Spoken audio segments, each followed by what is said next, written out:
was saying, I had a case of 6x truck. Yeah, the last one there. Maybe Saturday. He blew in my car when I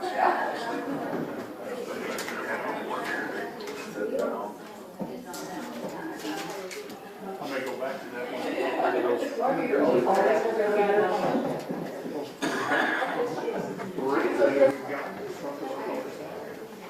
I'm not going to put it.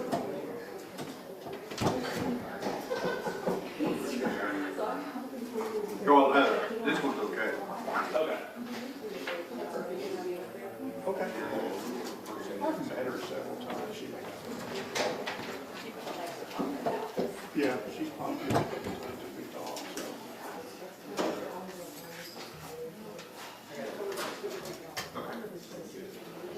Okay.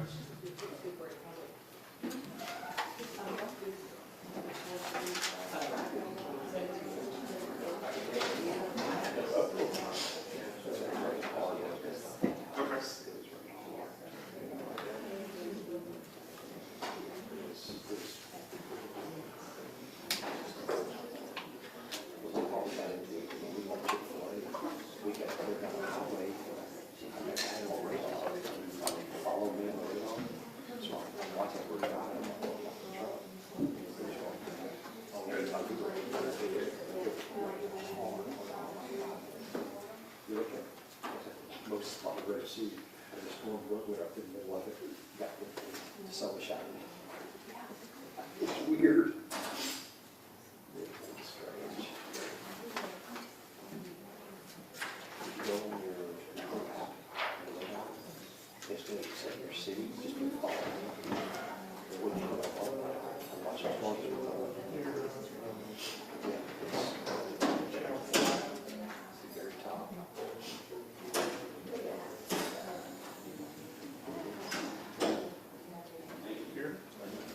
Secret City, this is following me.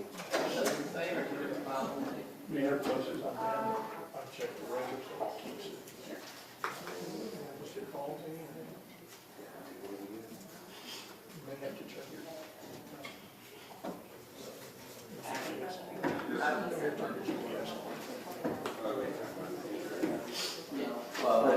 Sorry, Doug. Don't worry. I was working, I promise.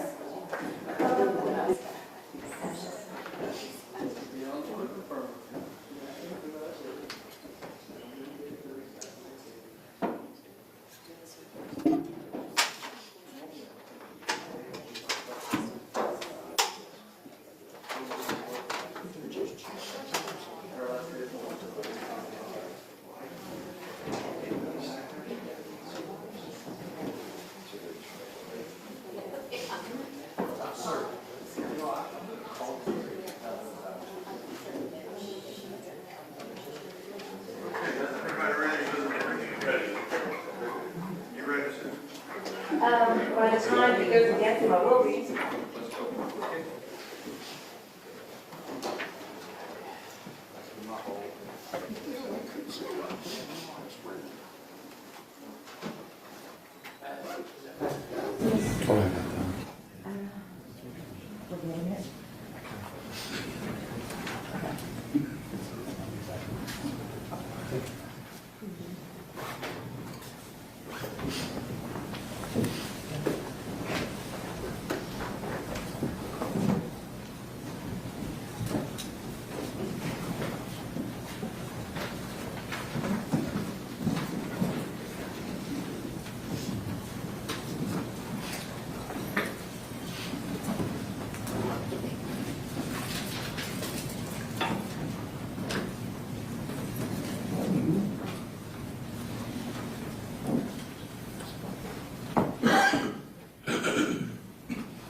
Everyone may be seated. We're still in your role.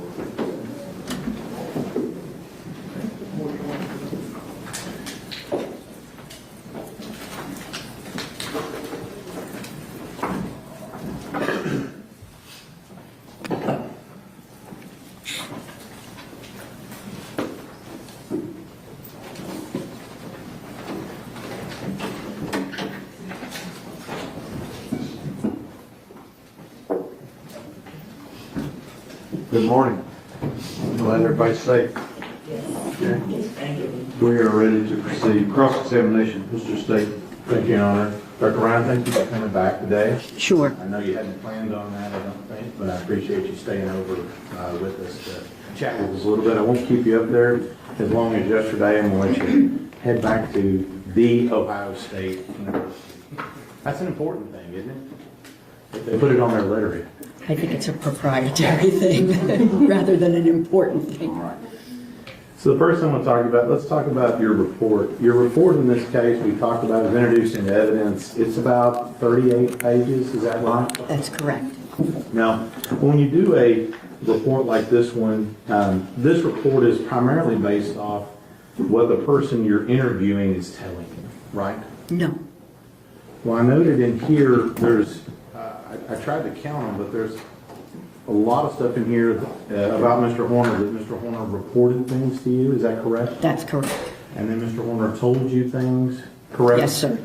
And Mr. Horner explained certain things to you? Yes. I mean, there's a substantial amount of this information, I'm not going to go over every bit of it, is all coming directly from what Mr. Horner is explaining to you or telling you about a certain situation. Isn't that correct? Much of it. Okay. And in fact, you know, most of the stuff that you're asking him about his symptoms, his feelings about things, things that happened in the past, things that happened in this case, so on and so forth, is his report to you, correct? There is his report, but there is also all of the documentation, the records, the discovery that your office provided, and the collateral informants that I spoke with. Right. But like, for example, you indicate in one part of your report, Mr. Horner recalled working for Walmart and the reason why he left Walmart. That only can come from him, correct? You don't have employment records for Walmart, do you? I did have employment records, but I can't recall if Walmart was in there.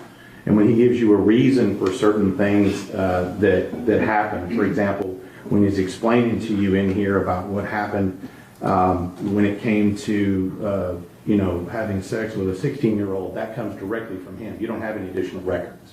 There was the report, police report, but that description came from him. Right. And then, for example, when he's talking to you about how much drugs he uses and how often he uses, that comes directly from him, correct? And it was corroborated by others. Okay, so you're telling me that there's evidence in here when he says that he's using drugs a certain amount of time, that there's records that corroborate that he was using it that many times? No, there are no records. Okay. So again, it's just him. And a collateral source that I interviewed. Okay. So you have a collateral source. If I read on page 12 where it says Mr. Horner used hallucinogens, acid, countless times, pages 21 and 29. You have a collateral source that says he used acid that many times between the ages of 21 and 29? No, So that comes just directly from him. that comes from him. And as far as anything to do with, you know, anything to do directly with him, with his unique knowledge, for example, the information about what he did or did not do with Athena Strand in this case, that is solely within his knowledge. And the discovery information that you provided. Okay. But anything that he said as to what he was thinking or what went on would come directly from him alone, Yes, from his report. yes. Now,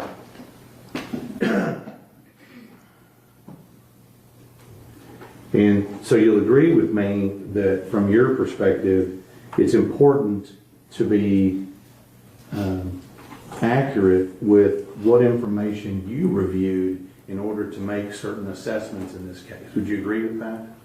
Yes, And so in this particular case, you would agree with me that whatever somebody you're interviewing is telling you, it's of critical importance that they're being truthful with you. Don't you agree? not necessarily.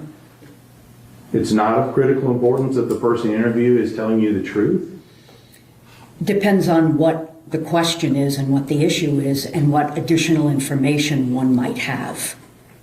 So Does it concern, I mean, I guess I'm trying to figure out, so they can lie about some things and not about others?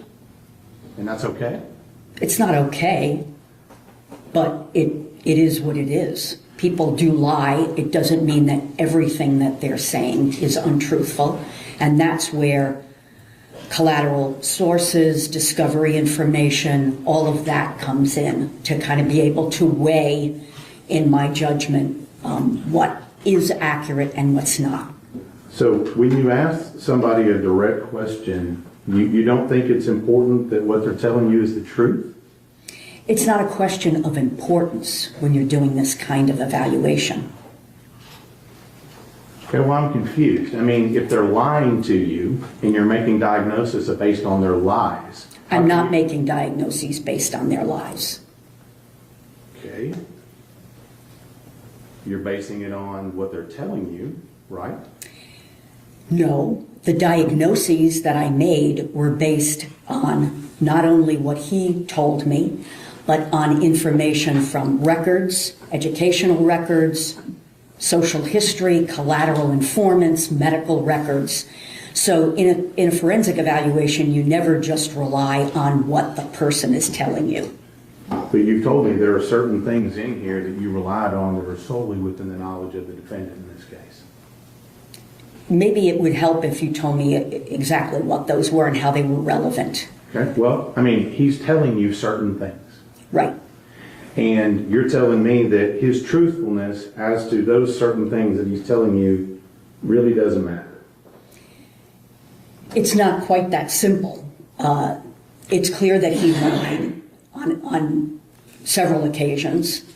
What you mentioned before, that he used acid multiple times between the ages of 20 and 29, that came from him. It wasn't really all that relevant to the diagnostic issues that I think were relevant to this particular case. But if you're making a diagnosis on someone and it's based on what they're telling you and what they're telling you is untrue, how can you rely on that diagnosis? I think we're probably on a different plane in terms of diagnoses. So, for example, if Mr. Horner had been the only person presenting me with information that he had autism spectrum disorder, I would not have relied on that. I would not have made that diagnosis. It's only because there was collateral information, there were many records, as well as my evaluation of him that indicated that that was a legitimate diagnosis to make. But let me ask you this, since we're talking about truthfulness, you agree with me that if the person you're interviewing is not telling you the truth about certain things in that you're asking them, doesn't that call into question their truthfulness about other issues as well? Yes. So if they lie to you now, probably a liar later. I wouldn't say that. They could be lying later. And I would think, and you correct me if I'm wrong, it would be important for you to disclose to us in your report if somebody is being untruthful to you. You believe that's important, right? It depends. So how do you pick and choose what you tell us when somebody's being untruthful? Well, first of all, the report and what needs to be in the report is pretty much dictated by what has to be disclosed in the report. I didn't put the facts of the offense in the report. So that's not there, but I did disclose my notes to you. So you have those. Mm-hmm. All right.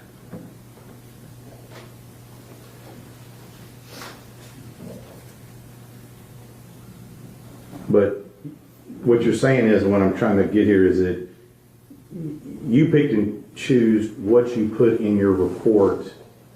You left some things in your notes and you put some things in your report. You made those decisions. I made the decisions about what would go into the report. There was 18 and a half hours of interviewing, and the report was already 38 pages. I didn't put every single thing into the Right. report. But you dictated what you felt was important for your report and then left out the other things that were not important. I think the word important is not really accurate. I put in the report what I thought was relevant to making a diagnosis, and there are plenty of things, as you are probably well aware in my notes, that are quite favorable to Mr. Horner that I didn't put in the report. I didn't think that they were necessarily relevant to my diagnoses and opinions. We didn't talk about your notes yesterday, did we? I don't recall them being brought up. So as part of your report, you put a list of information and records and things that you reviewed in preparation for this case. Correct. Up to and including today, is that a complete list of every piece of evidence, report, interview, everything that you've reviewed up until today? Is that a complete list? Except what I mentioned yesterday where I forgot to put the interview that I did with the in-home therapist as one of my collateral informants. So that's it. You haven't reviewed any additional evidence at any point up until and including today. I don't believe so.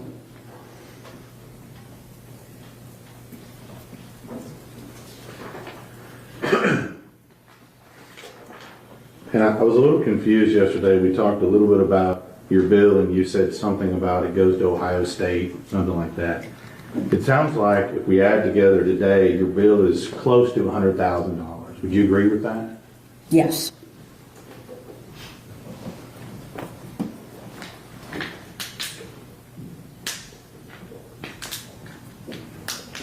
All right. So I tried to keep up with it yesterday, but how many actual diagnoses did you come up with for the defendant in this case? Was it 6 or 7? There were 10, actually. 10. I think one of those, and I'm just going to ask you this, one of those is something to do with PTSD. Did you make that diagnosis? I did. Have you read the report from Drs. Spence and Emhoff in this case? I did, yes. And they indicate he doesn't have PTSD, correct? I don't recall if they said that he did or he didn't. I got those reports, I believe, after I had completed my evaluation and report. If they say that he doesn't have PTSD, are you wrong or are they wrong? I believe I'm correct. Okay. So Emhoff and Spence are wrong. Okay. Now, we talked a little bit about fetal alcohol. And I know you're not an expert on fetal alcohol. I'm not going to ask you that. But you did give us some information yesterday about fetal alcohol. It's not syndrome. There's something else. It's alcohol exposed. Is that what you said yesterday? Fetal alcohol spectrum disorder, as opposed to fetal alcohol disorder. I'm going to write that down here. Now, what I'm confused about here is so you're not saying that every woman that doesn't know they're pregnant and parties or drinks a little bit is going to give birth to a child with fetal alcohol syndrome disorder. Spectrum disorder, Sorry, yes. spectrum disorder, sorry. Correct. I'm not saying You're that. not saying that. No. So just, there's not an actual number of drinks or whatever. Some people party a lot and don't give birth to a child that has any type of fetal alcohol problems, correct? That's correct.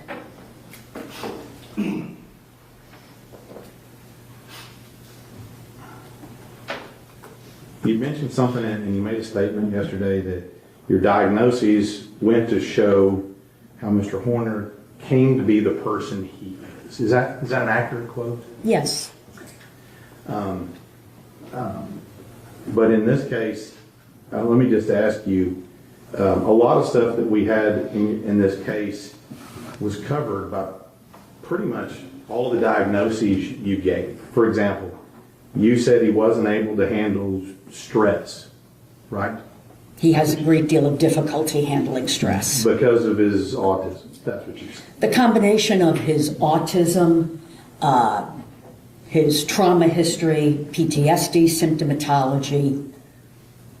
But that stress we're talking about, that stress, you mentioned that was FedEx causing him that stress because you said they changed his routes.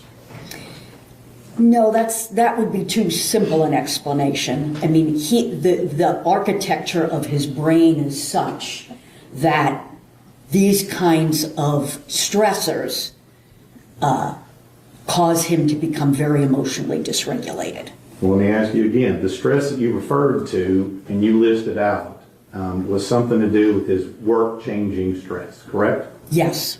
And it was something to do with his girlfriend at the time and whatever was going on with their child.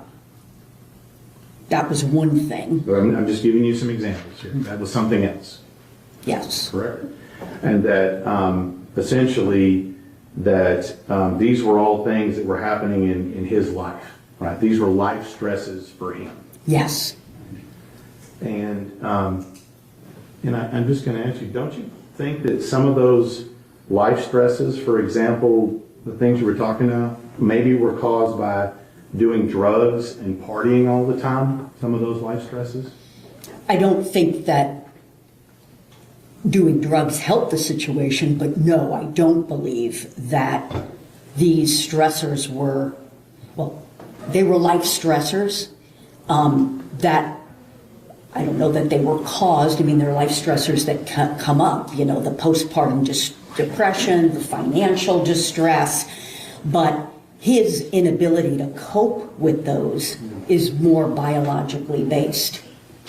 So you don't think that the fact is he had problems at his work, with his girlfriend, and his life had something to do with potentially work ethic? No, I don't. Okay. You don't think it has anything to do with the fact that he's going out and purchasing narcotics and using them and partying on the weekends? I don't know anything about narcotics, opioids. He used other things, but the drug use, in my opinion, the drug use was an effort to kind of modulate his mood and his anxiety level rather than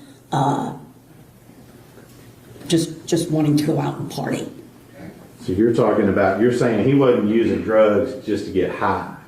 That's what you're saying? Well, that was probably part of it. But, for example, the cocaine use was because he was sleep deprived.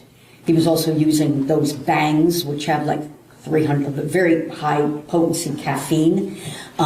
He was using those to stay awake. And, of course, to improve his mood because he was very depressed.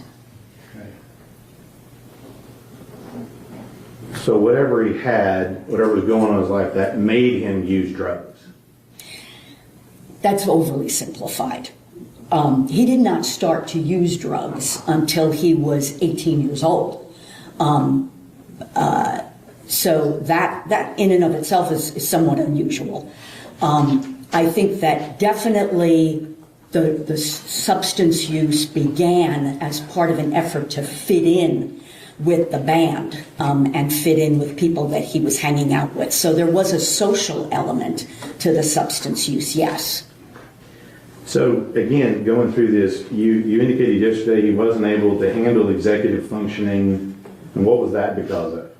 Well, he has poor executive functioning. It's not, he can't handle executive functioning, Right, but so his brain, again, that frontal lobe, prefrontal cortex, he has trouble, in my opinion, because of the combination of the autism spectrum disorder and attention deficit hyperactivity disorder, PTSD, all of these. He has trouble with decision making, judgment, shifting, what we call shifting cognitive sets. You know, when something happens, he has difficulty thinking about alternatives. That's executive function. Okay. And that was, so then you said he had poor impulse control, and that was because of his depression? No, poor impulse control, that's part of executive functioning, but also he has severe ADHD. He also,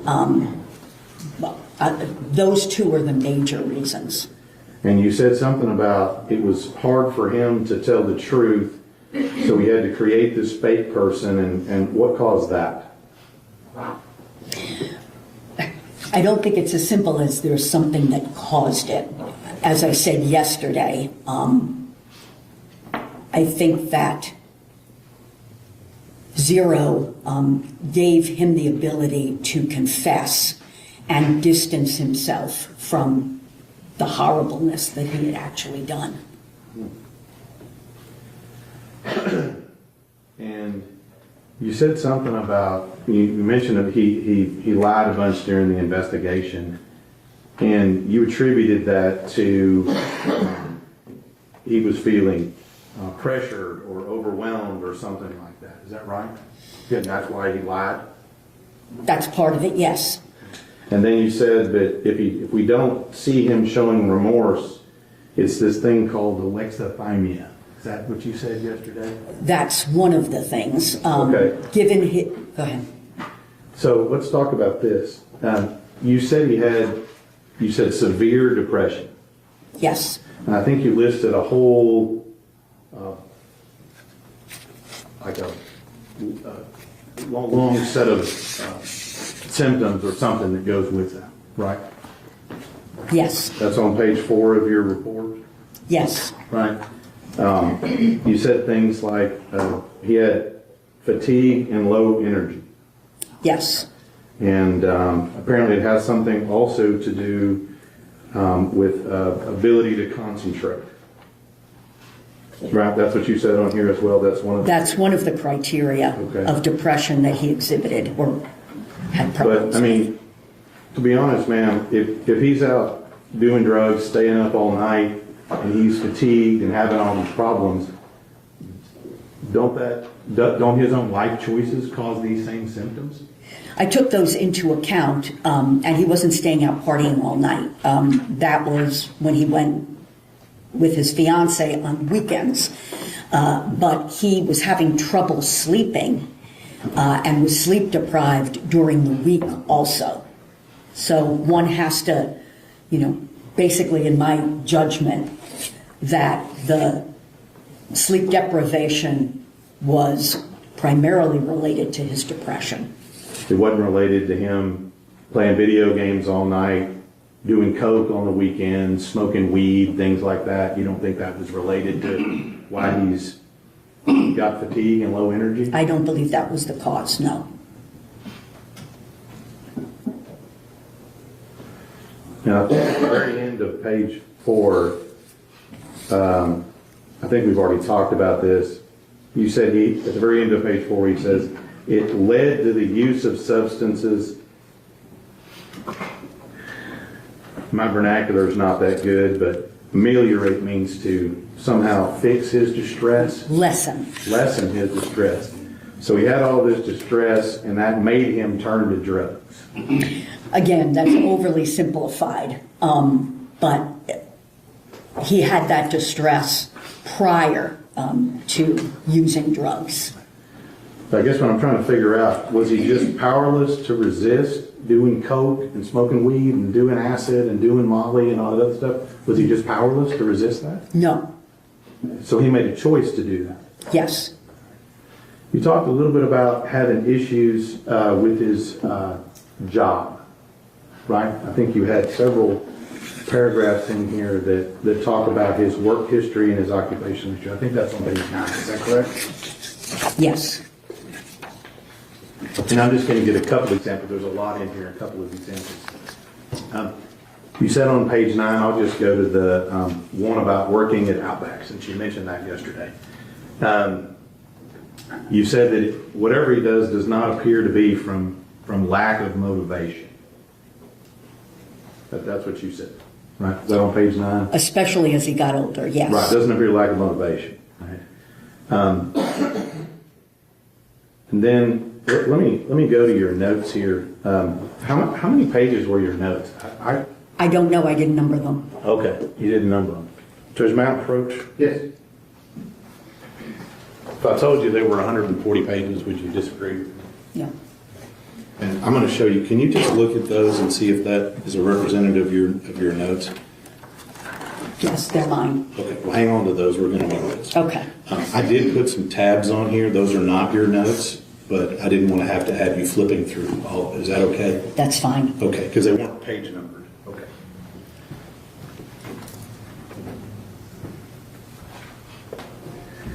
You said in your report working for Outback that he was overwhelmed with the dishes piling up. That's what you say right here? Yes. Okay, will you go to number 2 on your records right there? Yes. Would you tell the jury what he sent a text to his boss at the time? What did he send to his boss before he left?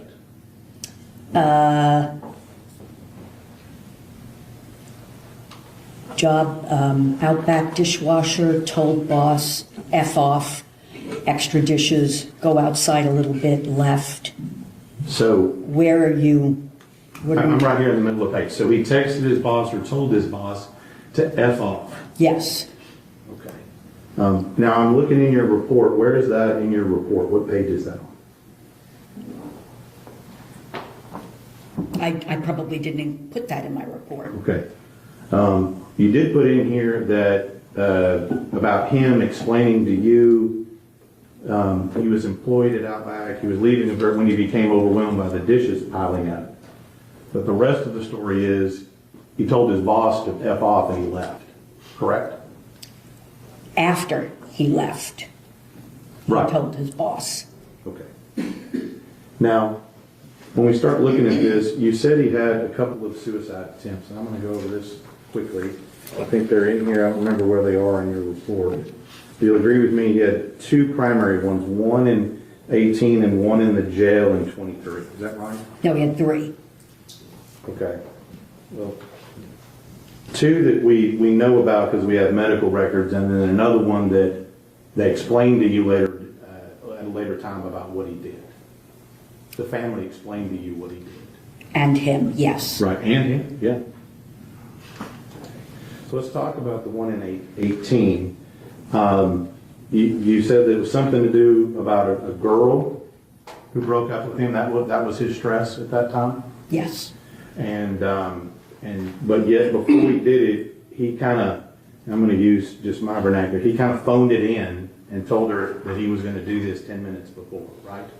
Yes, for her to watch it. For her to watch it. And then, did you review the JPS records and the notes about what he told the doctors, why he went ahead and did this? I did review them. Okay. And the JPS records reflect that he claims he staged his suicide to make his girlfriend mad. Did you read that? Yes. Okay. I was looking in your notes and your report. Is that in here? If it's not in there, then no. Okay. So he gave a reason of why he did whatever he did, that he staged it to make his girlfriend mad. That he was going to suicide to make his girlfriend mad, yes. Right, okay. And then the one in 23, you read the jail records, right? Yes. Okay. And you realize on that one, he kind of phoned that one in too, right?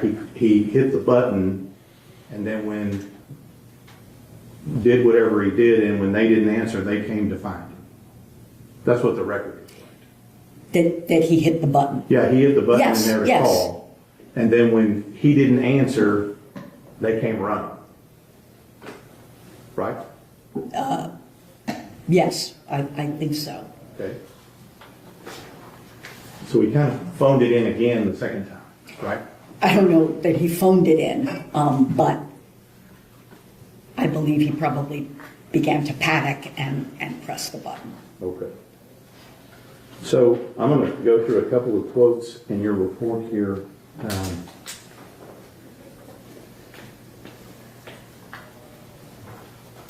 I want to make sure I get this right. On page 5 in your report, I just want to make sure that this is your quote here. it says,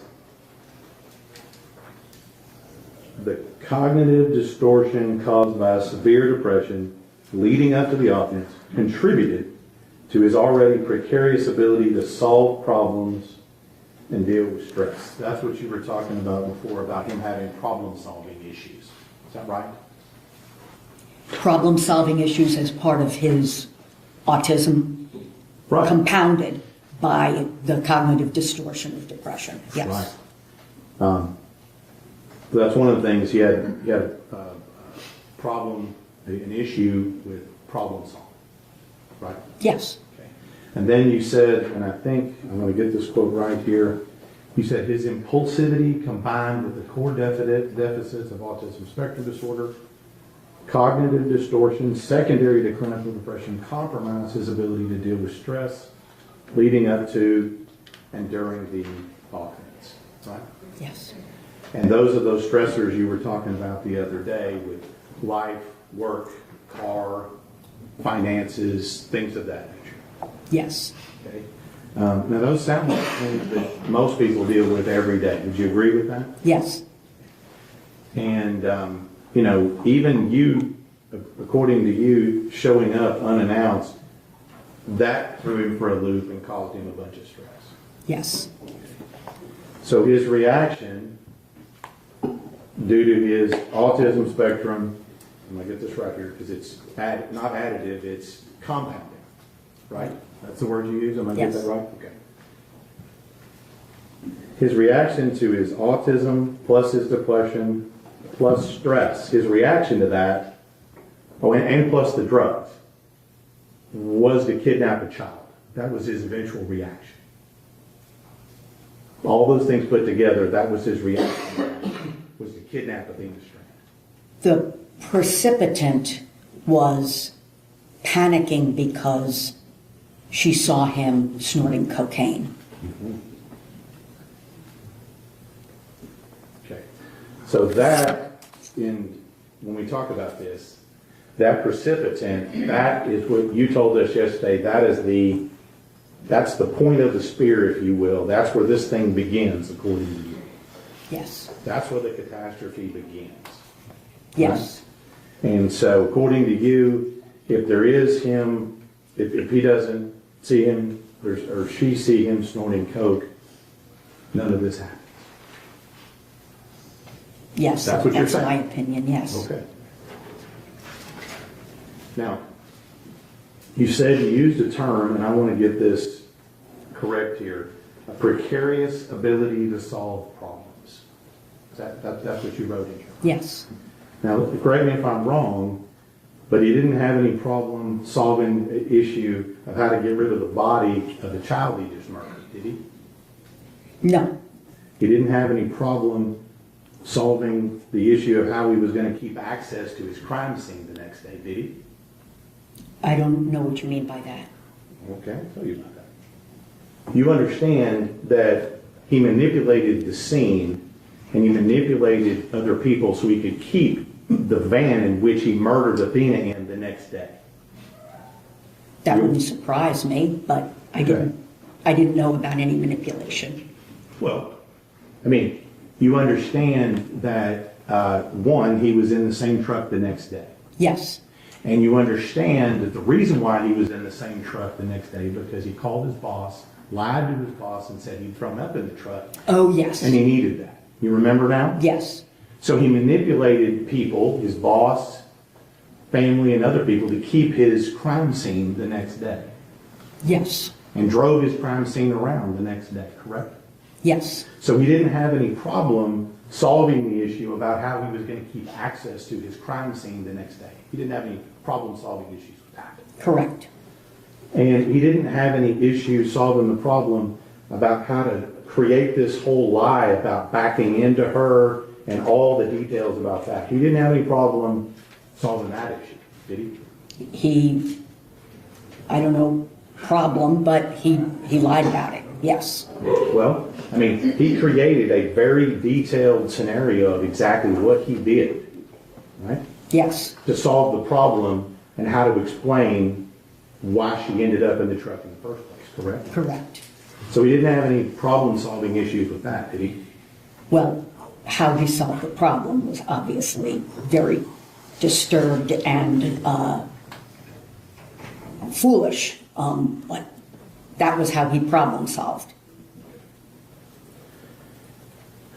And did you notice that, whenever he shows up to the truck stop, he was able to manipulate the clerk into giving him free cleaning supplies?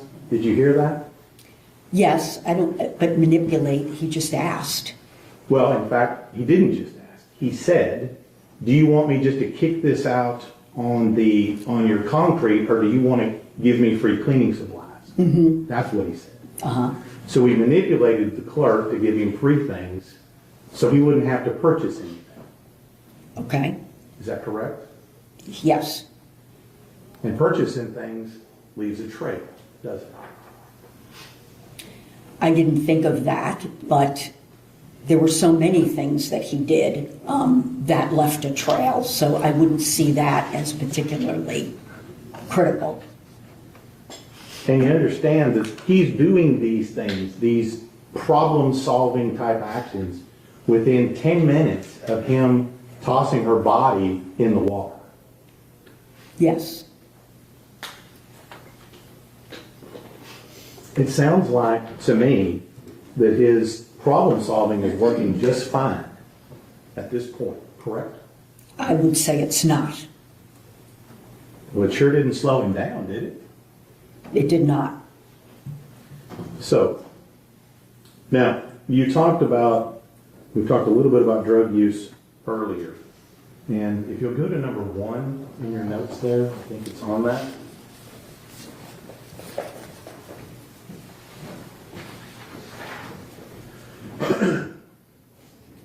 At the bottom of the page, you highlight something in orange, right?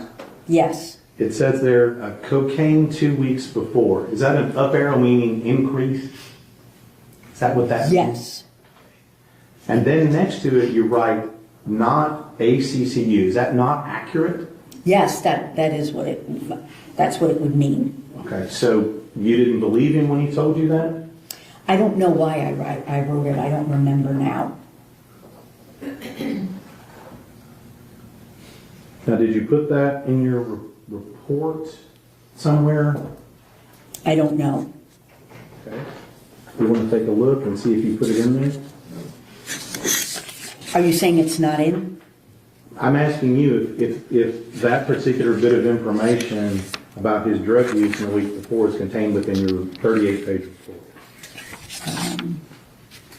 I know that I had his use of cocaine prior in the report.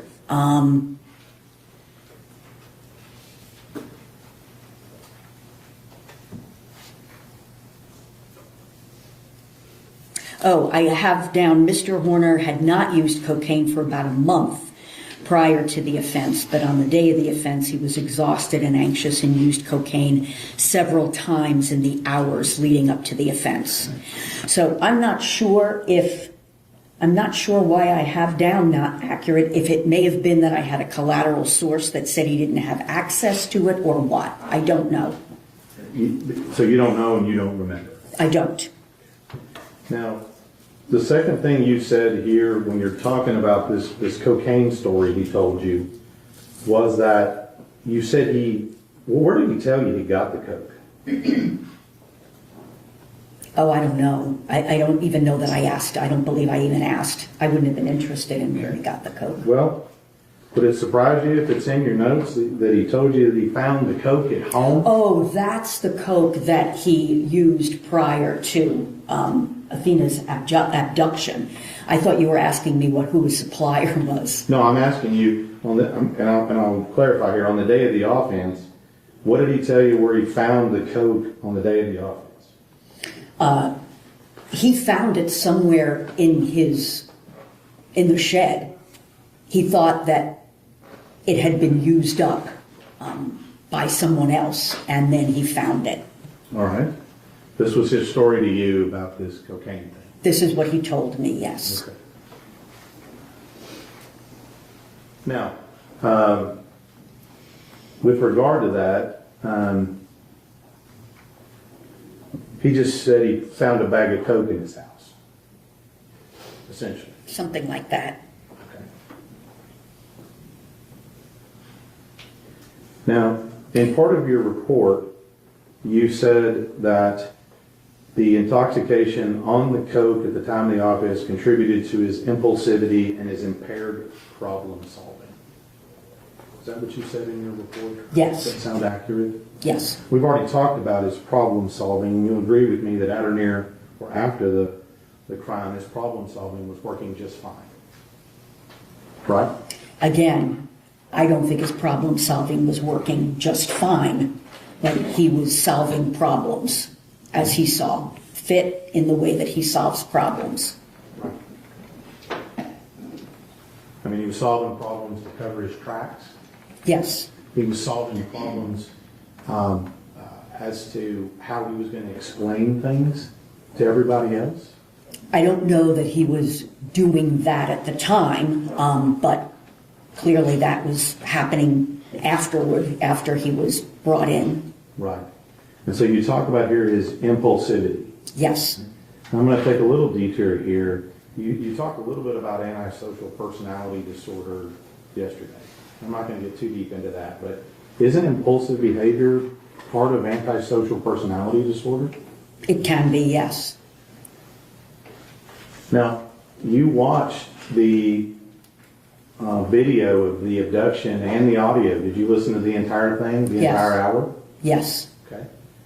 And you'll agree with me, it wasn't impulsive when he covered up the camera an hour before he arrived at a delivery the day before. That's not impulsive, is it? No, I wouldn't call that. And you'll agree to me that his decision to cover up the camera again, approximately an hour before he kidnapped Athena, also not impulsive. No, I wouldn't call that particular act impulsive. That's planning, is what that is, right? In that moment, yes. That's planning and covering it up before you do something. He was covering it up because he was using cocaine and cannabis, marijuana. That's why he covered the camera. Oh, that's what he told you. Yes. You don't have any collateral source on that, do you? No, other than he had covered up the camera prior to that also, when he had been using. Right. So you're Smoking making and the whatever. assumption that that's what he's doing. And And- you don't have any information to prove that one way or the other. I don't.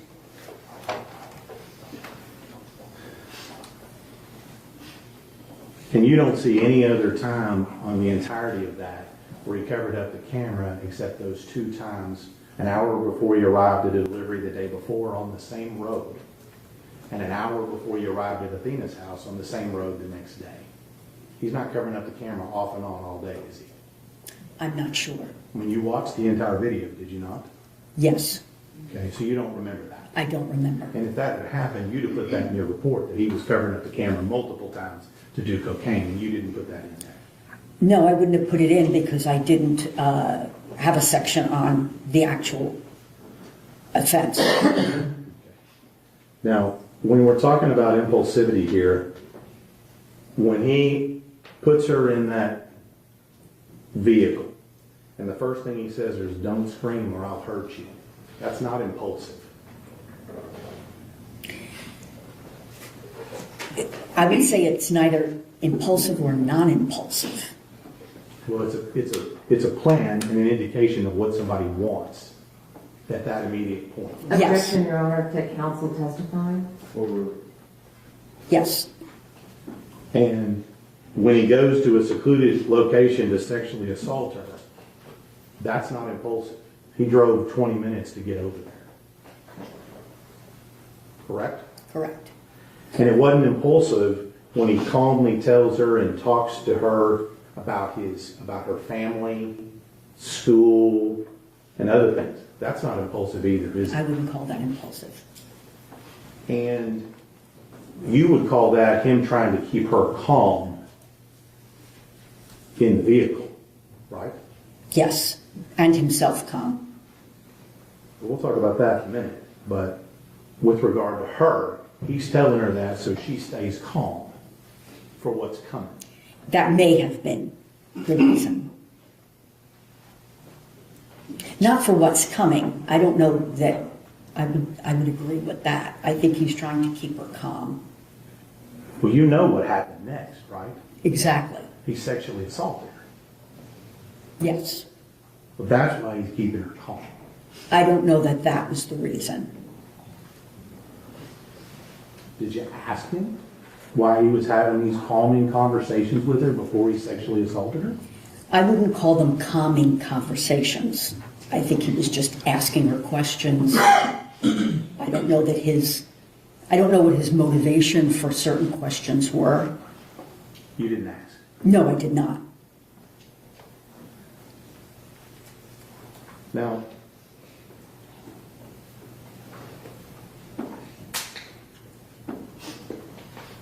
you'll agree with me that what he did in this case, this was intentional, correct? Yes.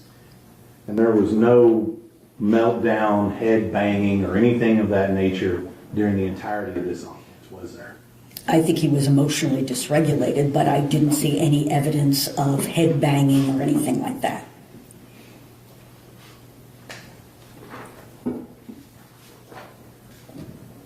Now you said, and I couldn't spell this word, but catastrophizing.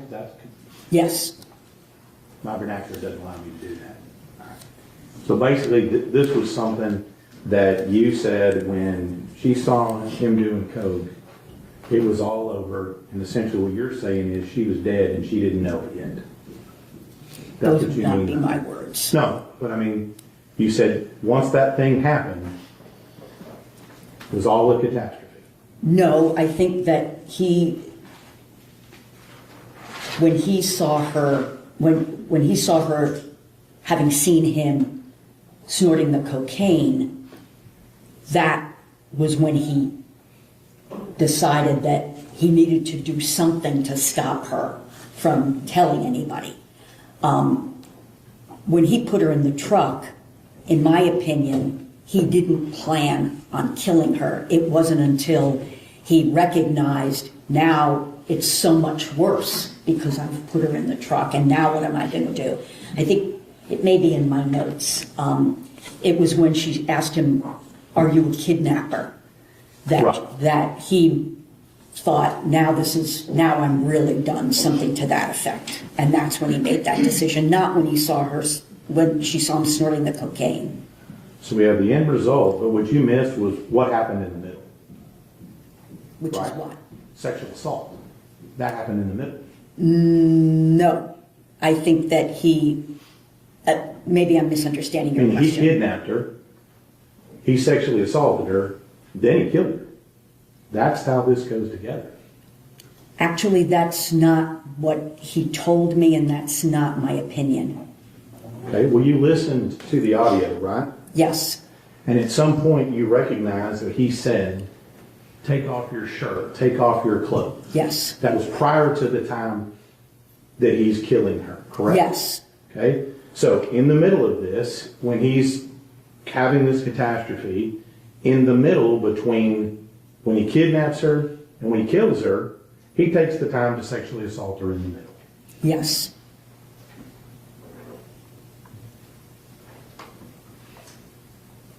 So his reaction, okay, we've talked about this, due to all the conditions you've talked about, the litany of things, I think 10 that you had out there, right? Within 10? 10 things that he has wrong with him? Yes. Okay. His reaction to that, because of what's wrong with him, was to go straight to murder with a sexual assault in the middle. No, those disorders are not causative of what he did to Athena. They, again, contribute to the way that he thinks and the way he behaves. But it's not simple cause and effect. I'm not saying that his autism, PTSD, major depression, and ADHD caused him to do this. So let's talk a little bit, you talked a little bit about antisocial personality disorder. You said he doesn't have that. Correct. Okay. But that's something that you said it has to be before he's age 15. No, the criteria are that someone has to meet the criteria for conduct disorder Okay. before age 15. And I think you said some of the things that go with antisocial are callousness, lack of concern, deceitfulness, irresponsibility. I think you've said that. A persistent pattern of A that. pattern of that. But in this case, you have a pattern of him being deceitful, do you not? Within the context of this crime, yes, but that would not, in and of itself, qualify for that diagnosis. But you understand that he's also told lies about other things he's done in his past as Yes. well. So that's a pattern of deceitfulness. In my opinion, it was not sufficient, especially understanding why individuals with autism spectrum disorder lie. It's typically fear-based and driven by their cognitive difficulties, and in my opinion, I saw that in the kinds of lies that he had told in the past. Right. The second thing you said is that there's some form of irresponsibility. Right? So deceitful, irresponsible behavior, pattern. Pattern of that, yes. Looking through your report and your 140 pages of notes, you'll agree with me that he has a pattern of irresponsible behavior leading up to, before, and after this offense. I did not think that he had a pattern of irresponsible behavior that would qualify for this diagnosis. Okay, so, I mean, purchasing drugs and narcotics and things and doing that on the weekends not irresponsible?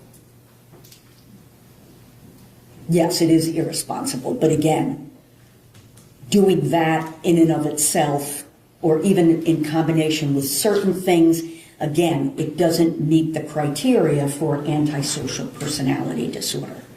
You also said lack of concern. I mean, surely you agree with me that he had lack of concern for Athena. In the offense, while he was, I think that he was, yes, I will agree with that. But again, it's a persistent pattern, and it's very clear with respect to the diagnosis that these things can't be attributed to some other major mental disorder. And his difficulties with expressing concern and showing concern, in my opinion, are related to his autism.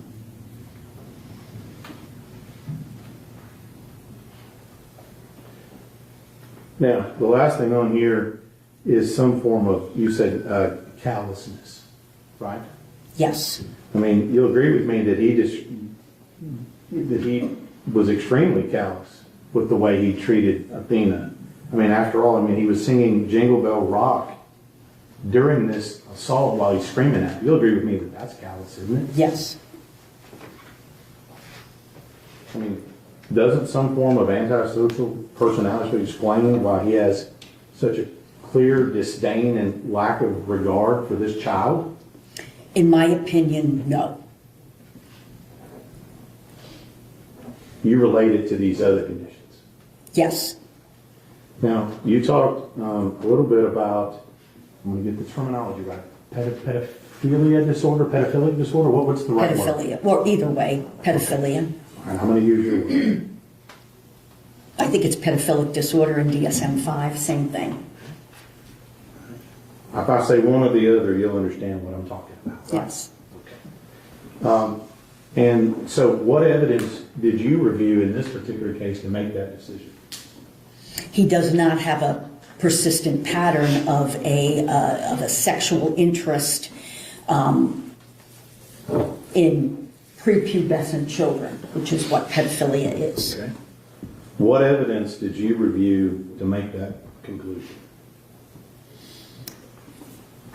The discovery information that was sent. Apparently, his cell phone was looked at in terms of what was on there. Of course, information from him, but in and of itself, that would really not be very significant. in my opinion, with respect to the pedophilia, but also there was no information that I had that indicated that he had any sexual interest in children.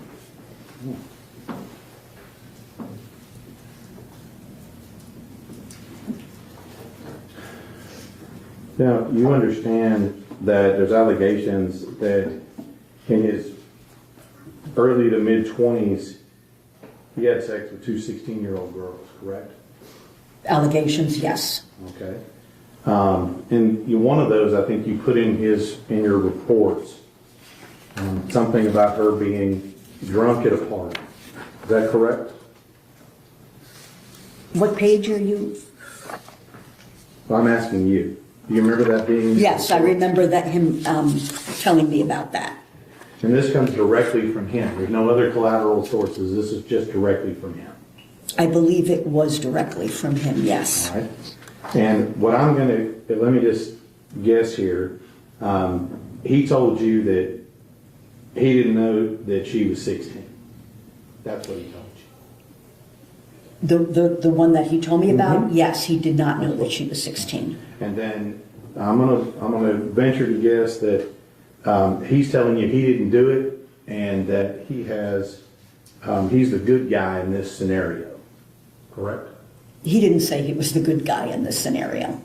Well, he said he didn't do it, right? Yes. And that when he found out about it, he immediately distanced himself from the situation and didn't want any part of it. That's what he told you. I know. Can you be more specific? He said that he got real mad about it. I mean, his reaction was inappropriate. It was very, I think, typical of the way in which he overreacts to situations. I mean, did you ask him if he had sex with these two 16-year-old girls? Yes, I believe that I did. He denied it.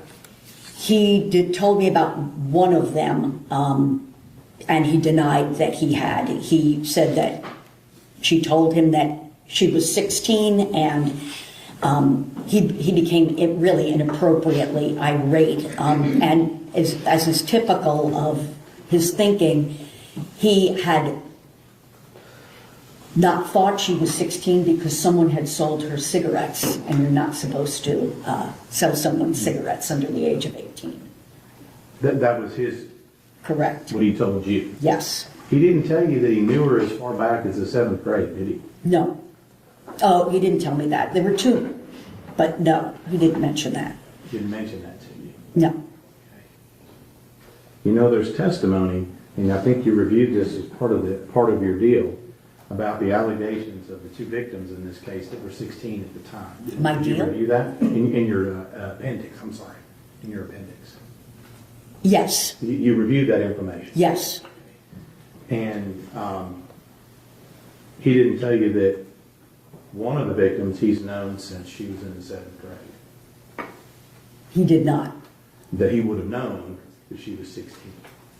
I didn't. He did not tell me that. Your Honor, can we clarify as to which person the state is asking about? If there are two, we need to differentiate between which allegation he's referring.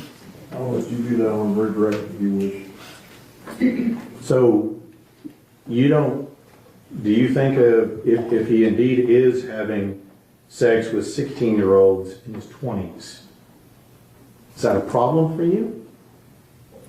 Are you asking me if it's a moral problem, or if it is, if I think it's compatible with all of the information that I have? Well, what I'm asking you is this, is that, you said that some form of pedophile disorder has to be with what kind of children? Oh, I see what you're saying. No, or I think I know what you're saying. That's not pedophilia.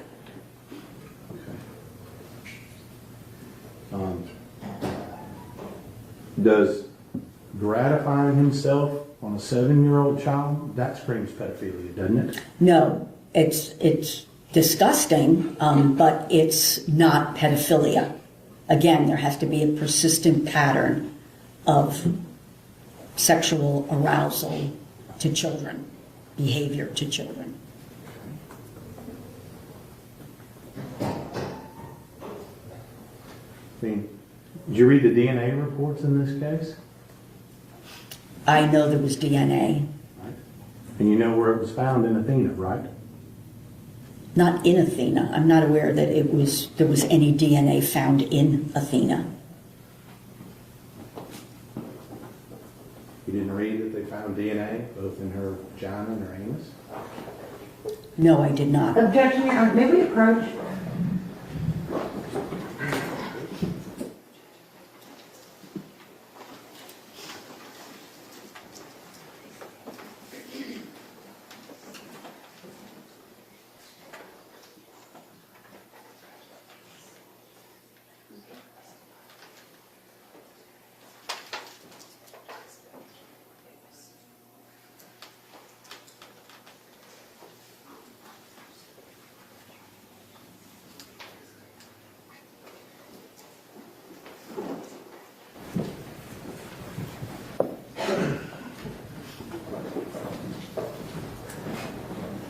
Mr. Taylor, you may proceed. Thank you, Your Honor.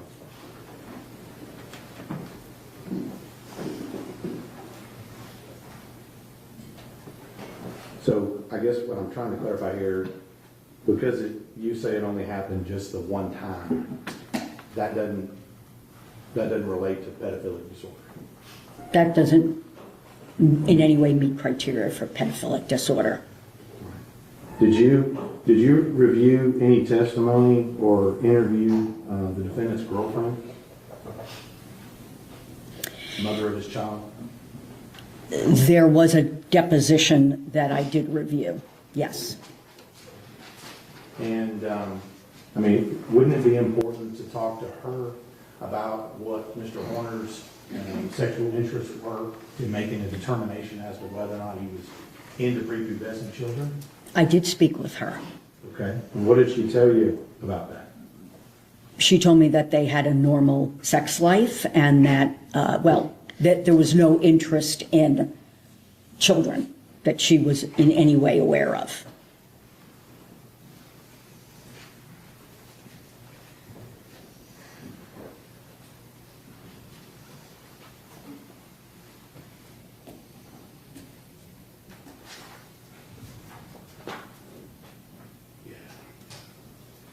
Now, I want to make sure I get this accurate here. You indicate that we've talked about his difficulty in planning, and I think you also said he had difficulty linking actions to consequences. Is that right? That's what's in your report? Yes. Okay. And that he had impaired moral reasoning. Yes. But I think we've already talked about, he knew enough about linking actions to consequences to cover up the camera on the day of the murder, right? Yes. And he knew enough about linking actions to consequences to cover up the inside camera when he was going to sexually assault her. I'm not sure why he covered up the camera at that point, but he did. I mean, objectively, the inside camera, when he covers it up, prevented us from seeing exactly what he was doing, correct? Yes. So that's actions and consequences. Could be. I mean, he covered up the camera before assaulting her. Same with him cleaning up afterwards, right? That's actions and consequences. Yes. So he understands that. Now,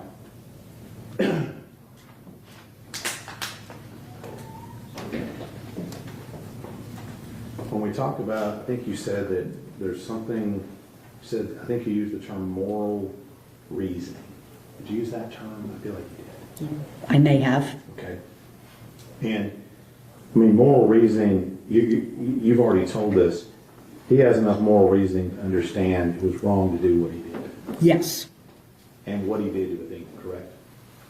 That was wrong. He knew how to have moral reason. Yes. Right.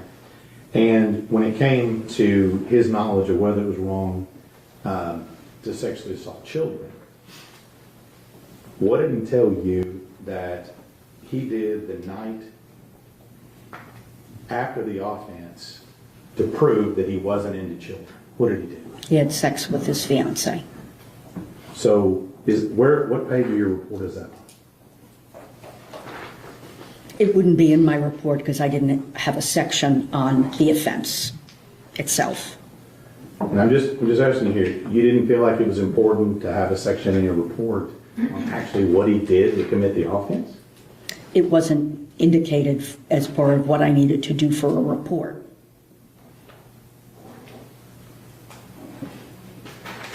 So in your notes, if I remember correctly, if you're turning to number 10 in your notes, I think it's towards the back, man. On my little tabs there. Am I right? Yes? And it says here that this is in the same conversation, that night he had sex with his girlfriend, I won't use her name, just to prove he wasn't into kids. That's what he told you. Yes. Well, I don't know those were his words. I was pressing him to find out more about any prior interest in kids, and that was something that he told me. Right. So he had, according to him, plenty of energy after committing this offense to go home and do that. He had sex with his fiancée, according to him. Right. Now, we talked a little bit about some of the interrogations. I'm going to go into that just a little bit here. You listened to the report in where he was re-interviewed by his own request by the ranger. Is that correct? Yes. That was 5 days after he had been arrested. Approximately. Yes. And what I'm getting at here is that at no point during that time did he express any issues with problem solving, moral reasoning, or any of the things you're talking about when he's trying to cut a deal to get out of jail.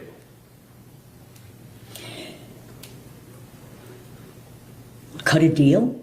Yeah. What do you mean? Meaning that he went to them and he said, Oh, I see. let me out and I'll tell you what you want to know, essentially. But I want to see my kid for Christmas. He was fully aware of what he was doing at that point. He didn't have any problems with impulsivity, problem solving, or any of that when he's trying to cut that deal. Clearly problem solving. I mean, there's absolutely no way that someone who had just done what he did was going to get out on Christmas furlough. He sure thought he could. That's the whole problem. Yeah. I mean, his ability to think through in a reasoned way is really impaired. Now, despite all of this, despite everything that's gone on, despite murder, sexual assault, all that's gone on, I want you to go to page 29 of your report. The top of the page, if you will.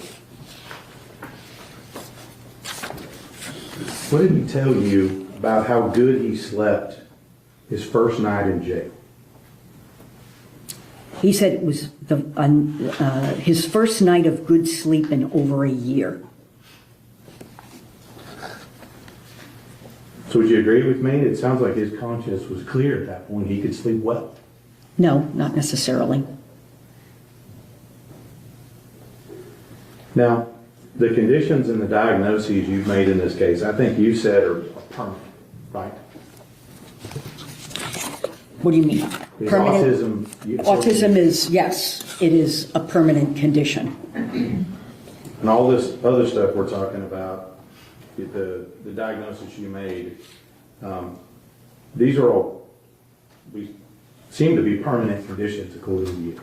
The autism spectrum disorder, the neurodevelopmental disorder associated with fetal alcohol, yes. Major depressive disorder is episodic, and with treatment improves or even resolves, but you're at increased risk for further depressions. PTSD is chronic, will wax and wane his symptoms. Obviously, the substance use is in remission in a controlled environment. His tic disorder, that's likely permanent, and you see evidence of that under stress. So essentially what you're saying is the same person who committed these acts is the same person who's sitting here today. Yes. Now, talked a little bit about malingering yesterday. And malingering, if you'll agree with me, is essentially lying about some things to achieve some kind of benefit, right? Yes, or exaggerating things, yes. And I'm sure you go over when you do these interviews with someone the importance of the person you're interviewing telling you the truth and not malingering. You go over that with them, don't you? Not specifically, because I really want to understand what they're going to tell me without giving them warnings. And I'm not going to go into all of it, but you knew when you walked into this interview that the defendant in this case had created a multitude of falsehoods and a multitude of stories about how all this went down. You knew that walking into this. When I first came into the interview, I don't believe that I can't remember what I actually had reviewed, the extent of what I had gotten to review, but I wasn't fully aware of all of the lies. Well, you know now. Yes. Right? The full extent of it. And you knew some of it, right, walking in the door to meet him for the first time. I knew some of what he had said. I wanted to assess for myself what was lies and what was related to other things. And again, you put it in your report and you concluded that he wasn't malingering. That's what you concluded. Yes. That's despite the fact that you knew walking in and after that he had lied to you directly. Malingering, in terms of the information that I received and the overall evaluation, I do not believe that he was malingering his deficits, his mental disorders. There was plenty of collaboration for that. Do I believe that he lied at times? Absolutely. So, but when he feeds you this story about him doing coke, right? When he told me the story, yes. Yeah, when he told you that, and Athena seeing him, you think that's the truth? Yes, because it fit with the other information that I had and with collateral sources too, as opposed to these other things that he had said that didn't make any sense really. Well, it fit his narrative as to why he covered up the camera, correct? What do you mean it fit it? Well, it made sense that that's why he covered up the camera. Yeah. It made to you where it explained why he covered up the camera. This new story about this. Yes. That's what I mean by it fit his narrative. It made sense with the story he's already told. Along with other things, yes. Right. Well, but the other things are things outside of that. It has nothing to do with the vehicle, the truck, anything happened that day, because you said that report of him doing coke, the only place it came from was him. Yes. And the only place that story about Athena seeing him doing that is only from him. That's right. So you don't even know that that's not another lie, do you? No. And it's a good chance it could be just another lie like everything else. In my opinion, it's not.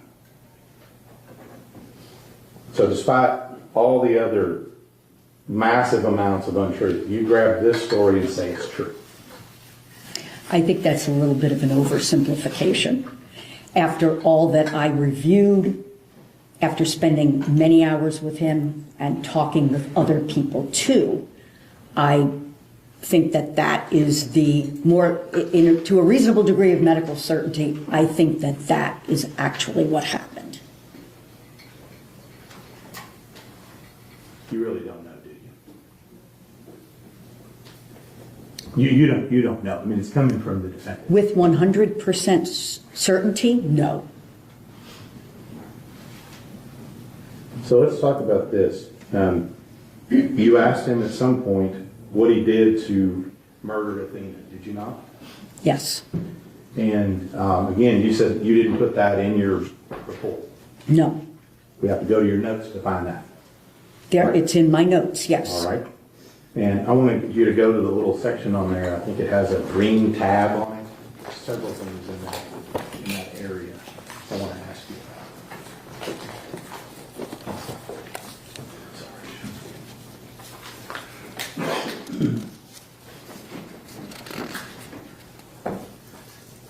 The bottom of that first page has got a little star next to it where it says, "She saw me doing cocaine." That's the beginning of him telling you that story, correct? No, I think earlier on that page, it indicates that there was he put the sticker in front of the camera so she couldn't see it. I guess that's his boss or whatever. Did coke outside the truck to avoid the camera. And then at the bottom, yes. And, I mean, you look at these videos, you don't see him doing coke on any of these videos, do you? No. Now, what did he tell you specifically that he did?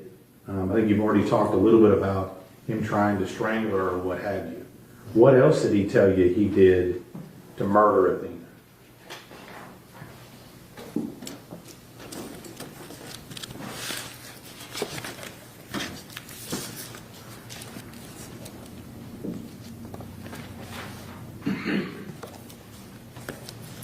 Can you give me a minute?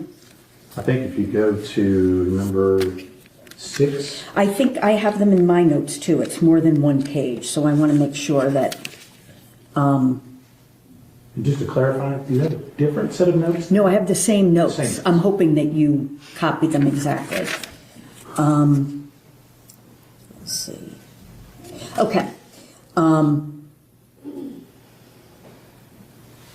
marked it as number 6 on mine. Number 6. It's not the green? No, I had actually marked the specific section I'm going to ask you about. Okay, so number 6. 2514.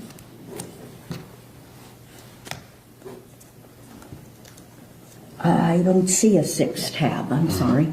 Well, at the bottom of one of these on here, what does he tell you that he did to murder Athena? Besides strangle her, try to break her neck, that you've already talked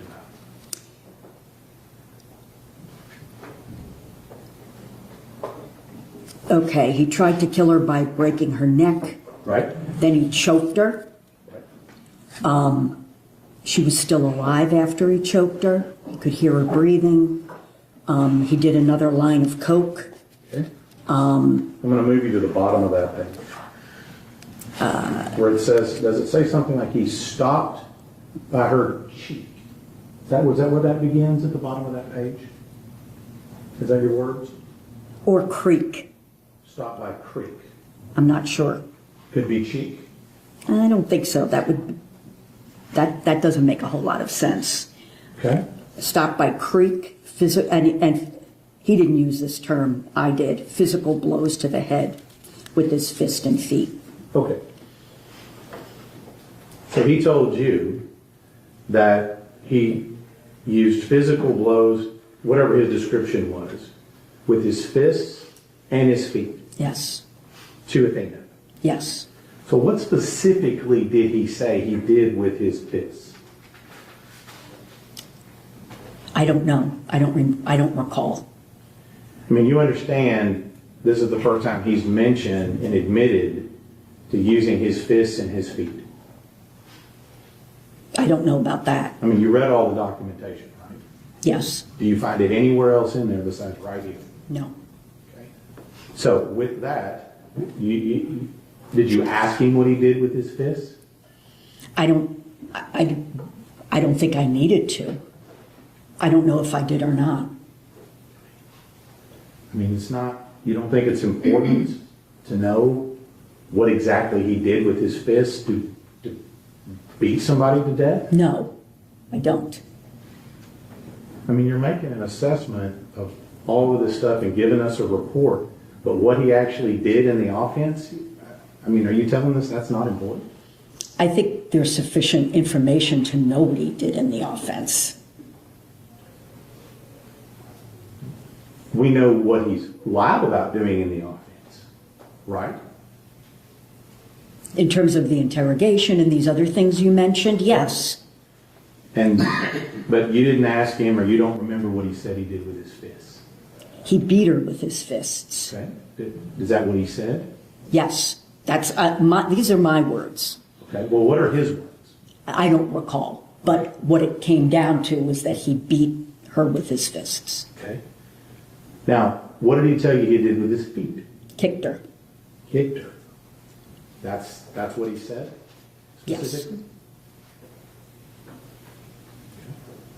You've seen the autopsy photos in this case, have you not? Yes.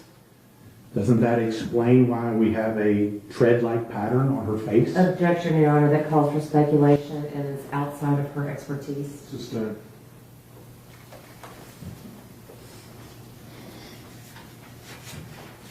So he kicked her and he beat her to death. Right? Yes. You listened to the audio, did you not? Yes. Did you hear the bangs in the audio? Yes. Did you ask him about whether or not those multiple repeated bangs are him hitting her with his fist or hitting him with his feet? No, I didn't. You didn't ask him. No. And I just want to make sure here that if we didn't have your notes in this case, we would have never known that from your report. Is that correct? That's correct. There is not a section on the offense in the report. And I think that, he also said, if you flip the page to the next page, he admits at that time where he's talking to you about how he wanted to have the same truck. And why did he say he wanted to have the same truck? Because, well, there were two things. She had lost control of her bowels, and he vomited after the offense. Okay. And I think your notes say wanted the same truck because there was blood, urine, and feces in the truck. Is that Yes. correct? Goes back to what I asked you about planning. That sounds like planning, doesn't it? What does? The truck, getting the Keeping same truck? Keeping the same truck. Yes. Now, let me just ask you this from an objective perspective.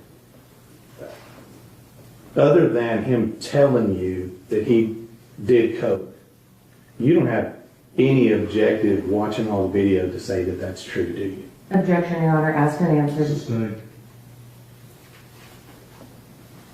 Now, you witnessed him go back down the same road the next day. You watched that video, didn't you? Yes. And you witnessed him talking to people and finding out what's going on, right? Yes. What did he say when you asked him about that? I didn't ask him about that. I mean, don't you think that that's relevant to his problem-solving skills? Not necessarily. I didn't have, number one, I didn't have that. I don't believe I had that at the time that I interviewed him, and I don't think that that's not incompatible with his autism combined with his trauma history. I mean, doesn't that explain his knowledge of the consequences of this particular act? Driving back through the crime scene? Oh, I don't know why he drove back through the crime scene. Oh, you didn't ask? No. You said something about his strategic criminal thinking. Is that your word you used yesterday? I don't remember. Strategic criminal thinking, does that sound like something you would say? I don't know. I wrote it down. I think that's accurate. But if I use that term, strategic criminal thinking, you would agree with me that prior to the offense, during the offense, and after the offense, including the day after, his criminal thinking is working very well at that time. I would disagree with that. I mean, he planned for it. You agree with me with that, correct? He didn't plan for it over a lengthy period of time. After it happened, he began to, as I said, kind of catastrophize and had very poor problem solving and planning. Let's talk about sexual assault in this case. You heard him, and I think you mentioned it in here, where he told her to take off her shirt. Did you Yes. hear that? You heard him say, take off your clothes. Yes. What did he tell you did with her clothes? His clothes or her Her clothes? clothes. I can't remember what he told me he did with with her clothes.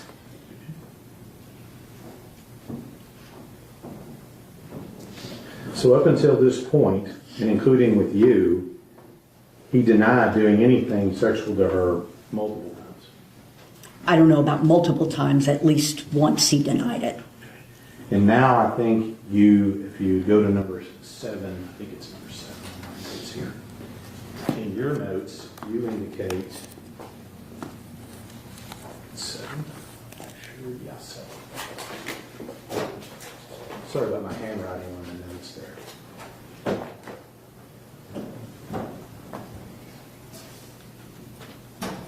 And he says to you, I guess is to explain the reason why she seems like she's gagging, he tells you he's trying to put a pill in her mouth. That's what he tells you. Yes. You don't believe that, do you? Well, I don't believe that's all of what happened. Okay. What do you believe all of what happened? I believe that he was attempting to have her perform oral sex. Anything to do with that comes from him again, does it not? Partly from him, but more from my interpretation of the video and what I heard. And so you've told us a couple of times, so this information he gave you about the pill and the other thing, that's only found in your notes and not in the report. that's right. There is no section on the actual offense. So he says to you in your report, he exposed himself to her, Yes. and that he also masturbated as well at the time. He attempted to. Okay. According to him. Yes. And when you challenged him with all that and said, hey, I don't believe you, what did he say? I don't remember exactly what he said in that moment. At some point, he admitted to what he had done. But his statement is he tried, but he didn't actually do anything. He couldn't get an erection.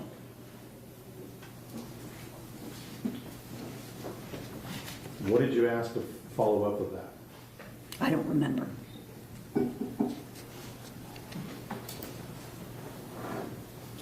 Now, you had a little bit, you talked about future danger yesterday. Remember talking about that? Yes. I mean, when we talk about prison is really the definition of chaos, isn't it? It can be. And prison's really the definition of stress. It can be. It depends, especially, obviously for a neurotypical person, it would be very stressful. And change in prison is not determined by the inmate. It's determined by the prison system, correct? Change. Any changes as far as location, cellmate, any of that is all determined outside of the inmate's consent. Yes.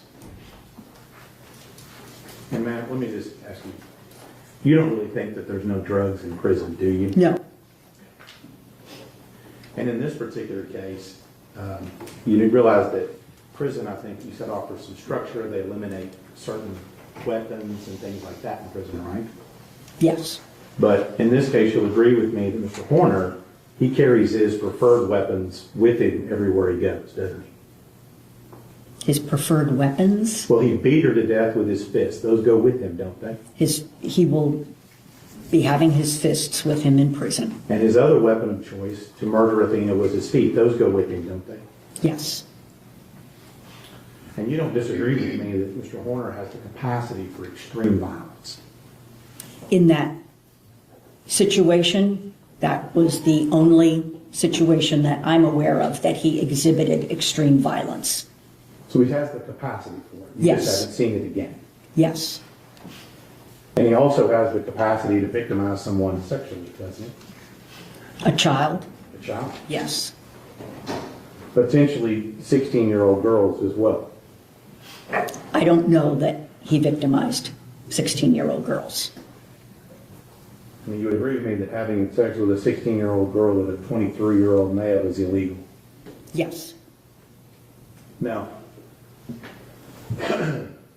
you talked about Mr. Horner's trigger being stress, chaos, with all the conditions you talked about, right? yes, And in this case, his trigger in this case, the end result was a kidnapping and a murder. Correct? correct. But you still say you believe he's going to be prey, not predator. Yes, Now, if I'd asked you that question the day before the murder, you'd have said the same thing, right? yes, You'd have been wrong. No. Objection, Your Honor, that's improper question. Sustained. You would have said November 29, 2022, that he was not at a risk of committing violence at that time. Objection, Your Honor, that calls for speculation. Or a letter answer.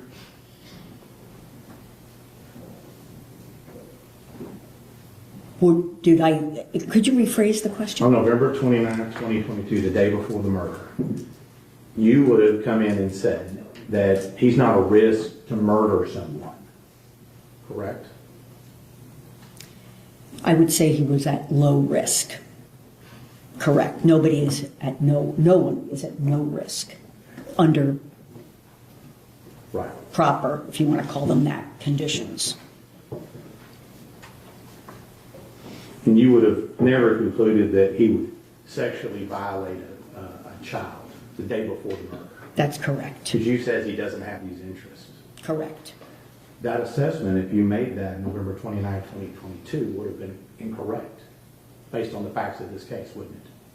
If I made a prediction that he would not sexually assault a child, yes, that would have been correct. Same thing with any prediction you would have made about him committing a murder.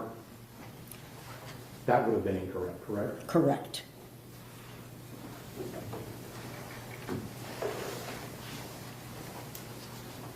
Now, I want to make sure I'm clear with this. The entirety of your report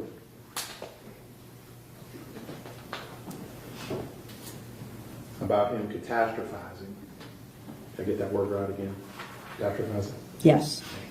Is based on the presumption of this single act of him seeing Athena, or Athena seeing him doing coke. The entirety of your assessment is based upon that particular act. I wouldn't simplify it like that. Well, let me help you. In this case, anything that has to do with a catastrophe starts with that one single thing. In this case, his belief, somebody had seen him doing cocaine. And everything else that would follow from that. Right.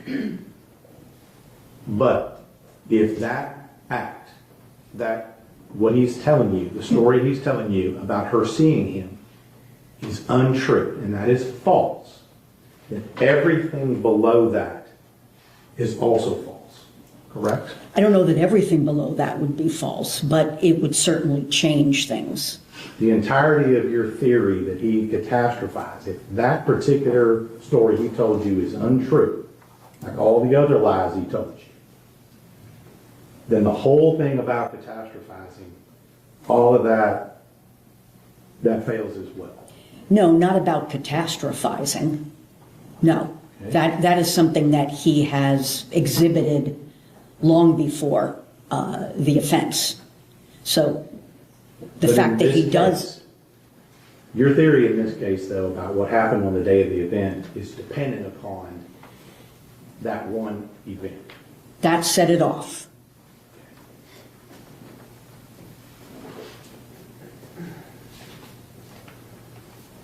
Now, part of this, and this is where I'm going to finish up now, thank you for working with me here. You note in your report in several places, Tanner wanted to be famous, didn't he? Yes. Wanted to be a rock star. Yes. And in fact, you said that was he told you it was his only goal in life. Yes. And I think you said you listened to some jail call. Did you listen to a jail call where he's talking about telling his story to maybe make some money? You listened to that. To get out of, I think it was, again, completely unrealistic and evidence of extremely poor thinking, irrational, that somehow he would sell his story to get bailed out, get enough money to be bailed out. Well, that's what he's telling people. Yes, that's what he said on the phone. Number 11 here, what does he tell you about what he thinks his situation is like? It's on number 11 here. I think he compares it to a movie, does he not?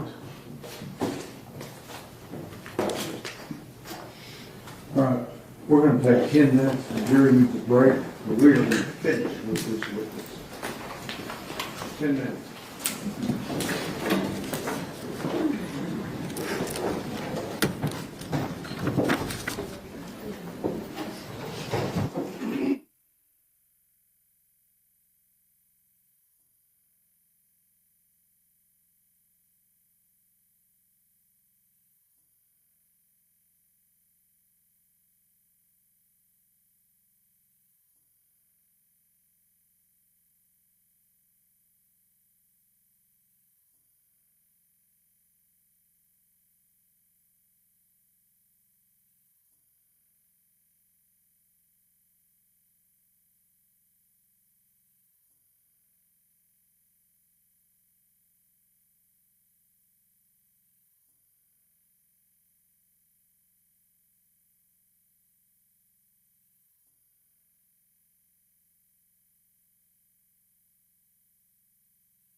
seated.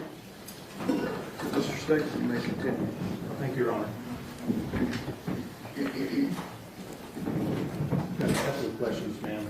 Thank you for bearing with us today. Something I wanted to ask you about when it comes to, you made some testimony the other day about future danger in prison. We talked a little bit about that earlier.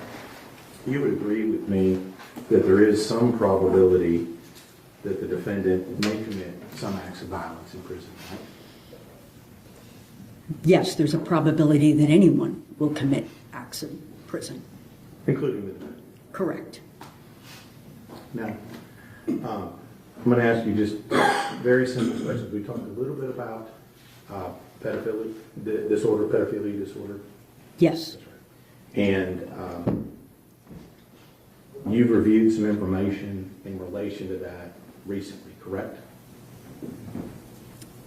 What information?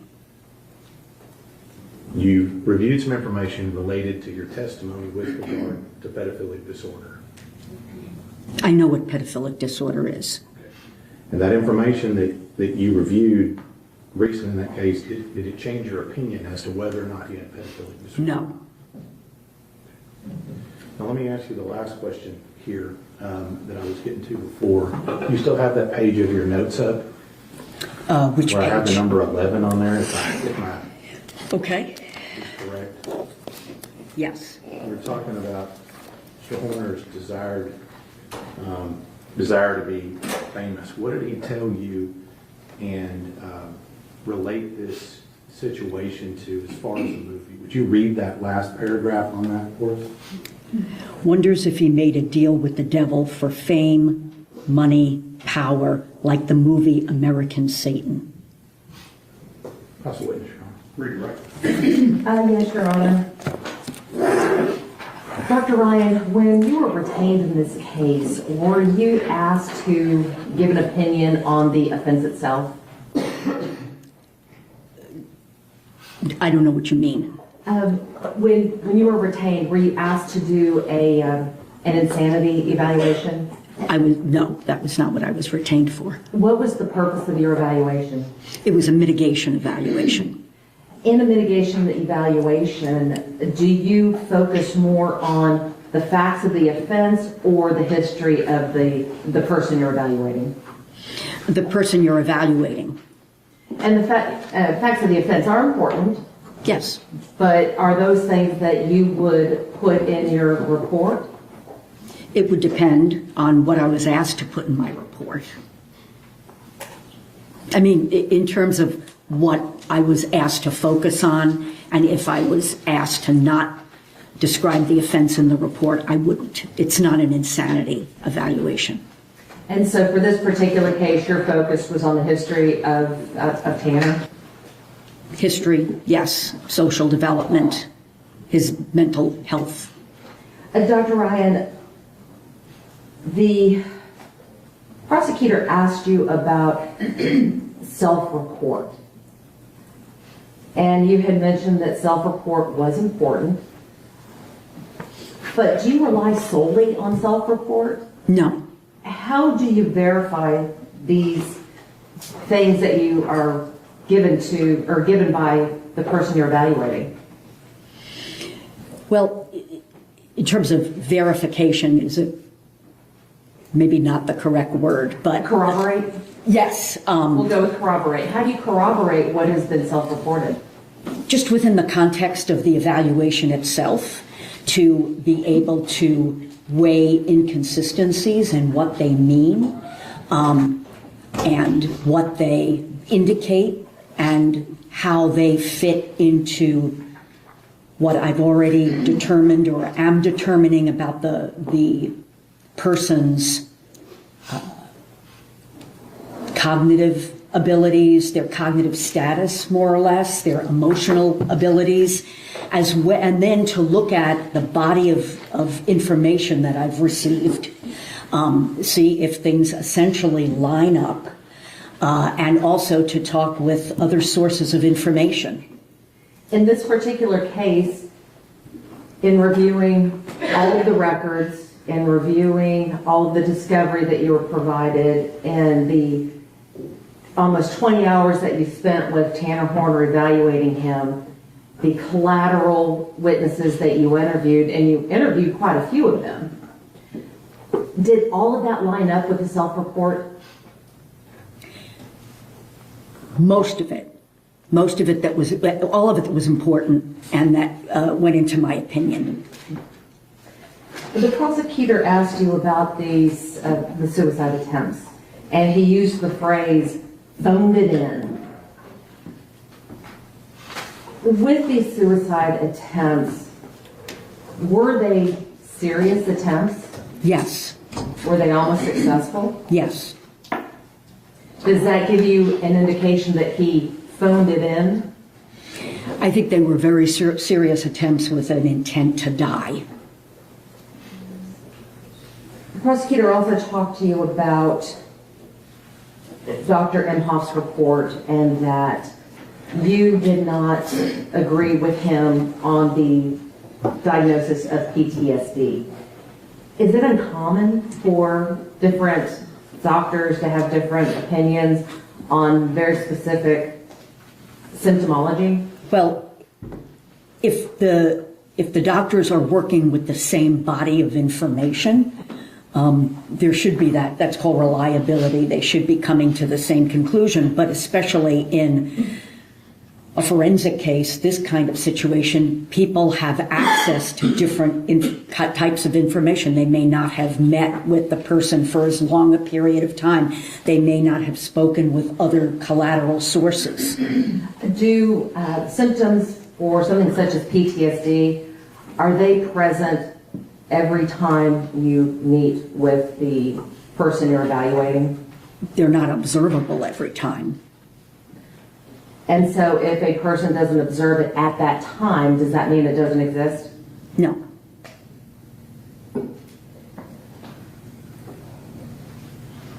With regards to your report,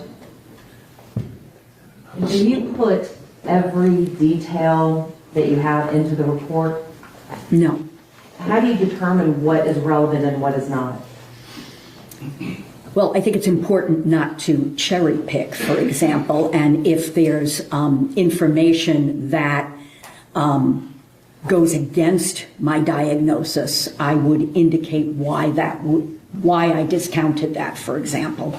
It's important to, I think, in a report that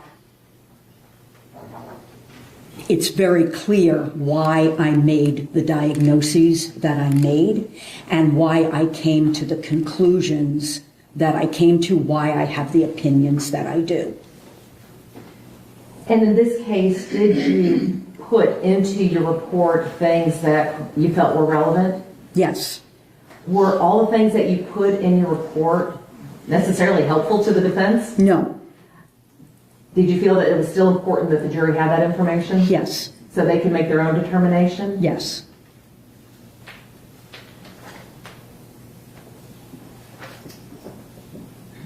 There was a lot of talk about problem solving. And I want to go back to, what do you mean by problem solving? Well, problem solving is different for different situations, right? Some problem solving requires very little executive function on the part of the person making the plan or the problem. So if you have a problem, for example, that you spill coffee on your jacket before going to work, doesn't require a whole lot of executive function to go put something else on. More complicated issues require more executive functioning, better judgment, planning, rational thinking, being able to shift from one thing to another. And then, if you are emotionally dysregulated, that compromises your ability to problem solve. So the more complicated, the more upsetting and distressing a situation is, the more impaired potentially someone with Mr. Horner's deficits are going to be. Well, the prosecutor specifically said it sounds like he was problem solving when he cleaned the truck. Sounds like he was problem solving when he covered up the camera. Sounds like he was problem solving.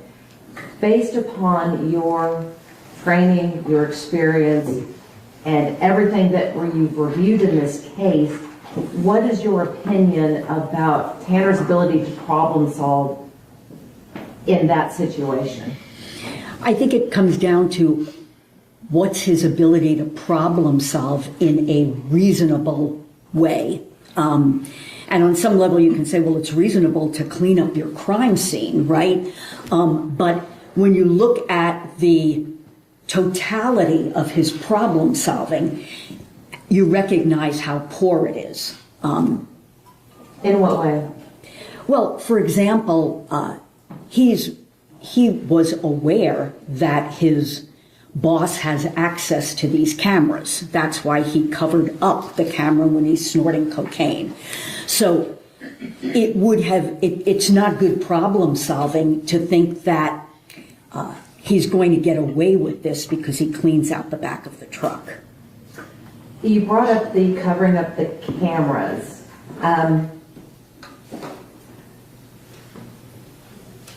There were a lot of assumptions that were being made about why this may or may have happened. I mean, covering up the cameras. So the question I have is covering up a camera after a kidnapping indicative of planning to kidnap? No. Tell me more about that. Well, I think it's an indication of his poor planning and problem solving. There really wasn't planning involved, right? So if he had planned it, he would, I mean, we talked yesterday about the difference between IQ and some of the other deficits that he has. He would not have done this in the way he did if he had planned to kidnap Athena. The other thing that the state had asked was about actions and consequences. Would it make sense to uncover a camera while you were trying to clean up the evidence of a crime? No.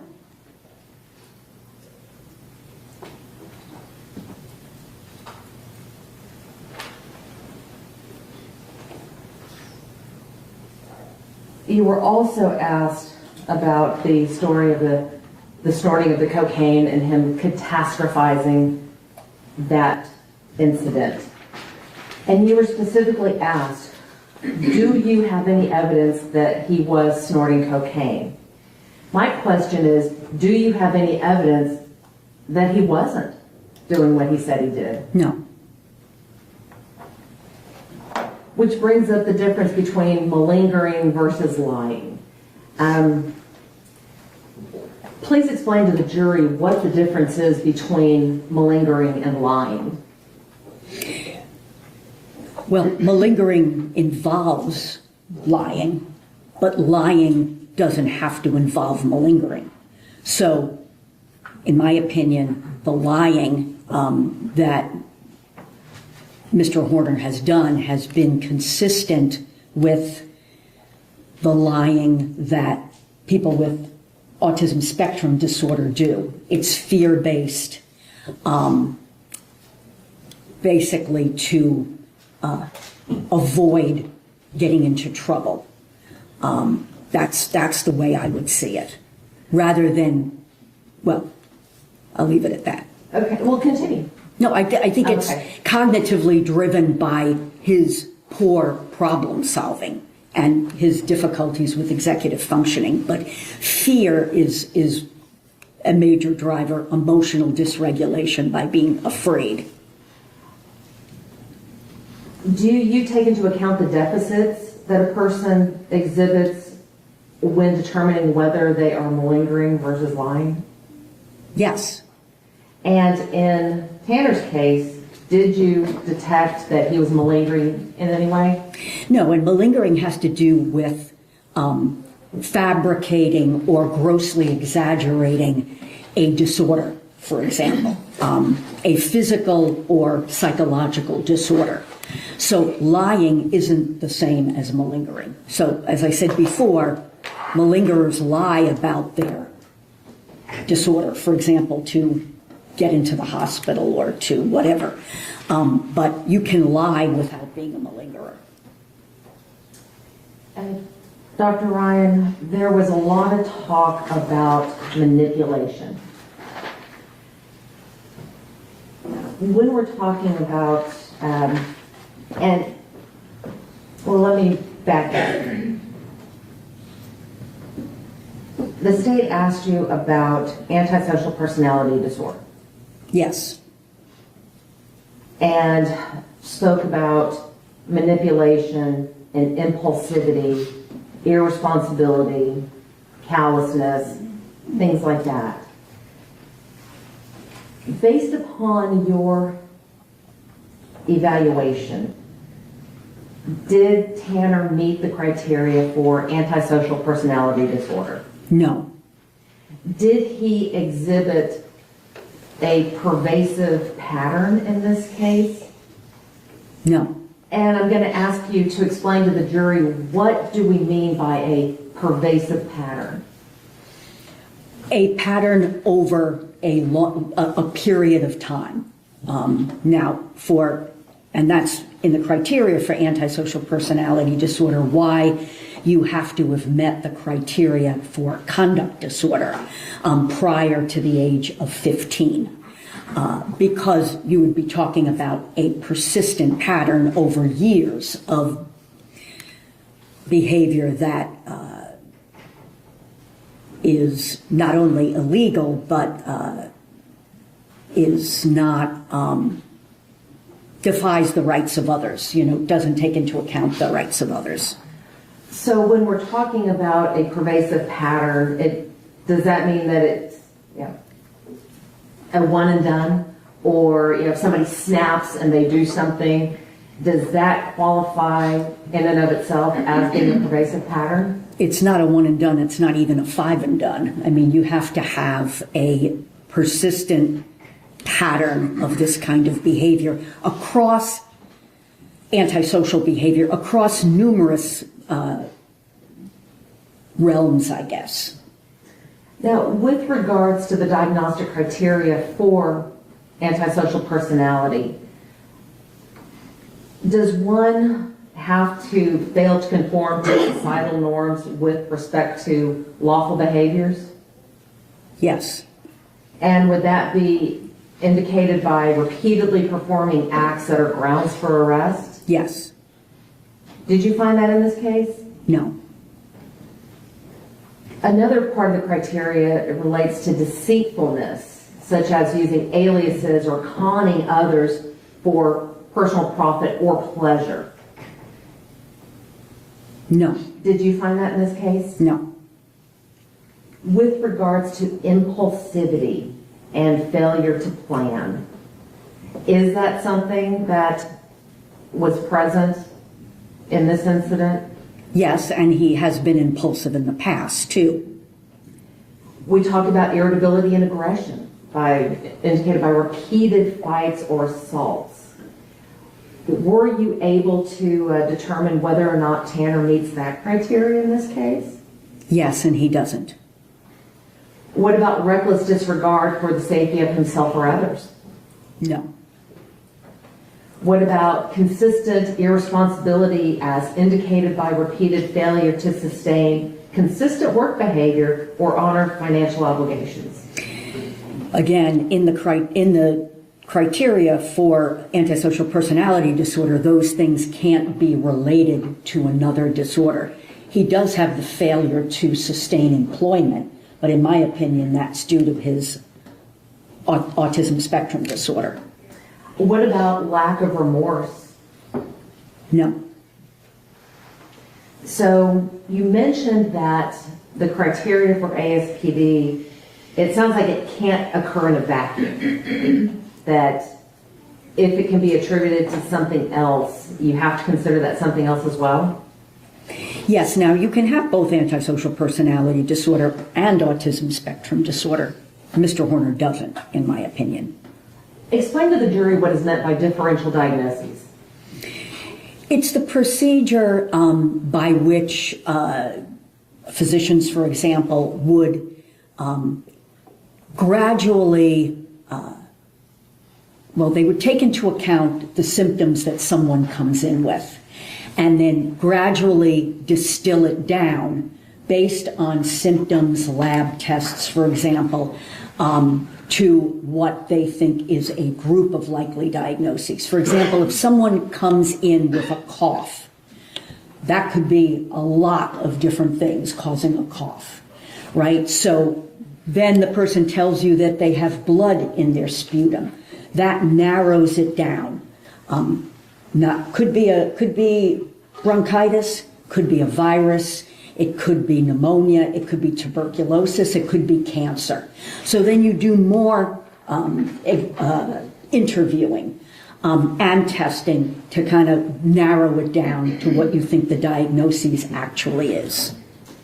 And lastly, Dr. Ryan, the state asked you about the capacity for extreme violence on the part of Mr. Horner.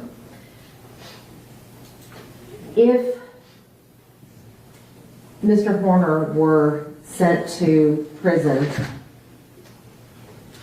in your opinion, what level of risk of violence would he be assessed? In my opinion, he'd be assessed as a low risk of violence. I'm not sure what kind of placement he would have based on the crime, but in terms of his actual violence risk, it would be low. One moment, Your Honor.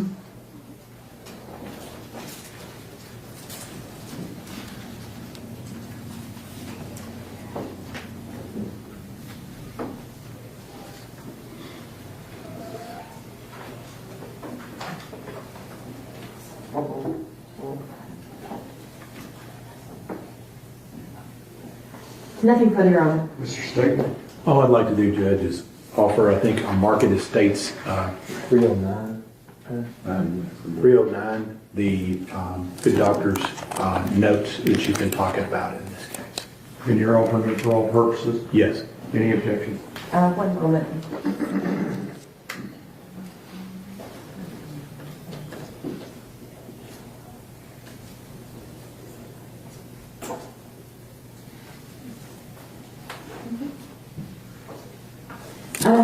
No objection, Your Honor. State's Exhibits 309 will be admitted.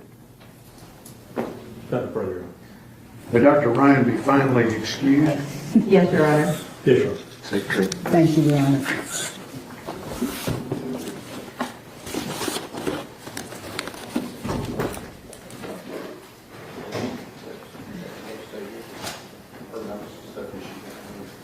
She's got a copy. Yeah. Who you have next?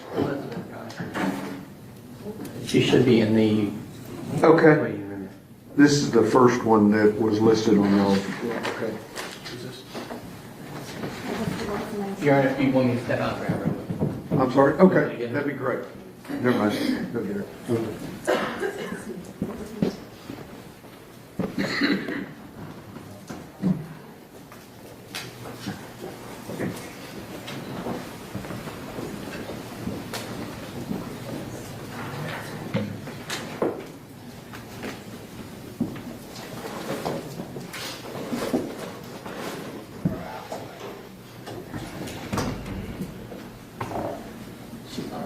Okay.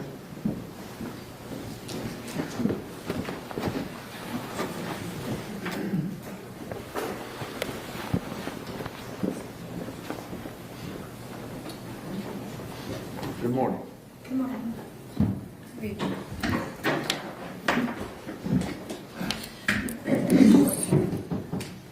You raise your right hand on me. Solemnly swear or affirm testimony given this cause to be the whole truth and nothing but the truth, so help you God.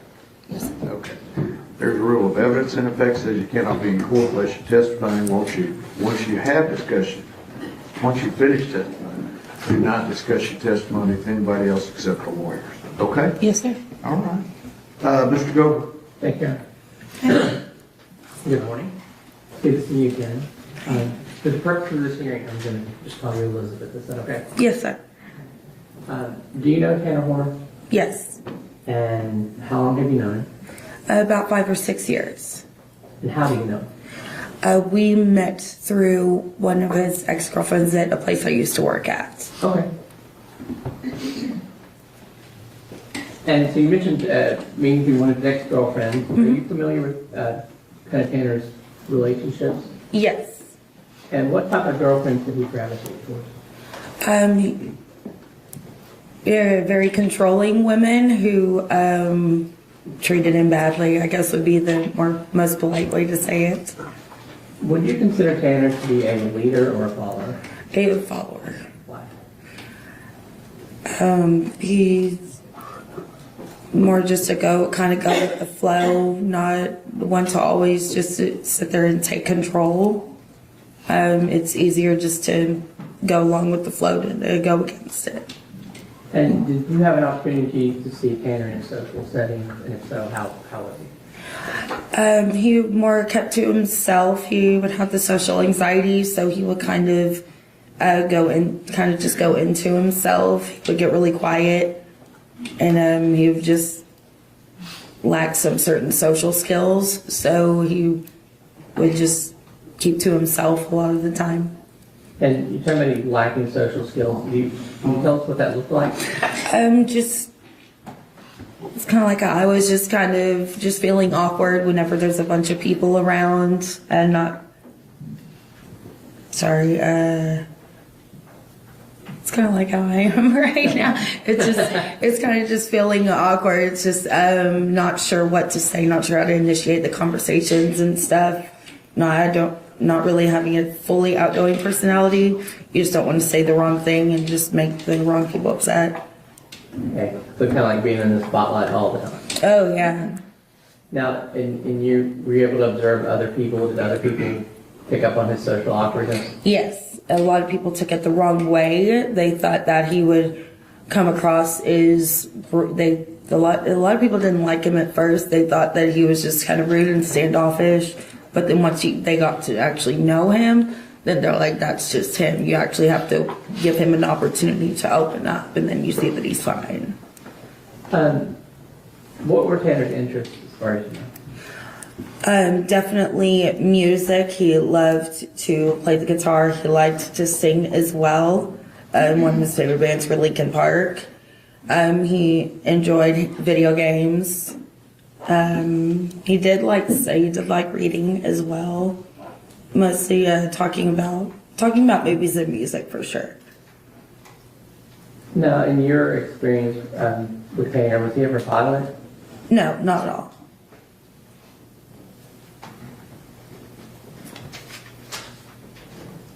all. Did Tanner have friends? Yes. Not many. We shared the very few select friends. But in your observation and from your opinion, how did he feel about his friends? How did he feel about his friends? He absolutely adored his friends. He would do anything for them, and he did have some people take advantage of him because of that kindness. He would give somebody the shirt off of his back, but they wouldn't always do the same for him. Now, did he ever mention mental health or developmental issues to you? Yes, me and him talked about mental health a lot.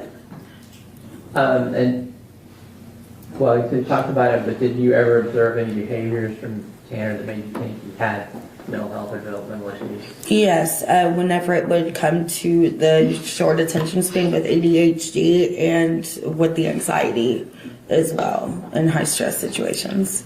And what we talking about, the short attention span, what, like ADHD? Oh yeah, Can you expand on that a little ADHD. bit? Yes, getting easily distracted, going off on a tangent, and just having your mind running a certain way, so where he would say something you would think it's completely random, but it's just the ADHD mind connects a lot of things really quickly, and it comes across to a lot of people as random, but that's just how Did you ever see Tanner panic? yes. What would cause him? Sometimes his women would push him to a certain point to where it feels like they would just try to make him crazy. One of his exes did something, and we got to see his reaction to it, and he's just grabbing the sides of his head, just trying to calm himself down, but just freaking out. So that was directed towards himself? It's mostly directed towards himself. He wouldn't when he was panicking, he wouldn't lash out at people. If anything, people would be trying to calm him down. He would actually pull himself away. And you talked about someone doing something intentionally to him, but did it have to be something big or intentional? No, it can be the littlest of things. If let's say he can't find his favorite hat, he'll freak out and he'll just run around until he finds his hat. And you mentioned his anxiety a couple times. What sort of things would trigger that? Really, just thinking you did something wrong. If he thought that he said something wrong or upset somebody. If something happened at work, something happened with one of his exes, it varies with everybody, really. Did you ever believe that Tanner was depressed? Yes. And why is that? He's been through a lot, and I've seen him be put through a lot. That would make any normal person depressed. He's been cheated on, he's been let go from jobs. He's dealt with a lot.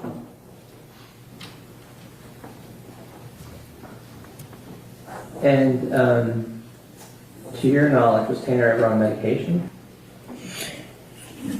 He wasn't, but that was because he didn't have the resources to start to get on medication. And before, it's a couple of months before everything happened, he had actually started seeing someone. He had actually started to get on medication. He was on it for about, I want to say, maybe 2 to 3 weeks, but he was starting to get on medication. Do you know if anything, or did you see anything that helped with his anxiety and depression? Music definitely helped. Having some sort of outlet, whether it's just writing, reading, something that could seem so simple to somebody else, can be the thing that you look forward to the most. How did Tanner react to fatherhood? Honestly, words can't describe how excited and proud he was to be a father. He didn't know, in my opinion, he didn't know how bad he wanted to be a father until he was a father. And then everything just changed. So, without telling me what he said, did Tanner ever speak to you about his parents? Yes. Did he ever talk to you about aspiring to be a better parent to his son? Yes, but he wouldn't. But it wasn't a conversation that came up much. It was something that he didn't always like to talk about.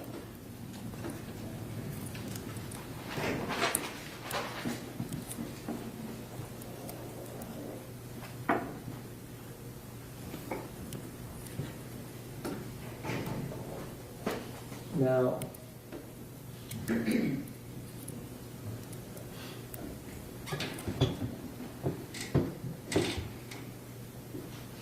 in this case, you're aware that Tanner has pled guilty to kidnapping and murdering Athena Strand. Yes. Just got 1 second. Yes.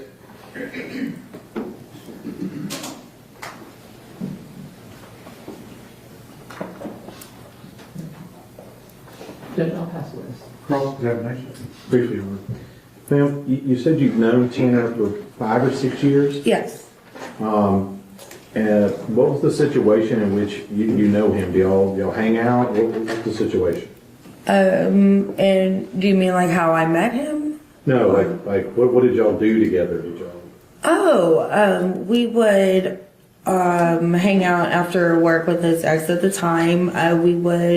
Sometimes we would go out to the bar and just hang out, dancing. We've gone out to a festival a time or two. But a lot of our work schedules were really conflicting with each other, so we didn't get out much. Sometimes we would hang out at a mutual friend's house as well. This time that you hung out with him, going to festivals, over that time that you knew him, how many times do you think you actually did that? I couldn't say. You don't have an estimate? I just don't have an exact number. Was it every single weekend? No, I don't think so. Once a month? I would say maybe every other weekend would be my best guess. And you said you knew what he pled guilty to. Do you know what he actually did in this case? I haven't really been following all the articles and videos. I've just been kind of avoiding anything with it. I don't know exactly. That's redirect. Nothing further. Okay, this would be finally excused. Yes, sir. Yes, Your Honor. Thank you, ma'am. Thank you. Go ahead, Nick. Lee, Your Honor, but can we approach for one? Sure.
Come up, please. Good morning. Please raise your right hand. Solemnly swear or affirm testimony in this cause to be the truth, whole truth, and nothing but the truth, so help you. I do. There's a rule of evidence in effect that you cannot be in court unless you testify, and once you have testified, do not discuss your testimony to anyone else except the Lord. Yes, sir. Watch yourself in that chair. Good morning. Thank you. Good morning. For the purpose of this hearing, I'm going to, it's good to see you, by the way. For the purposes of this hearing, I'm going to call you Lee. Okay. All right. So, Lee, how did you first meet Tanner? Through a friend. Okay. And do you remember where that was at? That would be Electric Cowboy. And how would you describe Tanner? He was fun. Got along with everybody. Was there anything unusual about the way Tanner behaved? He just was good at closing jokes. Just a little different. I don't really know how to describe it. Okay. Just one of the things that you noticed that is tough to put into words? Right. Yeah, it's just a little different. Well, and you said he struggled to tell a joke. Like, if he was telling a joke and like the timing, when you finish it, the laugh and everything, it would be like an awkward pause. It didn't quite finish off. It kind of leave a weird, silent awkwardness. And, did you ever know him to kind of be lacking in common sense sometimes? Yes. Now, did you have a chance to actually work with Tanner? Yes. Was that at a glass company? Yes. And how long have you been in the glass business? 35 years. 33, sorry. What was Tanner's job title at the glass company? Installer. And what does that mean? What would the job be? They would be out there in the job field, residential, installing mirrors, showers, anything that needs to be done on the job site. And was that like mostly manual labor? Or Yes, sir. is there any kind of specialized training or a class that's required to do that? Not to start out. You develop that as you go. And how long does it typically take someone to learn that trade? You're always learning, but to go from like a helper, as I hate to say that, to a lead man, usually a year and a half. Okay, he would have started out as a helper, and a year and a half, you'd expect him to work his way up to a lead man? Yes, sir. And how was Tanner's work performance? A little bit slower than most. He did show up on time. He just was retaining stuff was hard for him. Like retaining Knowledge. the knowledge, the skills.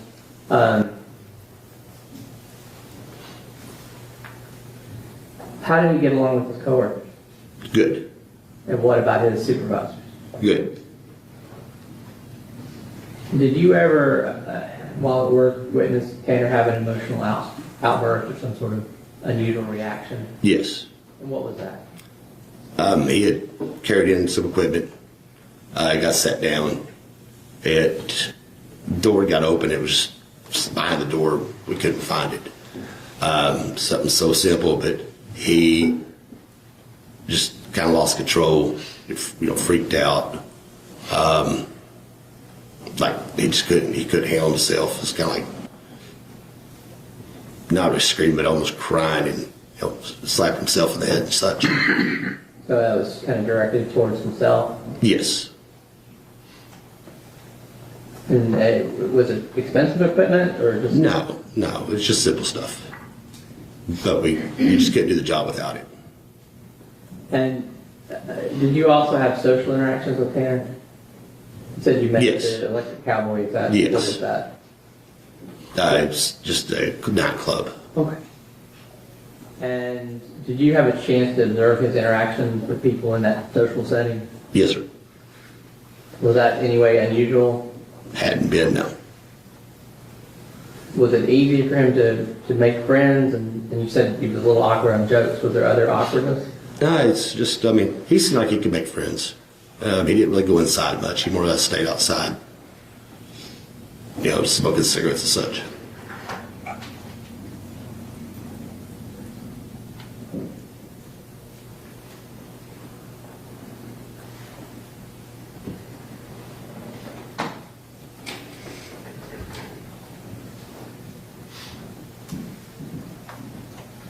Give me 1 second. Yes, sir.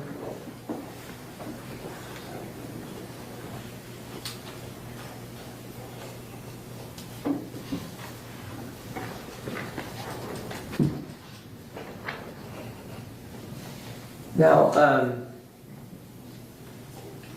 you're aware that he has pled guilty to kidnapping and killing Athena Strand, correct? Yeah, I guess so, yes.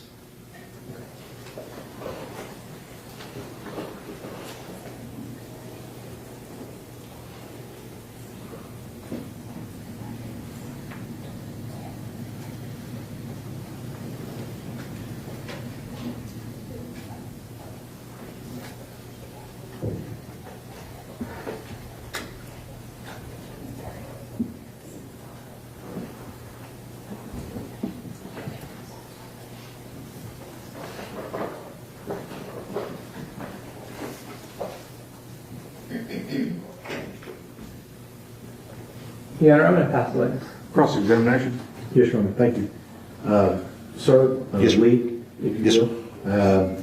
How long ago was this that you knew Tanner? Job-wise or friend-wise, Well, let's start from the very beginning to the last time you saw him. I would say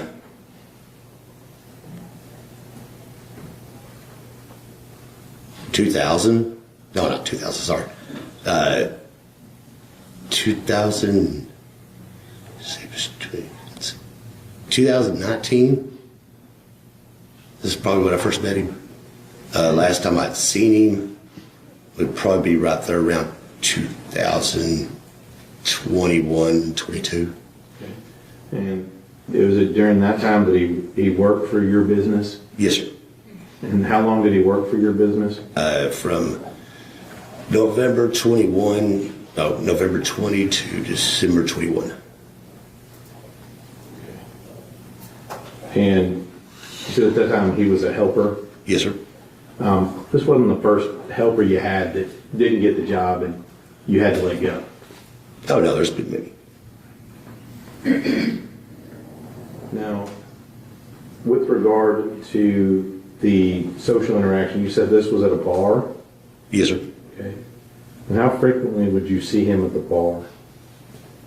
Maybe once every week or two. Now, at some point, Tanner told you he couldn't go to the bar anymore. Is that right? He may have. I don't remember. Did he tell you why he couldn't go to the bar? I don't remember the conversation. Did he have an altercation with the bouncer? Now, he did That's say hearsay. Sustained. What did Tanner tell you? he was not That's allowed. hearsay. Well, he's answered the question. Go ahead. He was not allowed in that bar. He's banned. Not allowed in that bar. Sir? Not allowed in that bar? Yes. But you don't remember why he told you why? No. That's what it's from. Redirect. I'm sorry, I forgot to ask you about Tanner losing the job. Did you have to let him go at some point? Yes. Do you remember about how many months into it was? We told him just because he wasn't catching on, but the homeowner was present when he lost control of himself, and the message that's sent and so forth like that, we just couldn't have that. Okay. Now, did he get his Christmas bonus that year? Yes, And did he really earn it? Or? we do our best for everybody. And did you, even after that, did you remain friends with Tanner? We didn't see each other too much, no, but we crossed paths sometimes. It was a while. But that wasn't kind of No. you didn't cut him off because he didn't do that job? No, sir. That's what it's Mr. State, Nothing, no.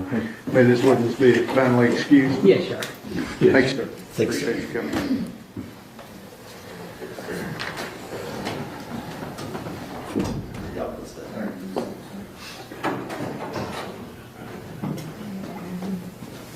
Next witness up on the list. Yes. Give me 1 second. That's the same. Okay. May we approach? Yes.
I would like to get finished with this witness, and then we'll break for lunch, okay?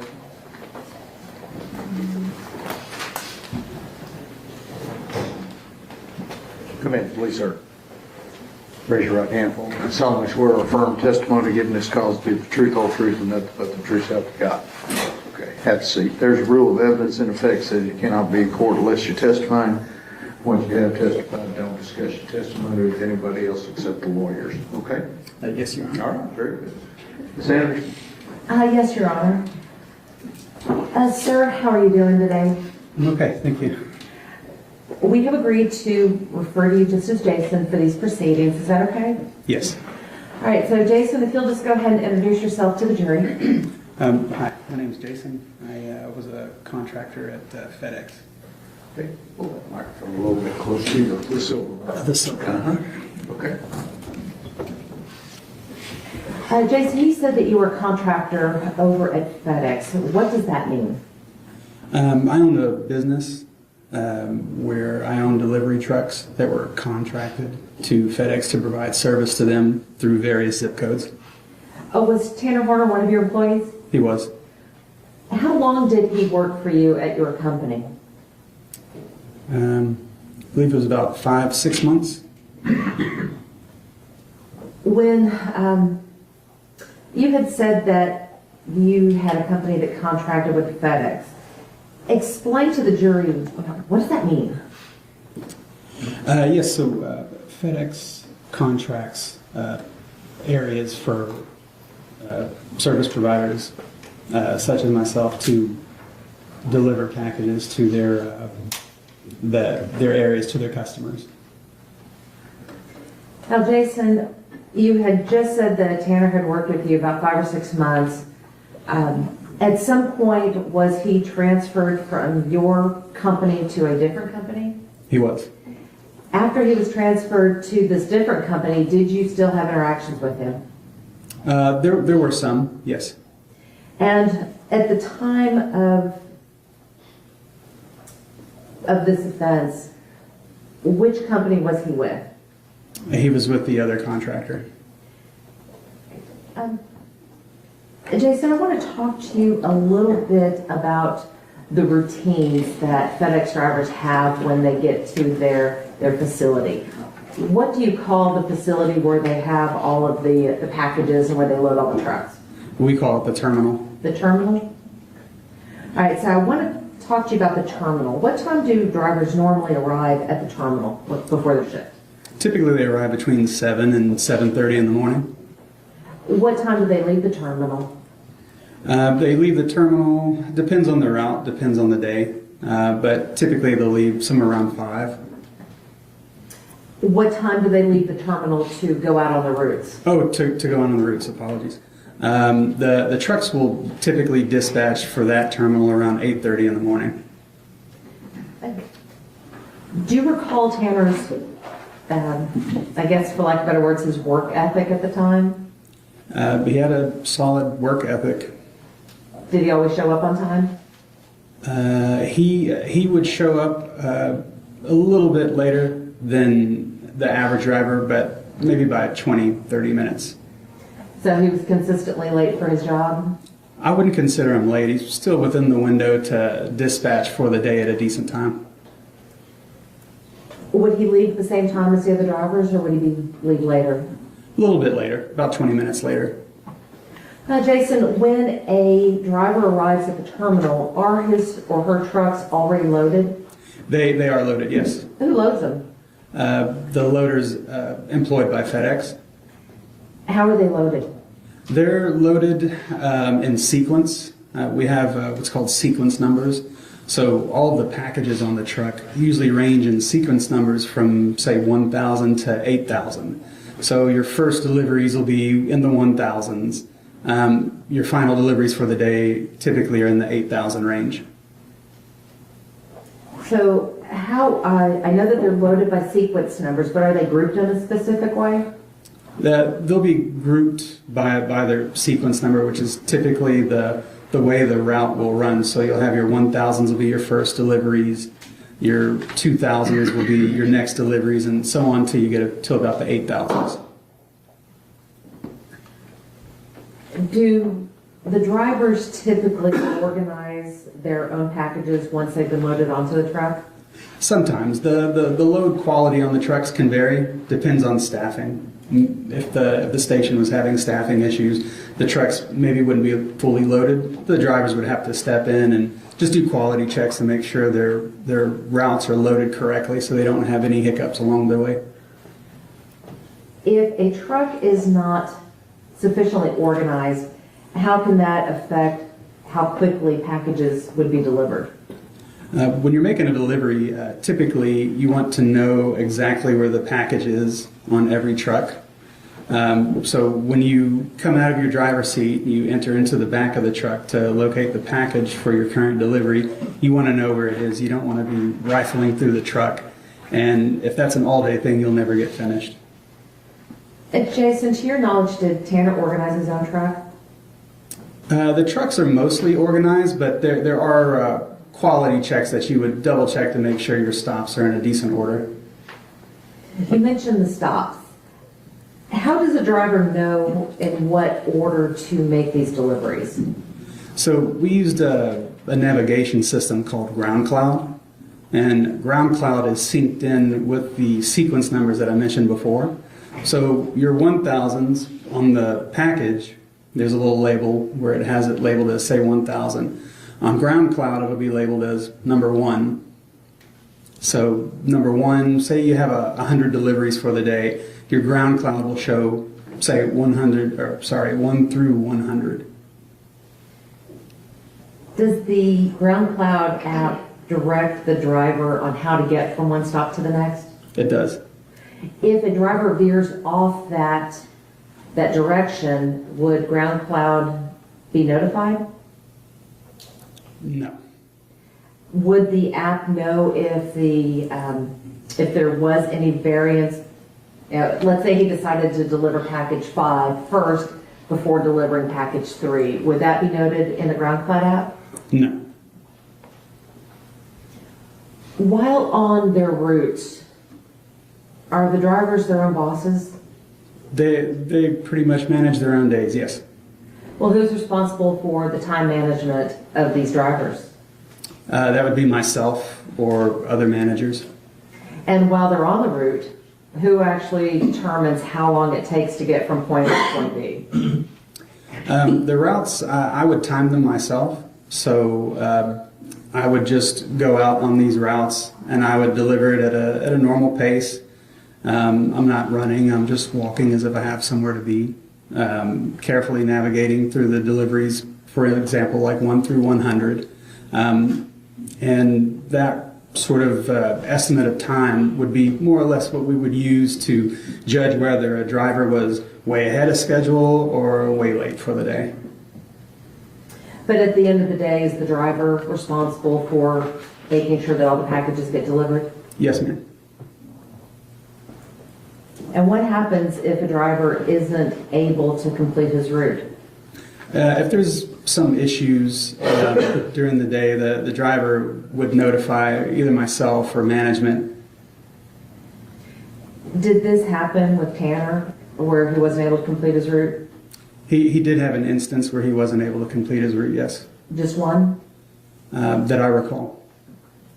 Was it possible that he had more than one time that he was not able to complete his route? It's possible. Jason, when is the peak delivery season for FedEx? So the peak season would revert to the Christmas holiday season. Peak season usually starts around late November and it runs all the way to pretty much Christmas Eve. What is the atmosphere like at the terminal during this peak season? The terminal's a busy place during peak season. The volume almost doubles for the building. Lots of extra loaders, lots of extra trucks, and lots of extra drivers. So you have extra trucks, extra drivers, extra loaders. It sounds like you have a lot of extra noise as well. A lot of extra noise, yes, yes. During this time period, because it's so busy, can it get overwhelming for a driver if he's just not ready for it? Absolutely. Can it get overwhelming for a driver if he is ready for it? Typically, if a driver is ready for peak season, they'll be okay. When you have these busy days during peak season, is it preferable for a driver to have a route that he is familiar with or one that is new to him? Preferable with something they're familiar with. What's that? Just route knowledge. You want to know where all the deliveries are. The average vehicle will also see an increase in their volume for the day. So every day is a little bit busier. Route knowledge comes into play. Their areas do shrink during peak season because the volume is so heavy. So they wouldn't normally cover the same amount of mileage that they normally would outside of peak season. So do the routes change a little bit during peak season? Yes, they do. While Tanner was with your company, did he stay on the same route the entire time? No, not the entire time. How often was his route changed? I wouldn't say very often. There would be times to where we would have to rotate routes a little bit. Someone puts in for vacation.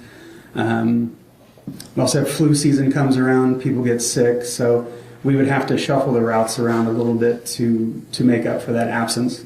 But for the most part, would you agree that he stayed on the same route? Yes. You had mentioned about why it's important to have a route that people know during peak season. Is it important to have a route that you know during non-peak season? It's comforting to know what you have in front of you every day when you come to work. Now, when Tanner was transferred to this other service provider, was he kept on the same route that you had him on? I don't know. Was he switched to the Paradise route? Eventually, yes. Jason, I wanted to talk to you a little bit about the difference between an urban delivery route and a rural delivery route. Are they the same? No, not necessarily. They have their differences for sure. Rural routes usually have less deliveries to make because they have more mileage to cover, whereas urban routes they have less mileage and more density within the route, so they would have more packages to deliver because they have less mileage to cover. Well, Jason, do you believe that you should put a city driver on a rural route? No, it wouldn't be advisable, but it does happen. Why is it not advisable? That's not what they're used to. There's big differences. You wouldn't want to take a rural driver that doesn't face rush hour traffic and things like that and then place them in, say, a route that's having issues with rush hour and school zones and all those. And Jason, the last thing I want to talk to you about is your relationship with Tanner Horner. Yes. When Tanner was working for you, did you get to know him at all? I did. I was there quite frequently, 5, 6, sometimes 7 days a week. I made sure to touch base with everybody, get to know them, their personal lives. They're driving my vehicle, but it's labeled with another company's name, and it's full of other people's property. So I wanted to get to know the drivers for sure. During the time that Tanner worked with you, did he talk to you about his life? He did. And based upon your interactions with Tanner, and again, without telling us what may have been said, did you get the feeling that he was struggling with things at home? Financially, yes. Did you know whether or not he had just become a new father? I did know that, yes. Now, you mentioned the financial difficulties. Did you try to help Tanner with his financial difficulties? Yes, ma'am. I gave him a loan. Do you remember how much of a loan you gave him? I believe I gave him about $1,100 to help him with his family and his living situation. He had car troubles. I just wanted to help him. He needed help. He didn't have anyone else to go to. And he seemed like a good enough person. Jason, do you remember a time in May of 2022 when Tanner had to take a leave of absence? I do. Do you recall how long he was gone? He was gone for approximately 1 week. And to your recollection, was that due to a medical issue? Yes. I'll pass the witness. Cross-examination? Yes, Your Honor, quickly. All these, it sounds to me like, Jason, that, and just given your statements today, that you seem to get to know all your workers. Is that right? Yes, sir, that's true. And I get the vibe from you, just talking with you today, that you loan money to just about anyone if they need it. Am I right? If they needed help, I was in a position to help, and I would do so. Right. And I'm betting your employees appreciate that and value that in you as boss, don't they? They do. Now, in this particular case, you only knew Tanner 5 or 6 months, right? Yes, sir. And during that time, with all the other drivers that are going on, how many other drivers do you have at that time? At that time, I had close to 20 delivery routes. All right. Each route has a driver, I'm assuming. Yes, sir. And then you probably have a couple of extra to help out. I do. And in that particular situation, the routes for all the drivers can change at different times, can't they? It happens sometimes, yes. It's not preferred, obviously, but it does happen. It does happen. And those drivers, they understand that that's part of working for you and getting paid, is that sometimes they might have to go on a little different route. Yes, sir. All right.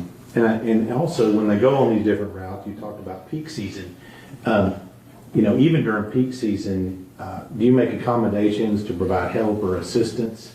In other words, would you yourself actually go out and help one of your drivers deliver packages? Yes, I was on the road just as much as the drivers would be. So even during peak season, the drivers during that time, those that are behind, would you have the other ones who are maybe ahead go help them? Yes, sir. During peak season, the holiday, Christmas season, we would set up buddy plans. So you would have a route, and the route closest to it would be their buddy. So sometimes I would have to ask the buddy to go help out another route, and otherwise I would be on the road myself. Right. And during this time, this 5 or 6 months that you had Tanner work with you, he was able to do all of that, wasn't he? He was, sir. He was able to manage the GPS and manage his route, wasn't he? He was. And was able to communicate with you when he needed help or additional help delivering packages? He would have been able to communicate. I don't remember an instance where I would specifically have to go and help him, except for the one day when he had to leave early and go take care of a personal issue. Right.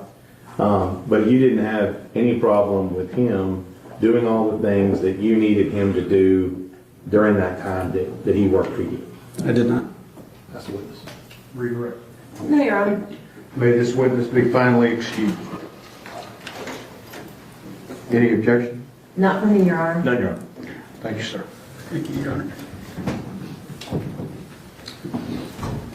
Okay, your lunch is here, and we'll see you at 1:15.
Yeah. When it comes out. Okay. Okay. The witness, not. Yeah. I see that. I see now.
Y'all want to do a change of name on him?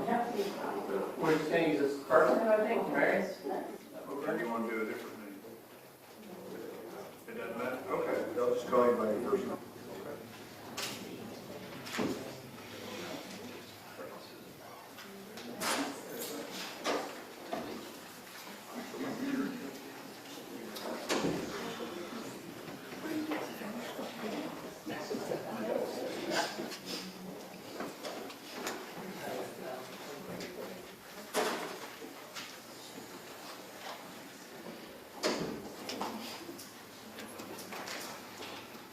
Both sides ready for the jury? There you are. Yes.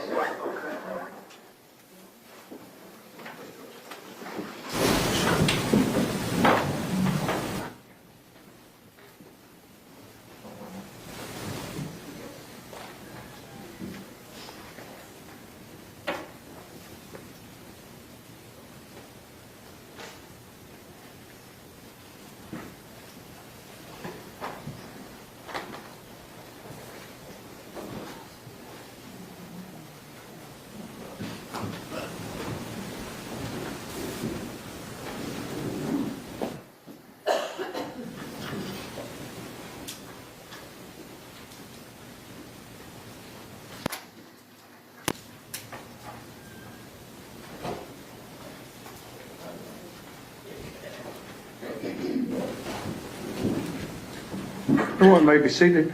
Good afternoon. We are ready to proceed, ladies and gentlemen. This witness has been previously sworn to testify truthfully. Mr. Goble. Yes, sir.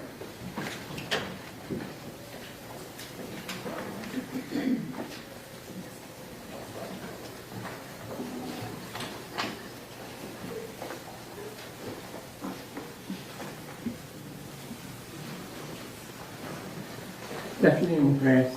For this purpose of the hearing, I'm just going to call you by that one name. Is that okay? Yes, sir. All right. It's good to see you again. Thank you. Yes, sir. To start with, you are a convicted felon, Yes, sir. and your charges include assault family member, eating, breathing, engaged in organized crime, escape while arrested or confined, failure to ID a fugitive, intent to give false info, prohibited substances or items in a correctional facility, and theft of property. Correct? Yes, sir. When did you first meet Tanner? I first met Tanner in May of 2025. And what was your first impression of him? Man, this a cool little white dude. Like, that was my first impression. Like we used to sit there and just talk about cartoons all day. That's all we do. Just sit there and talk about anime all day. I was like, he was just cool, man. Just a cool vibe, just to get the stress out of being back there 24 hours confined in this cell. You give a dude a laugh. And Okay, hang when on. he first, Hang on. I need for you to enunciate a little better because the court reporter's having a hard time understanding what you're saying. Okay? I mean, I just thought he was a cool gentleman. yes. Like, yeah, he just, Hold on. Let me ask you a question. And let me just clarify what we've already gone over. You said he was a cool little white dude. Yep. And you all taught anime and cartoons, things like that. yes, sir. Did you notice anything kind of different or unusual about him when you first saw him? I mean, like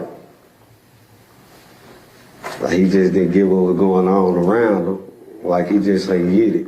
You didn't get what was going on around him? Yeah. Mr. Fellow, I'll let you lead if you need to. Thank you, sir.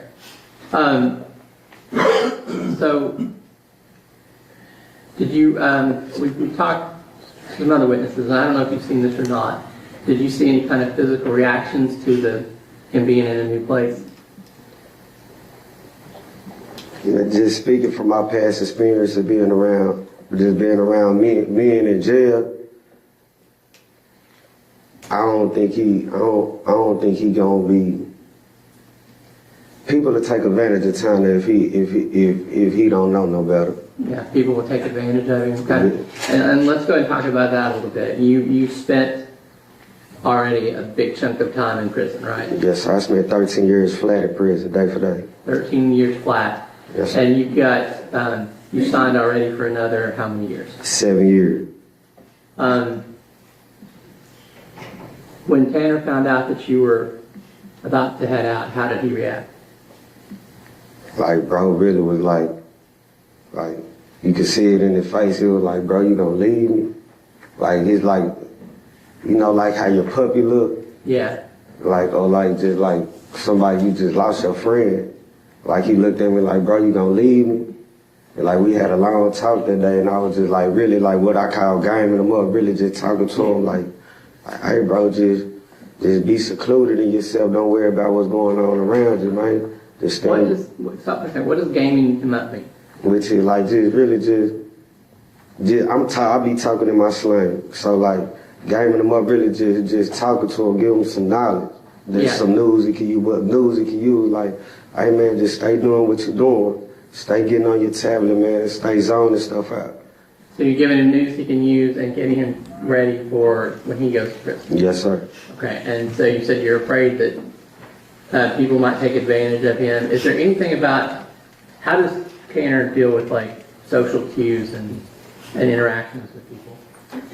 Like, honestly, when he deal with social cues, like, he'll come to the door and be like, hey, what are they trying to? And I have to tell him like, hey, bro, like, just sit down, you doing, you know what I'm saying? Just stay out the way. Like, that don't mean you no good, that don't mean you no harm. They taking advantage of your kindness. Okay.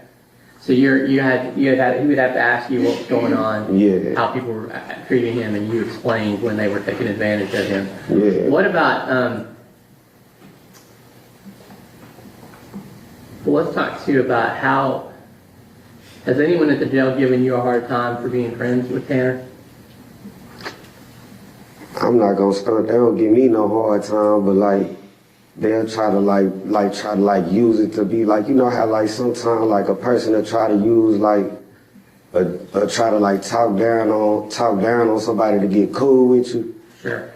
And like they'll try to be like, man, look at your boy over there. He be such. And I'll be like, look at you though. You doing such. So they tried to pick on him to get on your good side, and you just gave it back. Yeah, just give it back to him. Sure. Like, who is me to judge? You ain't never showed me nothing like that, nothing wrong like that. Now what, besides cartoons and anime, what do you and Tanner kind of talk about? Man, we just talk, man, the news, Donald Trump, man, we Bible study. Man, we talk about everything that's not don't pertain to being locked up. Yeah. We just keep our mind up out of jail. Well, let's start with the kind of Bible study. What sort of stuff have you done with that, Tanner? All right, like, this is what we'll do. All right, we got tablets, we got Pando tablets in ourselves we use all day, but like, sometimes we'll do this, like, I'll get the kiosk and they'll open up my slide. We'll get our Bible, I'll be like, man, Tanner, I call him Thorn. Yeah. I'll be like, Thorn, man, or he'll call me, look at our chicken. hey man, let's do Bible study. And we'll get on the run. I got my Bible in the slide. We'll just sit up there like we was reading in the book of Acts. We in the book of Acts chapter 14 right now. Yeah. We done read through Luke. We done read through all Matthew. Like, so we in the book of Acts right now, the conversion of Paul. So like. 1 second here. So your nickname for him is Lord, his nickname for you is Chicken. Yes, sir. And you're in 2 different cells. Yeah. But you'll be able to open the slot and sit down and go through the Bible together, and you work through Luke. Yeah. You're in Acts chapter 14, the conversion of Paul. Yes, sir. Go ahead. And so like we just sit there and break it down, just interpret it, and then like we'll go back and like, man, and just really apply it to our own life. Mm-hmm. And just like Paul, man, like if he able to change and God didn't condemn him, like it's the same thing for us. Right. So you're taking those lessons and applying to each of your lives. Yes, Has sir. that been beneficial for you? Man, it's been beneficial to me. I know it's been beneficial to my friend, because at the same time, like, y'all don't see what I see throwing in their cell 24 hours a day. Like, early in the morning, he ringing his hand. Early in the morning, where I got to tell him, hey, bro, pick your head up. Hey, it's going to be all right. Pick your head up. Hey, how you doing today? Hey, bro, you good? Hey, man, come talk to me, man.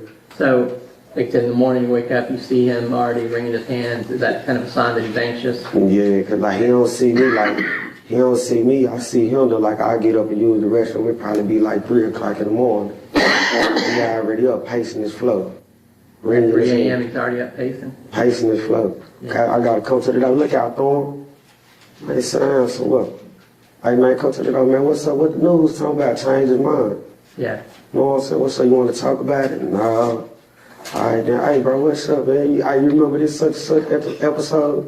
Hey, you remember we were little watching Pokemon, man? Yeah. You know what I'm saying? Just change. So you redirect him back to episodes of Pokemon, things like that. You get him calm back down? Calm it down, just to try and get his mind off the situation. And we talked, I know you and I talked a little bit before, but for the jury, about when he comes back from court. Is that another time when you need to kind of pick him up or distract him? Man, look, every day I come back from court, every day he come back from court, I look out Thorn, how today was. Thumbs up or thumbs down. You do me like that, I know not to question him no more. Man, Yeah. I'm finna go watch Naruto. Yeah. I know he's finna go watch cartoons and zone it out, get his stress up off him, lose himself. Okay. So when he comes back and he's like that non-responsive, he's got to take time and try to get away. And you mentioned earlier like the tablet and Pando. Pando is an app on the little computer tablets that you all use, right? That's how you all get information now. It's not like the old days where someone come around with books. Yeah, it ain't the old days. No. All right. So let me see.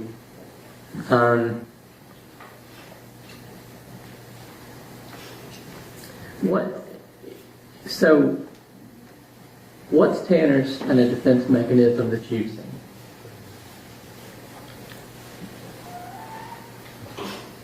Man, Tanner goofy, man. Goofy? Yeah, man, Tanner goofy, man. Is it kind of immature? Yeah, where you gotta be like, man, did this dude just say, did he just remind me of me being in middle school or something? Yeah. You know what I'm saying? Is he ever like a smart aleck or anything? I mean, I gotta answer it like this. If y'all give me a chance like to explain it. Sure. I gotta answer it like this.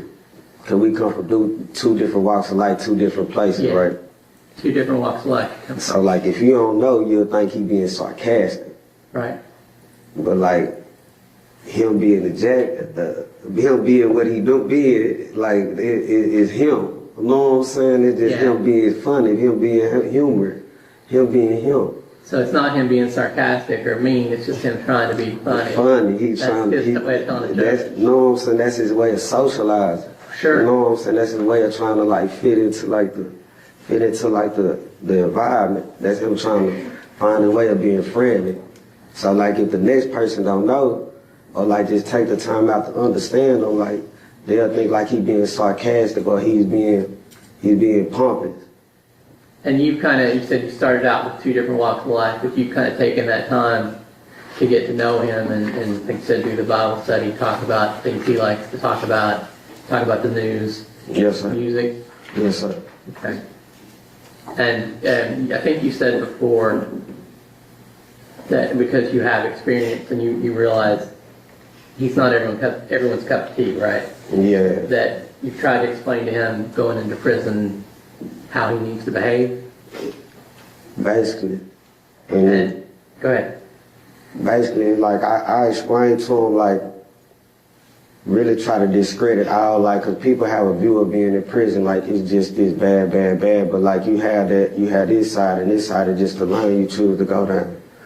But like, you still have people down there that prey on people. Yeah. And me being experienced, I grew up down there. I was a bad individual down there. Yeah, So, so like, wait one second. So you said go down there, everyone thinks that everyone's bad, but it's not that way. It's not that way. But there are people that will prey on. It is people that prey on other people. Sure. You got sheep and you got wolves. Yeah. And like time, like people will get a man with messed up intentions. I think being a good man, cause trying to being a good man, just want to help somebody. They'll confuse that with being green. Right. And I don't think he's doing is just being a good person. And what does being green mean? Naive. Naive. Okay. So as between the wolves and the sheep, which one is Tanner? Tanner, a baby lamb. Baby lamb. Okay. Yeah. So a little worse than a sheep. So you're telling this because you're worried about his safety. Yeah, the past experience with people, us just being in a little vicinity behind them doors back down there. Just back there and along it. Like it's been situations where I had to, hey bro, go and chill out now, he don't go. Or like just, I'm gonna tell you a situation that just happened, like we had a neighbor over there. Yeah, you got a neighbor and what happened? And he was asking Tanner for some coffee. Yeah, you asked for coffee and basically messed Tanner over. You know what I'm saying? Told him, I'll give you this for this. And basically really jacked him for his coffee. And then jacking for me, basically stole it from him. Yeah, basically stole his coffee. And like just to make it good, I gave it back to Tanner. You know what I'm saying? And let bro know, like, nah, you really out of line. You know what I'm saying? Yeah, so you kind of tried to stand up for him. Yeah, you know what I'm saying? Really, you don't do that, man. Sir, if I can explain, like, sir, you don't do that to no person that's naive. Cause like, when you being down there in prison or just men in general, a grown man, you don't bully nobody that don't know no better.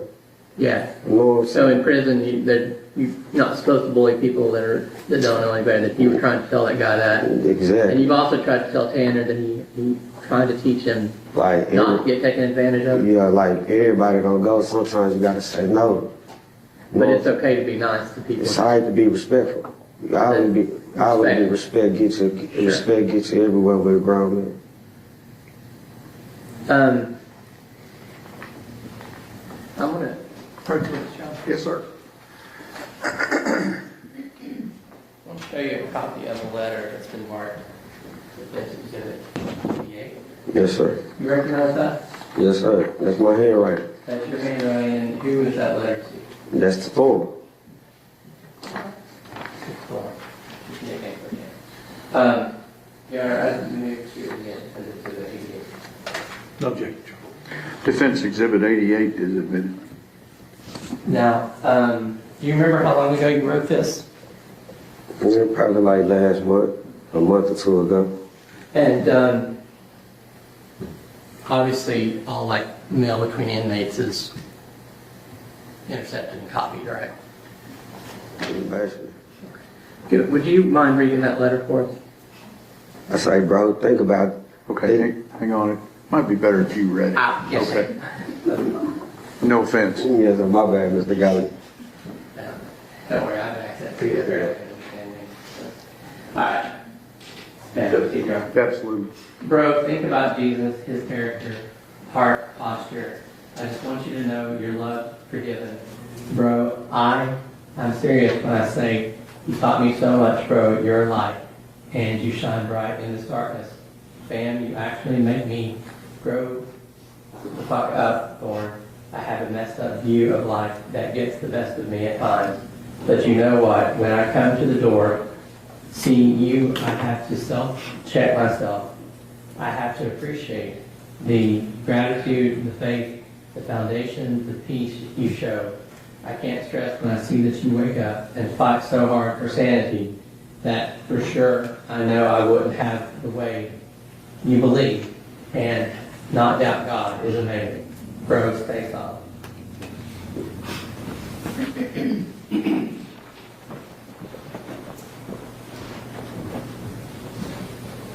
Now, Jamaris, have the guards been going out of their way to tell you about Tanner's case? Good job, Jeff. That calls for hearsay. He can answer yes or no. Tell the truth. Just a yes or no? Yes, sir. Okay. So at this point, you know that Tanner pled guilty to kidnapping and murdering Athena Strand. I know we pleaded guilty, but I just didn't know the extent of the charge. Until now, or until? Until did the proceedings and stuff start. Oh yeah, yes. So you once it started, you knew what it was. Until then, you did. Yes, sir. Is Tanner still your friend? Of course. Are you still trying to help prepare him? Man, I talk to Tanner every day about like, hey, dog, when I catch change, man, stay in your lane. Just stay in your little box, man. Don't let nobody interfere, change anything you got going. You is not what they say you is. I keep that on in mind daily. And in the time that you two have been together over there, Tanner hasn't had any disciplinary issues? No, sir. I'll pass it in, Sean. Cross-examination. Briefly, Your Honor, thank you. Sir, let me ask, so this situation that you guys are in, are y'all in some type of different confinement where you have to talk through the little holes? All right.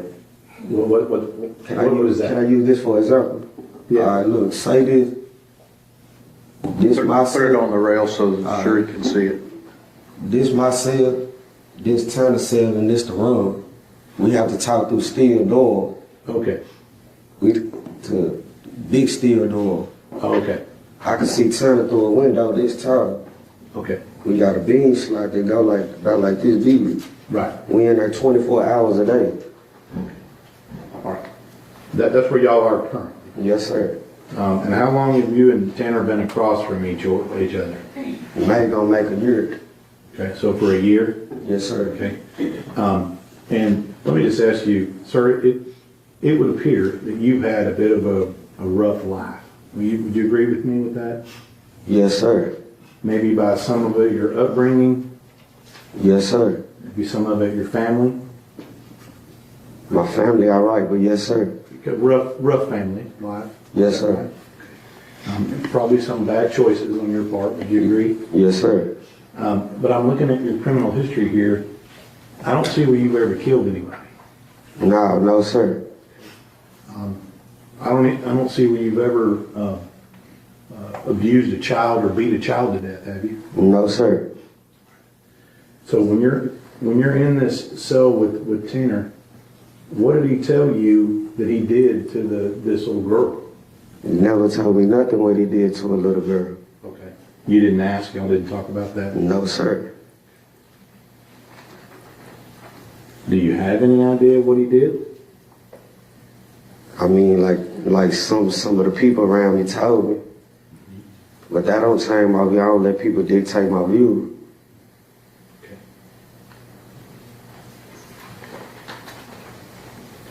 Okay. Even despite that, you still think he's a good man? He ain't never showed me nothing different. His character good. That's what I'm sure. Regret. Nothing for him. I give you finally excused. Yes, Your Honor. Thank you, sir.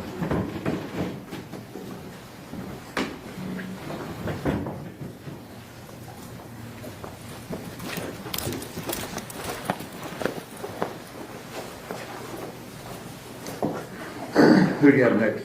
Dr. Davies, Your Honor. Dr. Davies.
Ladies and gentlemen, this witness has been previously sworn to testify truthfully. Just have a seat.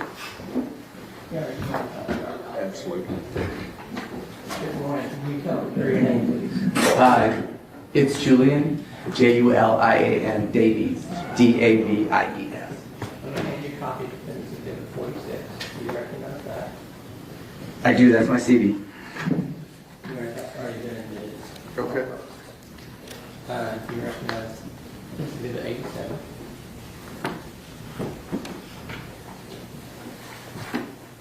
Yes, that's my report. Your Honor, I move to admit Exhibit 87. Any objection? No, Your Honor. Okay. Defense 87 is admitted. Sure.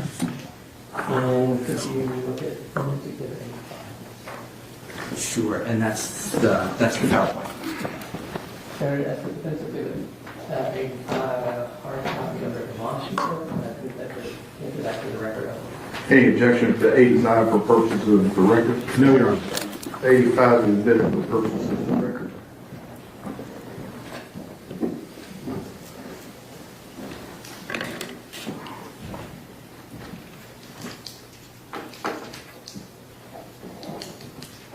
If we decide I'm going to give this to you. Sounds good. And we need it. Great.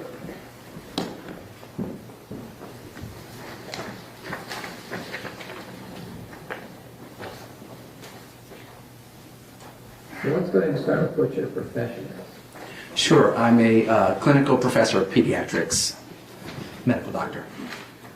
Okay. And pediatrician. So, can you tell me about your education?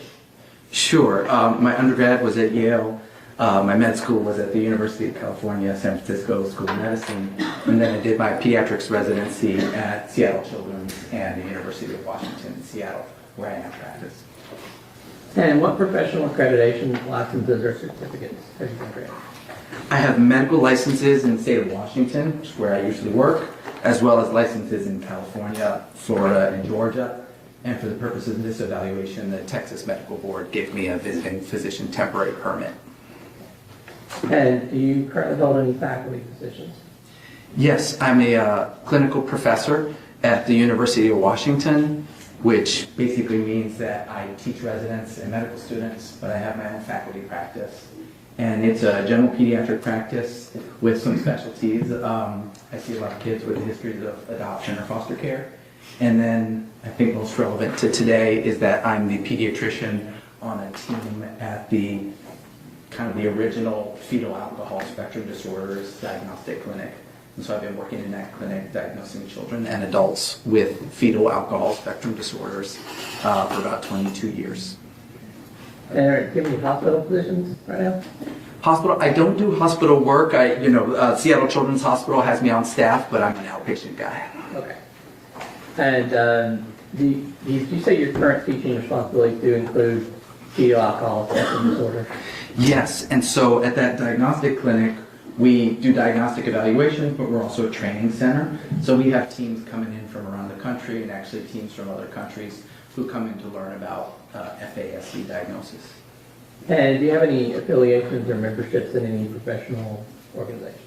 Yes, I'm a fellow of the American Academy of Pediatrics, and I'm board certified by the American Board of Pediatrics. And your responsibilities include any organizations that address FASD? Yes, I'm involved in planning conferences and teaching. There have been some conferences held in Seattle that I've spoken at, if that's what you're asking. Sure, and on that same vein, have you given presentations on FASD? Yes. What about, have you been published in that area? Yes, as well. And have you been qualified by courts to give testimony on FASD before? Yes, in about 9 states I've been qualified as an expert in FASD, including Texas.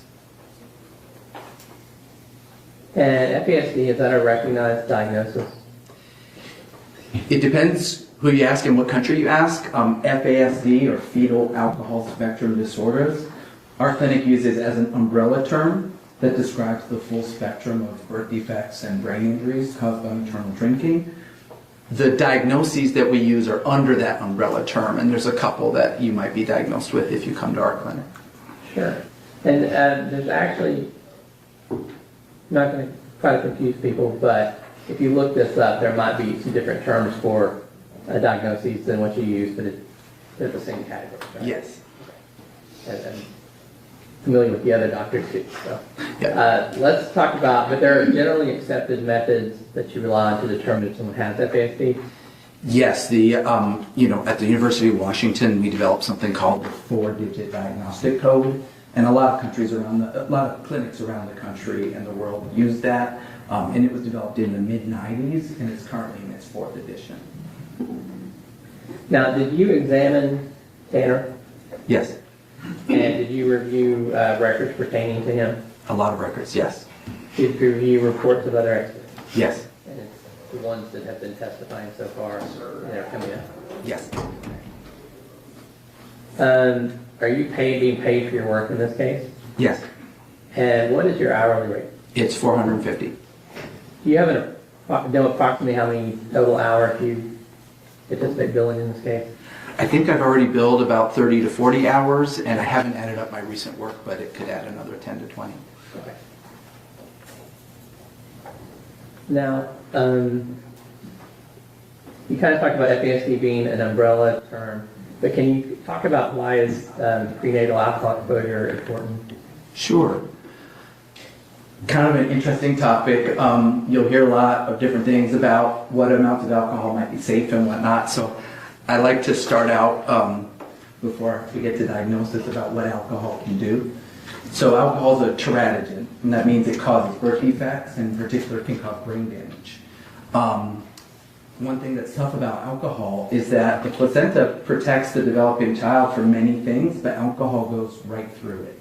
So the mother's blood alcohol level is the fetus's blood alcohol level.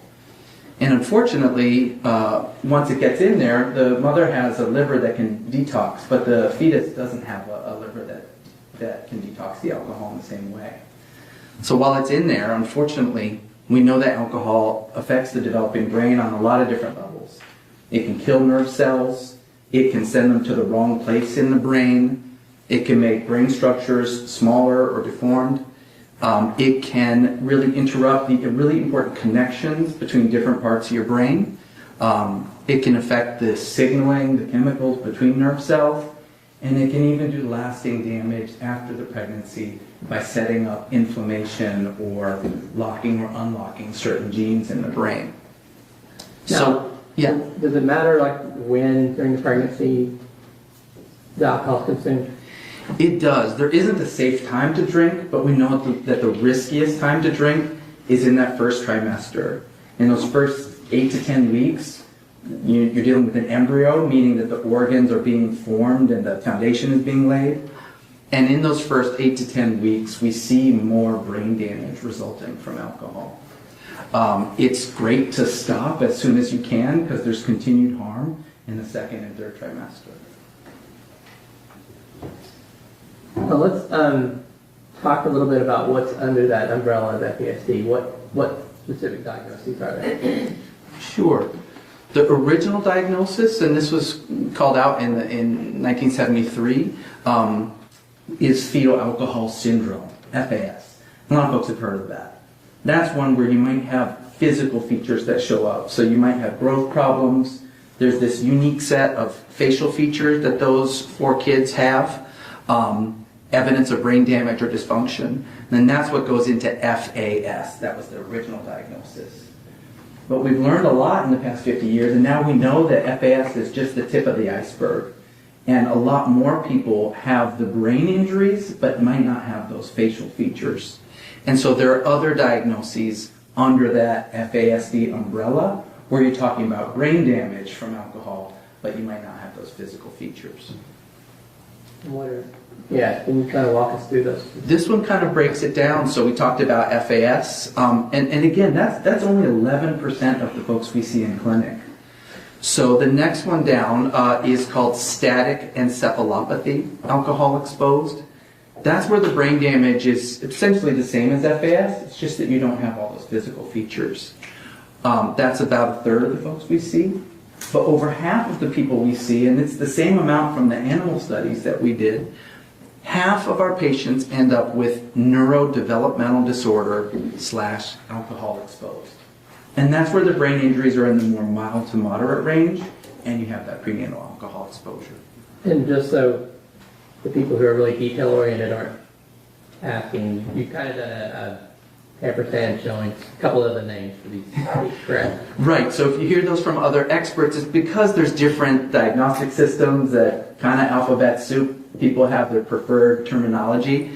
So if you've heard about ARND, alcohol-related neurodevelopmental disorder, or you might have a psychologist that's using the DSM book, and in there they say neurodevelopmental disorder associated with prenatal alcohol exposure, or NDPAE.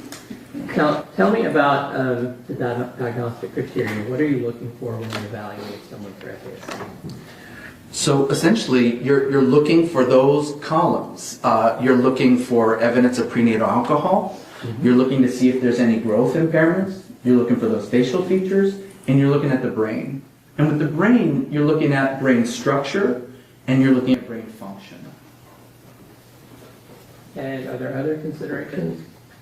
Very much. You know, those are the things that make up an FASD diagnosis. But we also really like to do what's called differential diagnosis. And that's where you're thinking about, okay, but what are the other risk factors, maybe in family history or other things that went on during pregnancy or problems at birth or things that happened in that person's life that could have led to similar problems. Now, when you're looking at those other things, is it possible to have what they call, like, I guess it's comorbidity, or to have more than one thing, or is this does this exclude other diagnoses? No, in fact, we expect other diagnoses, and the research at our clinic suggests that if you come see us for an FASD diagnosis, you're 3 to 7 times more likely to have other major risk factors that could be impacting your brain. And so sometimes we say that FASD is like an adversity magnet, or the hits heat comment, which is that unfortunately we see high rates of other comorbid, meaning co-occurring diagnoses. So it's really common to have more than just an FASD diagnosis. What type of professionals are involved in diagnosing FASD? Is that an individual or a group? How does that work? It can be done as a solo provider sort of thing, but it's better when you have other professionals in the mix. Mm-hmm. And so at our clinic at the University of Washington, there's me, but there's also a psychologist and sometimes a speech language pathologist or OT, occupational therapist, sometimes a social worker. So it's best done as a team approach, which in the sort of legal setting usually means that there's other experts like psychologists and speech language pathologists or brain radiology specialists. And so I take what they find and use it to come up with my medical diagnosis. And your diagnosis, like you said, is medical, from the medical perspective. Correct. Let's talk, if you're ready, about prenatal alcohol exposure in Tanner's case. Sure. What's your evidence that he experienced significant prenatal alcohol exposure? Right. So his mother, Melissa, in a sworn affidavit, said that she was 19 when she became pregnant with Mr. Horner. And she was about 8 to 9 weeks along before she knew she was pregnant. Before she learned she was pregnant, she would drink to intoxication on numerous occasions. And she would drink Jack Daniels and Coca-Cola all night. She then said that once she found out she was pregnant, that she stopped drinking alcohol, but she continued to smoke cigarettes and also use some cannabis to manage morning sickness. And what does that mean for Tanner specifically? That, unfortunately, is a high-risk prenatal alcohol exposure for the reasons we were talking about. Those first 8 to 9 weeks are when those crucial foundations of your brain architecture are getting formed, when those nerve cells are most vulnerable to alcohol. And that pattern of drinking to intoxication, drinking Jack and Coke all night, that's a high-risk level of alcohol. And so it's this pattern of drinking that the studies show is most likely to cause fetal alcohol impacts.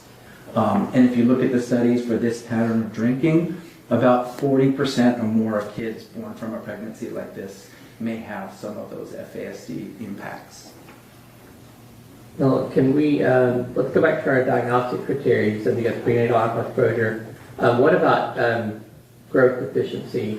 How does that relate to FASD first? Yeah. So growth is interesting. We see growth problems in about 1 out of 3 folks in clinic.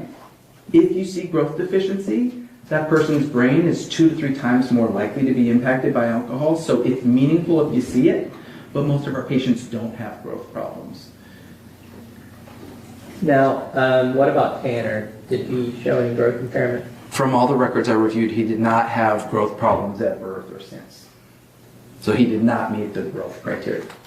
And you talked about the original diagnosis, the FAS, with physical facial features. How did they help you diagnose FASD? For the facial features? Yes. Yeah. The facial features are interesting. If you have them, and you have to have all 3 of these pretty subtle facial features, it's pretty much only alcohol that does that. But we know from studies that there's really maybe just 1 or 2 days early in pregnancy where those facial features get created. So most of the folks that come see us in clinic, they don't have those facial features. Less than 10% of them do. So basically it can matter specifically what day you drink on. Pretty much. It's day 19 or 20 of a human pregnancy. And you said, did you already say how common are those facial features among patients you see? 9% have the full face of fetal alcohol syndrome. And Tanner does not have those? He does not. The other criteria we talked about was, I guess the next one. What evidence of brain damage do you look for in an FASD evaluation? Right. That's where, again, we're looking for, is there any structural evidence of brain damage? And that alone could get you to an FASD diagnosis. But we also really want to look at how the brain is functioning, right? And so when we're looking at the kind of scoring how impacted the brain is, we're looking at structural stuff and we're looking at functional things. Now, we've talked to other experts about diagnoses being based on deficits. So is your diagnosis based on what's wrong with the brain and not necessarily what it does well? Yes, it's the same here. In fact, we really expect an uneven pattern in FASD where you can have some deep impairments or deficits, but also some skills that are more normal. And how do you determine structural evidence of brain damage? That's where in clinic, the easy way is to take a head circumference. If you have kids, you might remember us doing that when they're young. That tells you how well the brain is growing. That was not present in the records I have from Mr. Horner. Sometimes we have the benefit of neurodiagnostic imaging, and I think you've already heard about that, but like an MRI or a quantitative EEG or a PET scan, these are ways that help us look at the brain structure and function.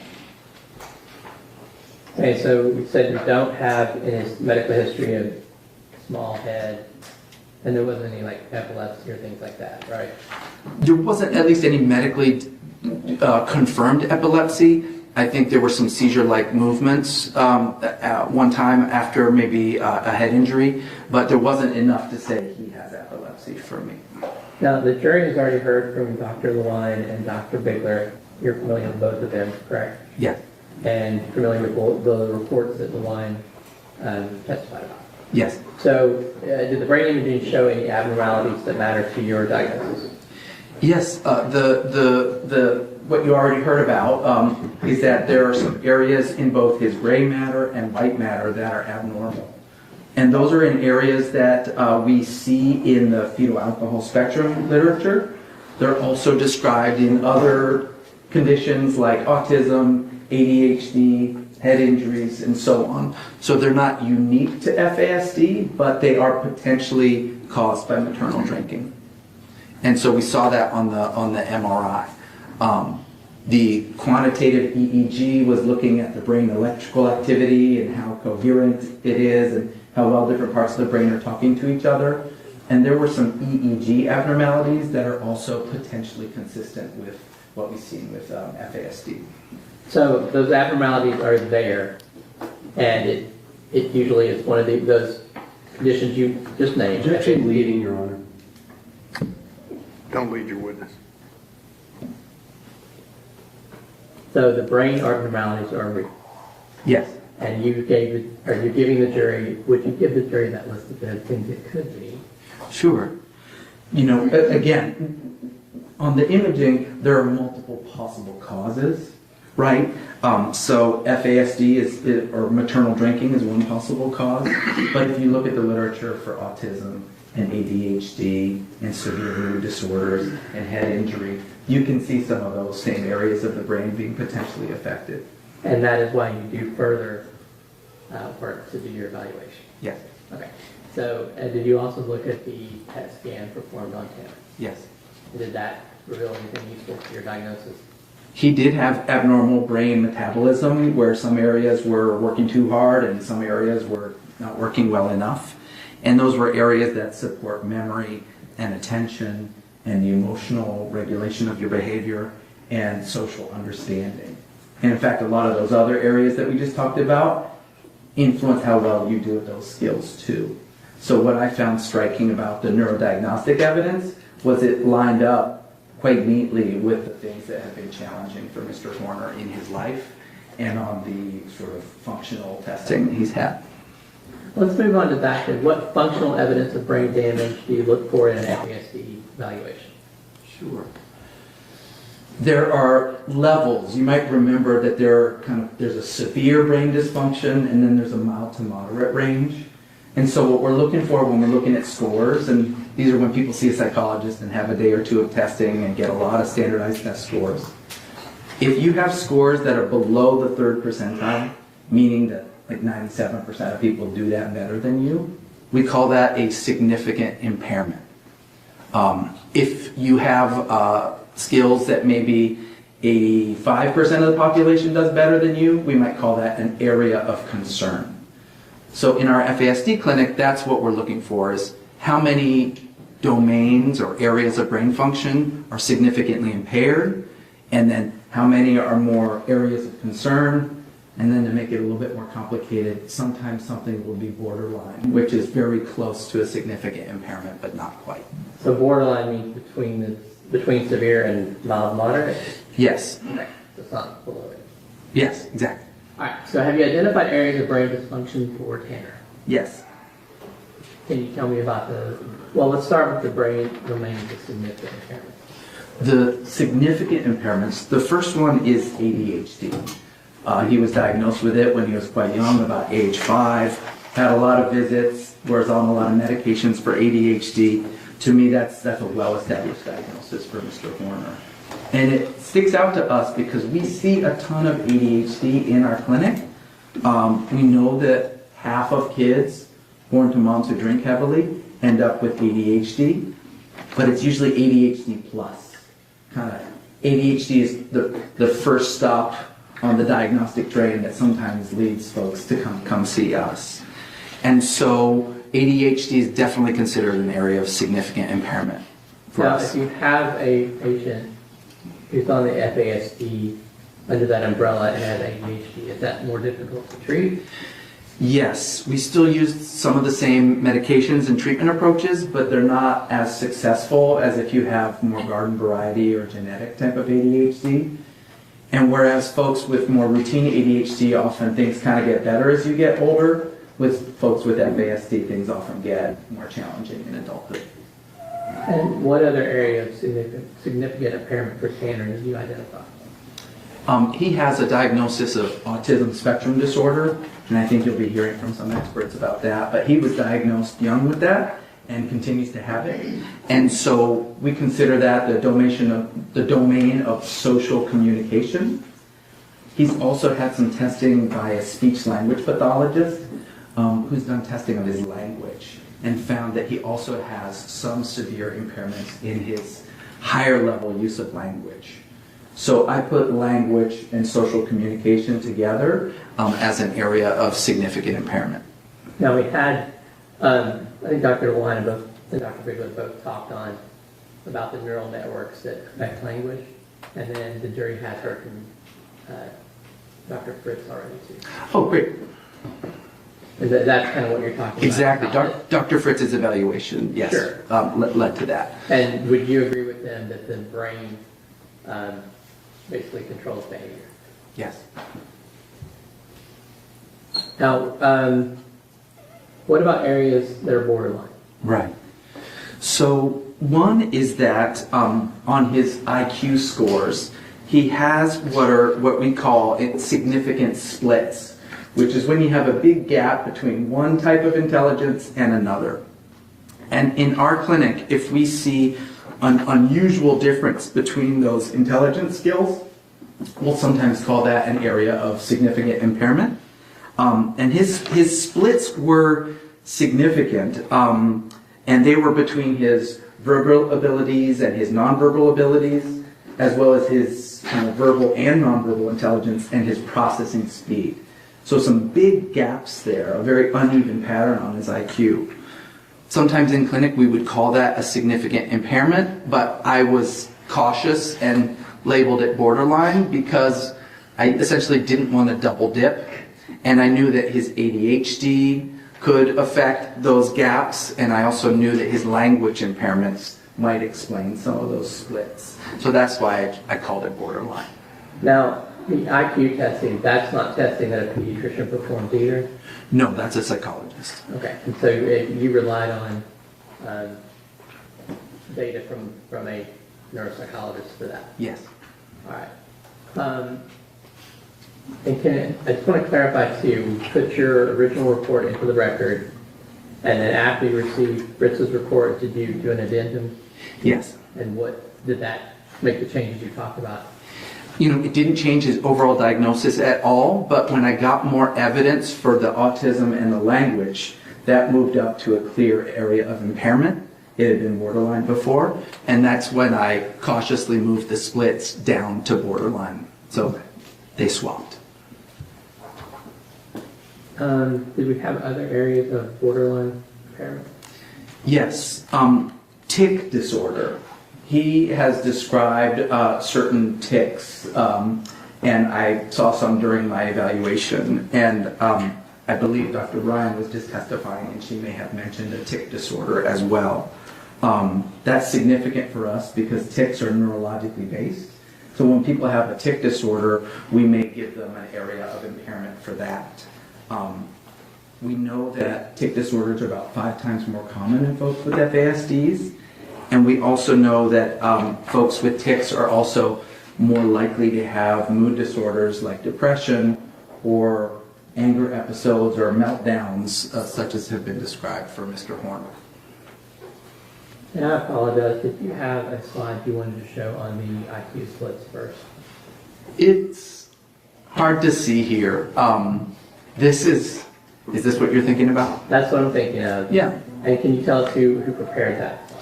So the neuropsychological testing was done by Dr. Kaufman, and the graphing was done by a colleague, Dr. Connor, who does a lot of FASD psychology work. And I'm not asking you to go to because it's hard to read, like you Yeah. said, but basically, what does the green line represent there? Sure. The green line is average for the general population. And then what's the red line representing? That represents more than one standard deviation below the mean. That gets you into the area of concern range. That's at about 80, when you're in the 16th percentile or below. And when you answered before that these kind of vary, is that what you're seeing here? This is what we call in clinic a very spiky profile. He has some unusual differences in his IQ, which you can see there on the left. And you can see that some areas of brain functioning, he's got some normal things, right next to some areas that are, in the area of concern or significant impairment range.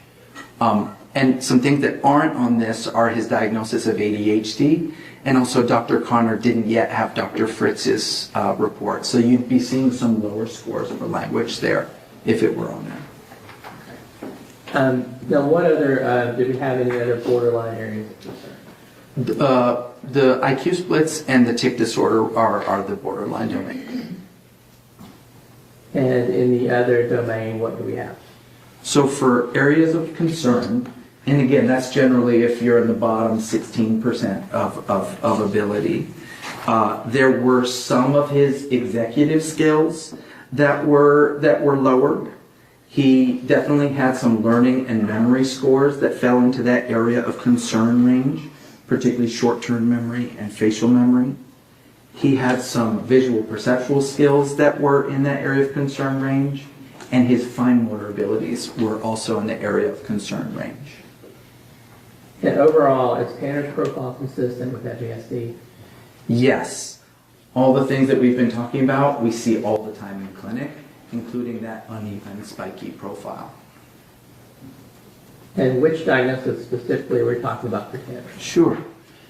He has those 2 areas of significant impairment and 2 borderline, which means he's very close to the threshold that would get you to that severe brain dysfunction where we require 3 areas of significant impairment. But conservatively, I diagnosed him with moderate dysfunction because I only counted 2 of those as severely impaired, and that brings him to a diagnosis of neurodevelopmental disorder, alcohol exposed. And you can get that for mild to moderate impairments. He's definitely got at least moderate, and he was close to severe, and he was also exposed to alcohol in a high-risk way. And I think you already touched on this, but NDAE, that's a common diagnosis among people with FASD? Over half of the people we see have this diagnosis, and over half of the animals, which is not the happiest studies, but at least in those animal studies, you can control for all the other risk factors that humans have. You can kind of eliminate those and just look at what results from a known amount of alcohol. And in those animal studies, over half of the animals had the animal version of this diagnosis. And what does that mean for Tanner?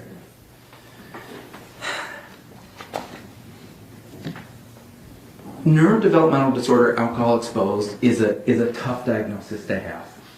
You don't have the physical features that might flag the attention of a pediatrician early on, right? So he wasn't tiny at birth. He doesn't have those facial features. So folks who don't have those facial features have later diagnosis. You might also be thinking, well, moderate, that sounds pretty good. He's going to do fine. But when we followed folks with this moderate brain dysfunction over time, we actually find that they're less likely to get appropriate diagnoses. They don't get often the supports they need, especially when they're trying to transition to adulthood and leave the nest and so on. And yet they're people that need those supports. And we've kind of looked at, we generate a lot of recommendations from clinic. And when we look at folks with this diagnosis, they get the same amount of recommendations as folks with more severe brain dysfunction. You also, might think that mild to moderate, that brain's probably okay. But when we do similar imaging studies, like Mr. Horner's had, we see that over 40% of people with this moderate diagnosis do have evidence of brain damage. So it is brain damage, and it does need help. And unfortunately, that help often comes later, if at all, because it gets missed. Now, we talked about part of your process is the differential diagnosis. Can you explain that again and kind of let's walk through that in this case?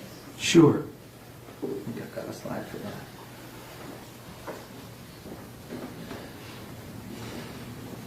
Mr. Horner had a lot of risks and has a lot of diagnoses, and you're probably hearing from a lot of experts, so I appreciate your patience on that.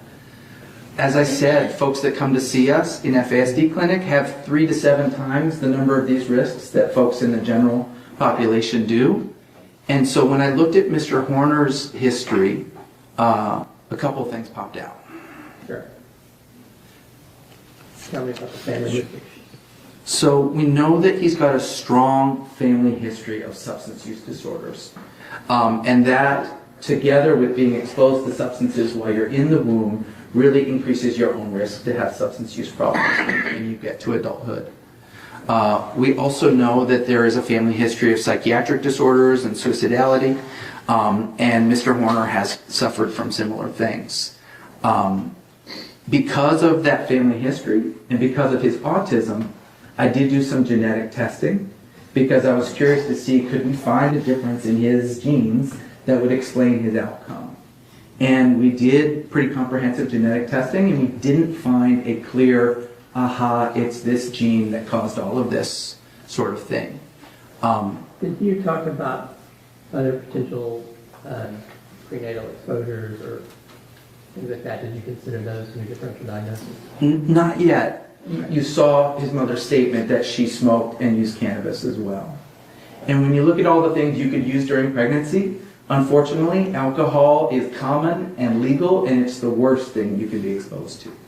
But those other things have risks too. So if you smoke during pregnancy, it can increase the risk for ADHD or antisocial behaviors. If you use cannabis or weed during pregnancy, it can affect your executive skills like planning and organizing. Also can affect your academic achievement and your risk for using substances yourself. But they are present, but not generally as dangerous as alcohol is. Here. And what other different diagnoses did you consider? Sure. Another one that really jumped out as a prominent risk factor is that Mr. Horner's, and may I ask, has the jury heard about lead? Yes, Dr. Speck has testified already, so that they'll be familiar with that. If you just want to, sure. After this, you had a conversation about it already. Right, great. So you heard about lead. You know that his bone lead level was 24 times higher than other folks his age. And if you calculate back to what that would have been when he was a kid, that looks like a level of almost 30. That's really high. The lab flags a level of 3 for me. So his level as a kid is estimated to be about 10 times that. And I can tell you, I've been doing pediatrics for 23 years. I can think of only, and I order a lot of lead levels, I've only seen one result that high. And that was a child adopted internationally where there was a lot more lead. So for me, that was a significant risk factor because that amount of lead can impact your IQ, can impact ADHD-like symptoms, and unfortunately is linked to delinquency, aggression, and explosive tempers. So lead was a significant feature of his history for me.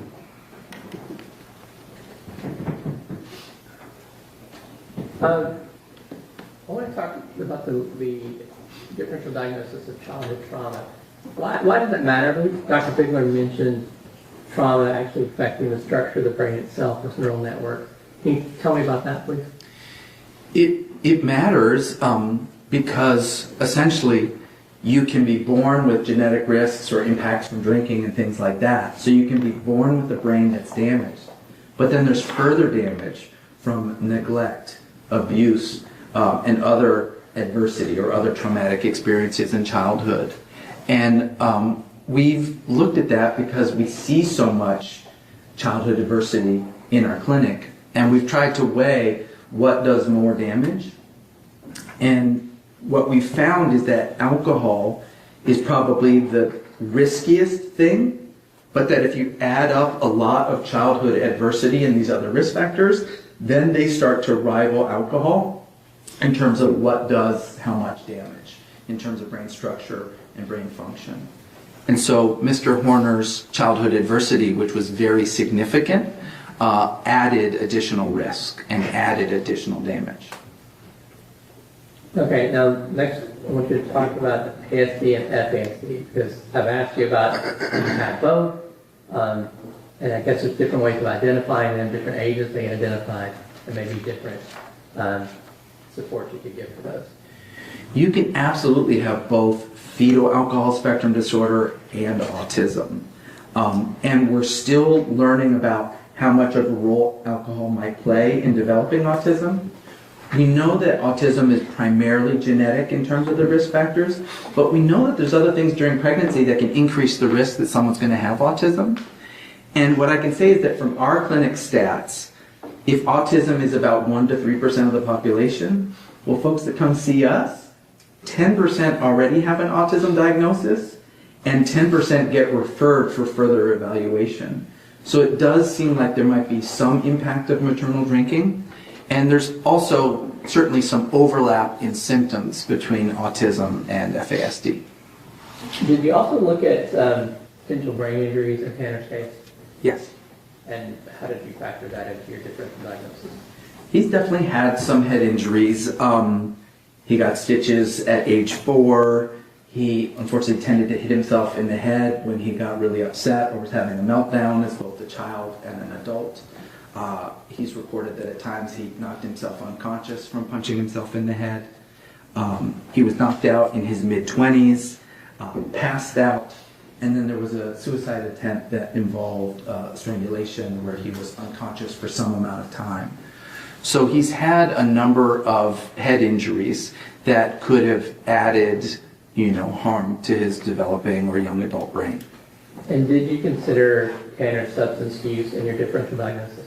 I did, and when I do these forensic legal evaluations, we hear about a lot of substance use that often starts very early, middle school or before. And so Mr. Horner did use substances, but for me it was lower risk compared to other legal cases like this. Mm-hmm. He tended to prefer cannabis or weed and did use, a lot of that. He also used K2 or synthetic weed from about 18 to 23. And also has used some other things, but maybe not as much. So MDMA and psychedelics were things that he used sometimes. And more recently, before the instant offense, there was use of cocaine as well.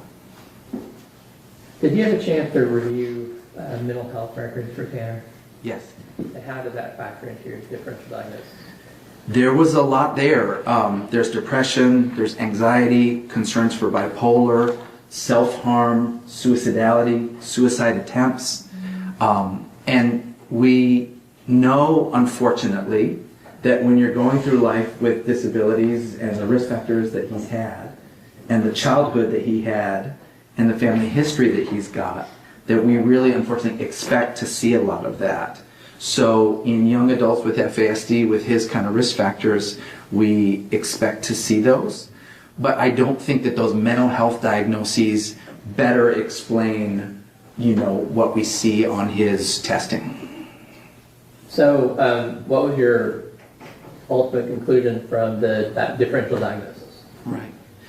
So there's a lot on that slide. There's a lot we just talked about. When I weigh those, I know that the research tells us that alcohol is a dominant risk factor that in our clinics explains a lot of the brain damage and dysfunction. So we'll usually put that near the top of the list of culprits. But in Mr. Horner's case, we've got that really high lead level. We've also got autism. We've got a lot of childhood trauma. And so in terms of weighting those, this is one of those situations where you can't scientifically say 100%, I know what this risk factor did, right? I can tell you with my clinical and research experience that I do think that the high risk drinking caused at least some of what we're seeing. And in particular, I'd point at ADHD as a common result of maternal drinking. I'd point at those language difficulties and those IQ splits. I point at some of those behavioral and mental health challenges, but that's not me saying alcohol is the only thing that did those. I think we've got a mix of risk factors here, and I think his FASD diagnosis is part of a broader picture where his brain has had a lot of hits from before he was born to now. And I know we brought you in here to help give us a why and how Tanner's brain works, but ultimately, those abnormalities are there, there's structural, there's functional issues, and all that's present, and you are just trying to tell us kind of a root cause of it. Yes. Is that approach, Sean? Yes.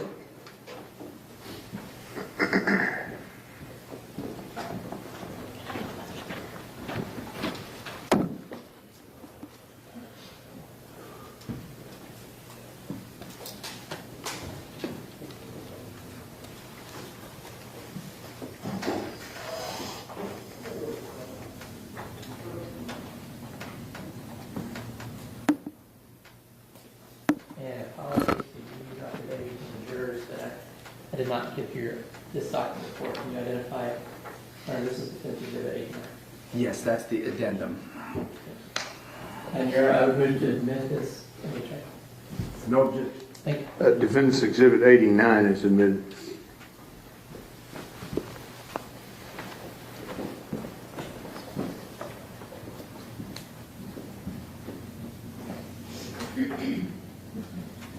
I Ms. Nelson, I'll pass the witness. Let's take a short break and then we'll call you back in, okay? About 10 minutes, all right?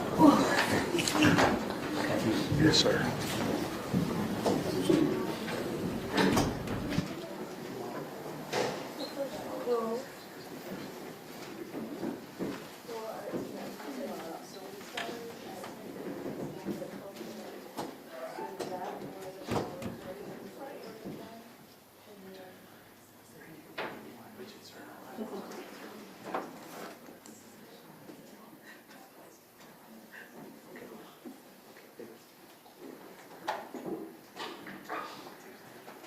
All right, 10 till 3, everybody, 10 till 3.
Get out of panic.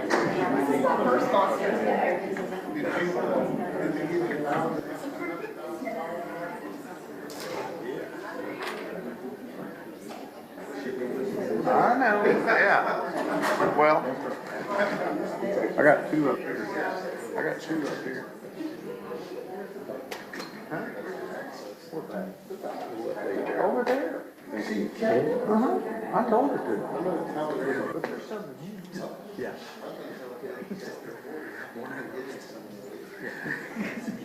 Go, yeah, do that and see if she does. Yeah. All right. Both sides ready for the jury? Yeah. Well, I lost Carrie.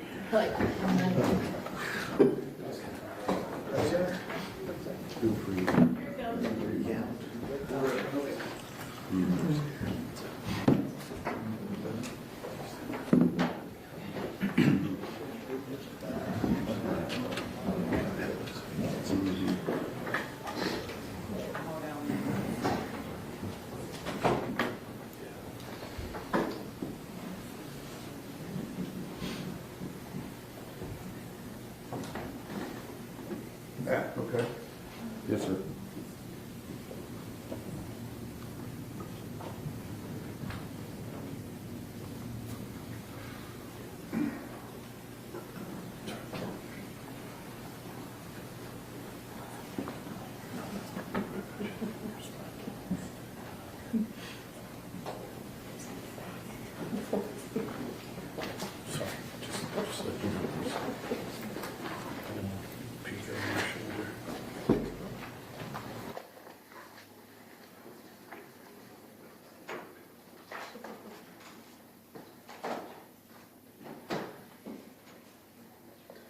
Y'all want to sit down if you see him coming?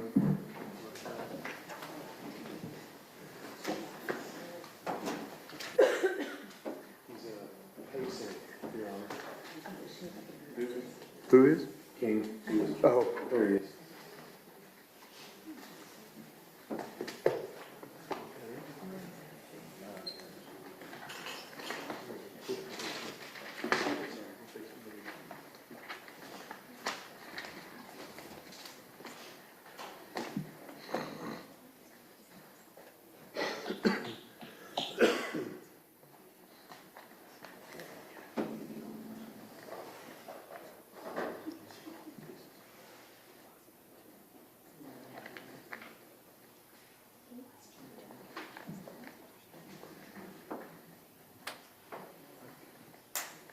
I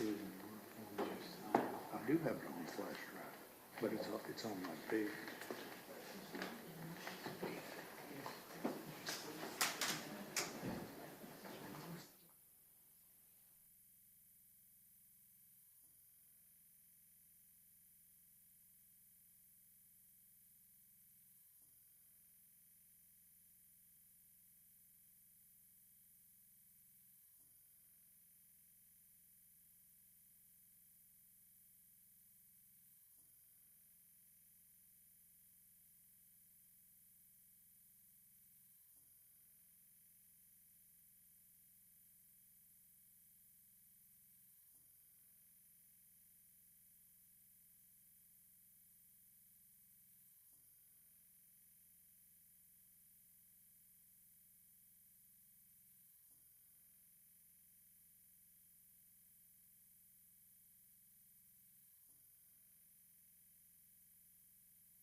All right, everyone may be seated.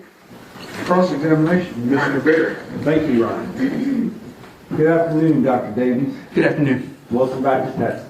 Thank you. You've been down here a couple times, correct? Yes. You've recently testified on capital murder, correct? Yes. Here in Tarrant County?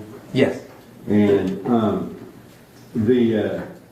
at that time, I think you were more testifying in the expertise related to adoption services and things like that.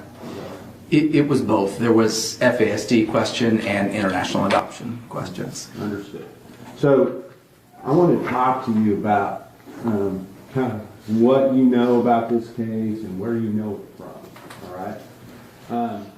Now you, as an expert in this case, are excluded from the room of witnesses, correct? I believe so. I haven't seen any other testimony. You have not watched 1 minute of the testimony on live stream? No. You haven't seen any of the other experts testify? Correct. You haven't heard the prior sexual assault victims of Lynn Horner testify? No. Okay.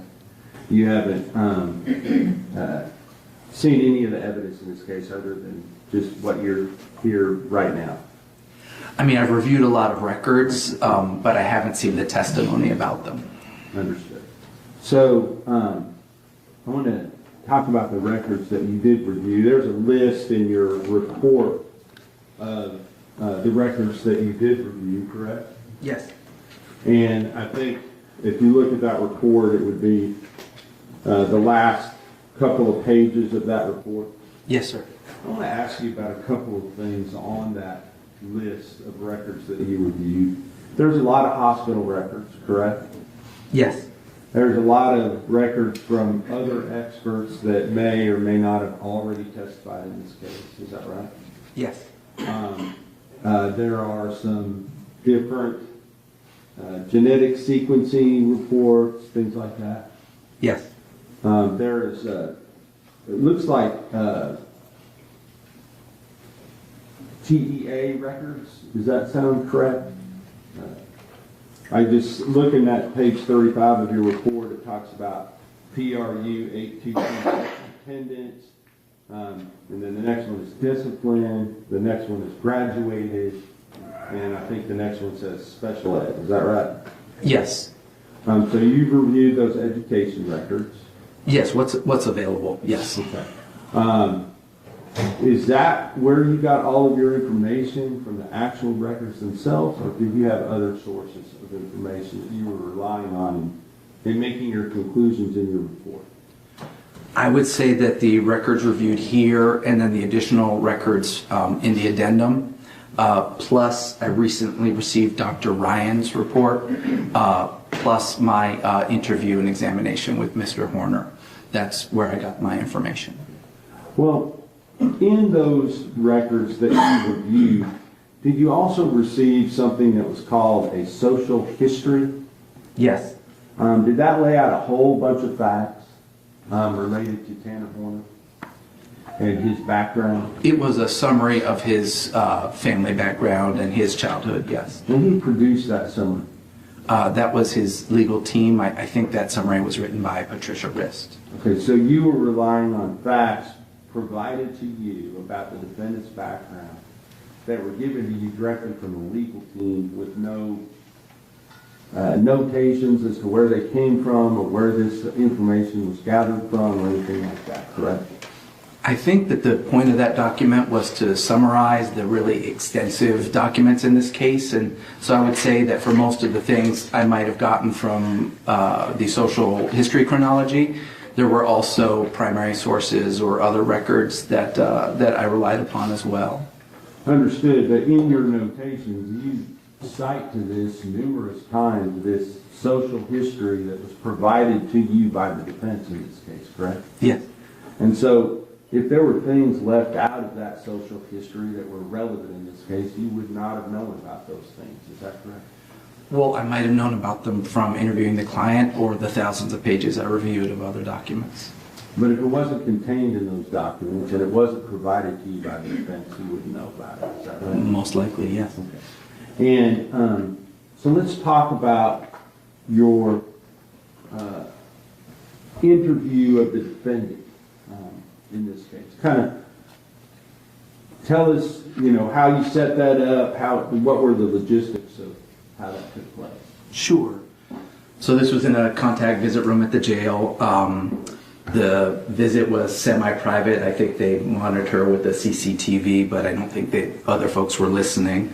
I was introduced to the client briefly by one of his attorneys, but then it was just me and Mr. Horner. And we spent about 2 hours and 45 minutes together that included my medical interview as well as my physical exam and taking some photographs. Okay, so you did a medical interview.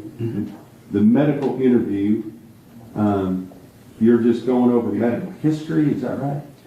Medical history, what he recalls of his childhood, looking to see how his memories match up with the rest of the record, asking about what he recalled of his school experiences, his mental health, his substance use, that sort of thing. Were you ever given any records as to what actually occurred in this case? Yes. Okay, can you tell us what records you had regarding what actually occurred in this case? They are in the back of my addendum, and there was a lot of material, I believe, from your office that I reviewed as well. Tell us what kind of material you're talking about. That was the video and audio from the truck, as well as some breakdowns of that. And I think there were some timeline summaries from your office as well. And on those items, did you watch all of that? Yes. Okay. And did you watch,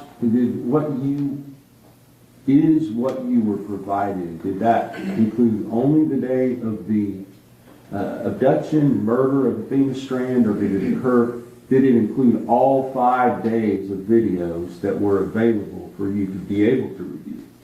I know that there was material from before and after the offense. I don't know if I have all of it that your office has, but I know there was material from before and after.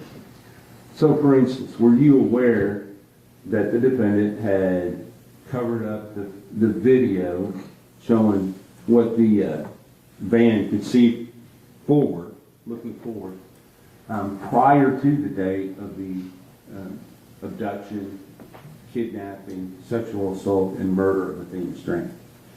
I recall sometimes where he covered the camera. My impression it was because he wanted to smoke or do something around the vehicle, but I'm not sure if I recall what you just said. Well, I guess where did you get the idea? Objection, Your Honor, relevance. This doesn't have anything to do with this diagnosis. Where you headed? I'm trying to figure out what he has reviewed and what he knows about this case. Okay, just ask you. All right. So you've reviewed the days before, so you're aware of what took place in those days. It may be incomplete, but I did see some stills and video from before. Okay. And then as far as the days after, as far as what you did on those days after in those videos, meaning December 1st, December 2nd, the day you was arrested, did you review those as well? I don't know that I reviewed everything that you have. I recall a little bit of material from after the event. Okay. And I just want to lay the groundwork because I want to talk about how his NDAE and the comorbid other things, that risk factors that I think you listed out, may have been on display or not during the facts of this case. All right? Sure. Does that make sense? Yes. All right. So let's just talk about, first of all, your diagnosis. Because ultimately you made a diagnosis that boils down to one sentence. And then the other things are related to more of the comorbid or the, what do you call it, the differential diagnosis. Is that right? I mean, the diagnosis is generally pretty short, so if we boil it down to the diagnosis, it's 4 words, but I did write a pretty long report. I understand. But a lot of that was talking about other things other than fetal alcohol syndrome or fetal alcohol spectrum disorder, correct? Yes, I tried to be comprehensive and look at the other risk factors. Understood. And then, so let's talk about your diagnosis. I believe that the bottom line diagnosis, which is contained right there on page number 1 of your report, was that, in my opinion, to a reasonable degree of medical certainty that Mr. Horner has neurodevelopmental disorder, alcohol exposed. Is that right? Yes. All right. Now, that is not fetal alcohol syndrome, correct? Correct. So, to a reasonable degree of medical certainty, you can testify to this jury right now that Tanner Horner, the defendant in this case, the person who has been pled guilty to killing Athena Strand, did not have fetal alcohol syndrome. Is that correct? Correct. All right. Secondly, there's another level before you get down to the level of NDAE, and you called that static encephalopathy. Is that right? Yes. SEAE? Yes. And Tanner Horner does not have SEAE, correct? No, as I testified, he came close to it, but I judged him to have the more moderate brain impairment. To a reasonable degree of medical certainty, you can testify to this jury right now under oath that Tanner Horner did not have severe brain damage, correct? Or severe brain impact? Yes. Okay. So, let's get down to the actual diagnosis. Now, of the 3 diagnoses that you're talking about, although it is the most common, it is in fact the least serious as far as brain impacts go among the different things that are listed under the umbrella of fetal alcohol spectrum disorder. Is that right? If I can quibble with you, it does involve a lower level of confirmed brain dysfunction, but as I was testifying on direct, people who have this diagnosis may fare worse in life because they go through life with that invisible disability. Do you think, based upon the record, that Tanner Horner's disability was invisible? He had a lot of intervention, don't you agree? He received interventions for autism and ADHD. I think the FASD part was missed. Okay. And go ahead. May I finish? And I noted that he received interventions at school and sometimes in mental health, but I don't feel that he had the level of support and structure he needed at home, which is maybe the most important of those 3. And I understand, but at least after the 6th grade, would you agree that he had a fairly stable home life compared to people that have this same sort of dysfunction? Would you agree? I think things got a lot better for him in 6th grade when he was essentially permanently with his grandmother and Bill. But I know that his mother was coming in and out of his life and that there was a fair bit of chaos with that was difficult for him. Which you would agree that he had stability compared to a lot of people that you see that have these type of disabilities. Would you agree? Yes, from 6th grade on, things did get better.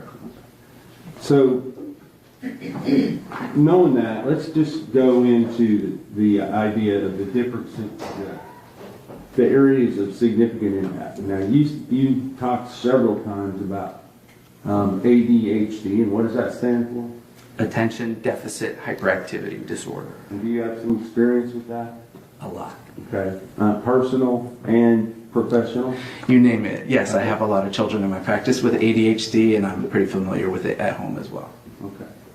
And understanding that, that can be a significant impairment, but it also is not debilitating for most people. Would you agree? It depends. As I was saying earlier, if you have ADHD because of heavy drinking in the first trimester, it tends to be harder to manage. The meds don't work as well on average, and it can be more difficult into adulthood. Okay. So that's an area, but it's an area that there is lots of treatments and therapies and other things that are available. Would you agree that Tanner Horner availed himself to many treatments and therapies along the way to deal with his ADHD? He tried a number of medications, yes. Not just medications, but at school and at home, and had intervention of multiple different people to help him through that diagnosis. Would you agree? I wouldn't say that at home he got a lot of support for his neurodevelopmental differences. I got the impression that his grandparents maybe didn't understand or believe in that as much as Some other folks do. And where are you getting this from? The records. What records? Are saying that his parents didn't believe it, that he had ADHD or that he needed help. I recall that Mr. Horner told me that Bill, his grandmother's partner, husband, didn't really understand autism and thought he just needed to be different. And I think he also told me that his grandmother didn't really understand neurodiversity or autism. So this is coming from Tanner Horner, the person that you were examining, that you're getting these facts from? Yes, and if I may be recalling incorrectly, but I believe that Dr. Ryan had some interviews with family members that had similar information. Okay. So, but you didn't talk to any collateral sources? No. And what you had at your disposal, other than the records that you went through, was this social history written by the defense? I had lots of things, and that was one of many records. Okay. So with regard to the areas of significant impairment, Tanner Horner was tested for IQ when he was 18 or 19 years old, is that correct? Yes. All right, and at that time, would you agree that was part of a determination as to whether or not he was still going to be eligible to receive benefits based upon his previous diagnosis of Asperger's? Yes, it was a social security disability evaluation. I don't know if it was to rule in or rule out Asperger's, but I know it was to determine whether he should continue to receive benefits as an adult. And you also know that as a result of that examination, at that time, that the United States government decided that... Objection, testifying.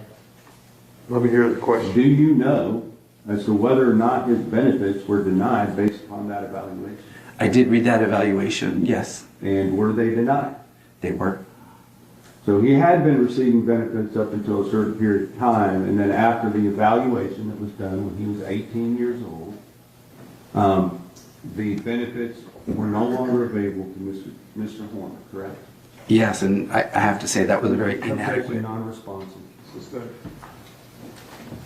With regard to that, at that time, there was a report issued by Dr. Cleves regarding her examination, correct? Yes. And you had that as part of your, part of what you had available to make your determinations, correct? I did.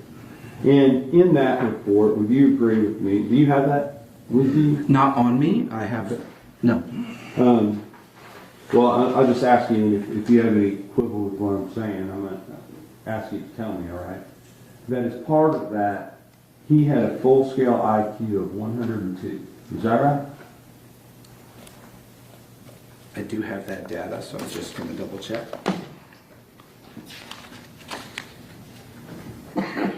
Yes. And can you tell us whether or not that is higher or lower than the average person? That is right in the middle. Okay. But it is, average is 100, is that right? Yes. So he had 102. Sure. Did you retest him? He was retested by Dr. Kaufman in 2025. Okay, so since between the time of this offense and today, he was retested again. Did his IQ go up or down? The trouble with the summary score is the significant splits I talked about. Objection, non-responsive. Your Honor, can we approach?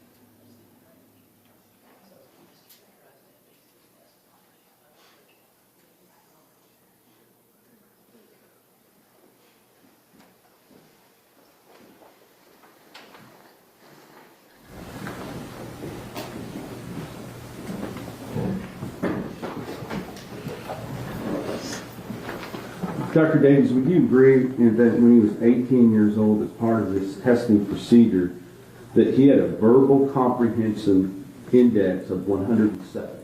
Yes. Right?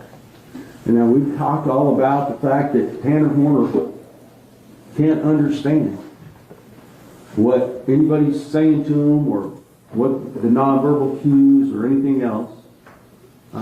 Is that verbal comprehension index indicate that to you? No. Okay. Is that higher or lower than average? 107 is just above, right above average if you include the standard error of measurement, which is about 5. Okay.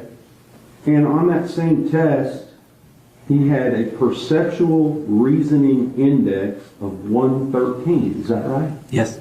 Is that higher or lower than average? Higher. Now, I realize that he had some other indexes that were lower. Working memory index of 97. Is that right? Yes. Is that still within the normal range of plus or minus from 100? Yes. Okay.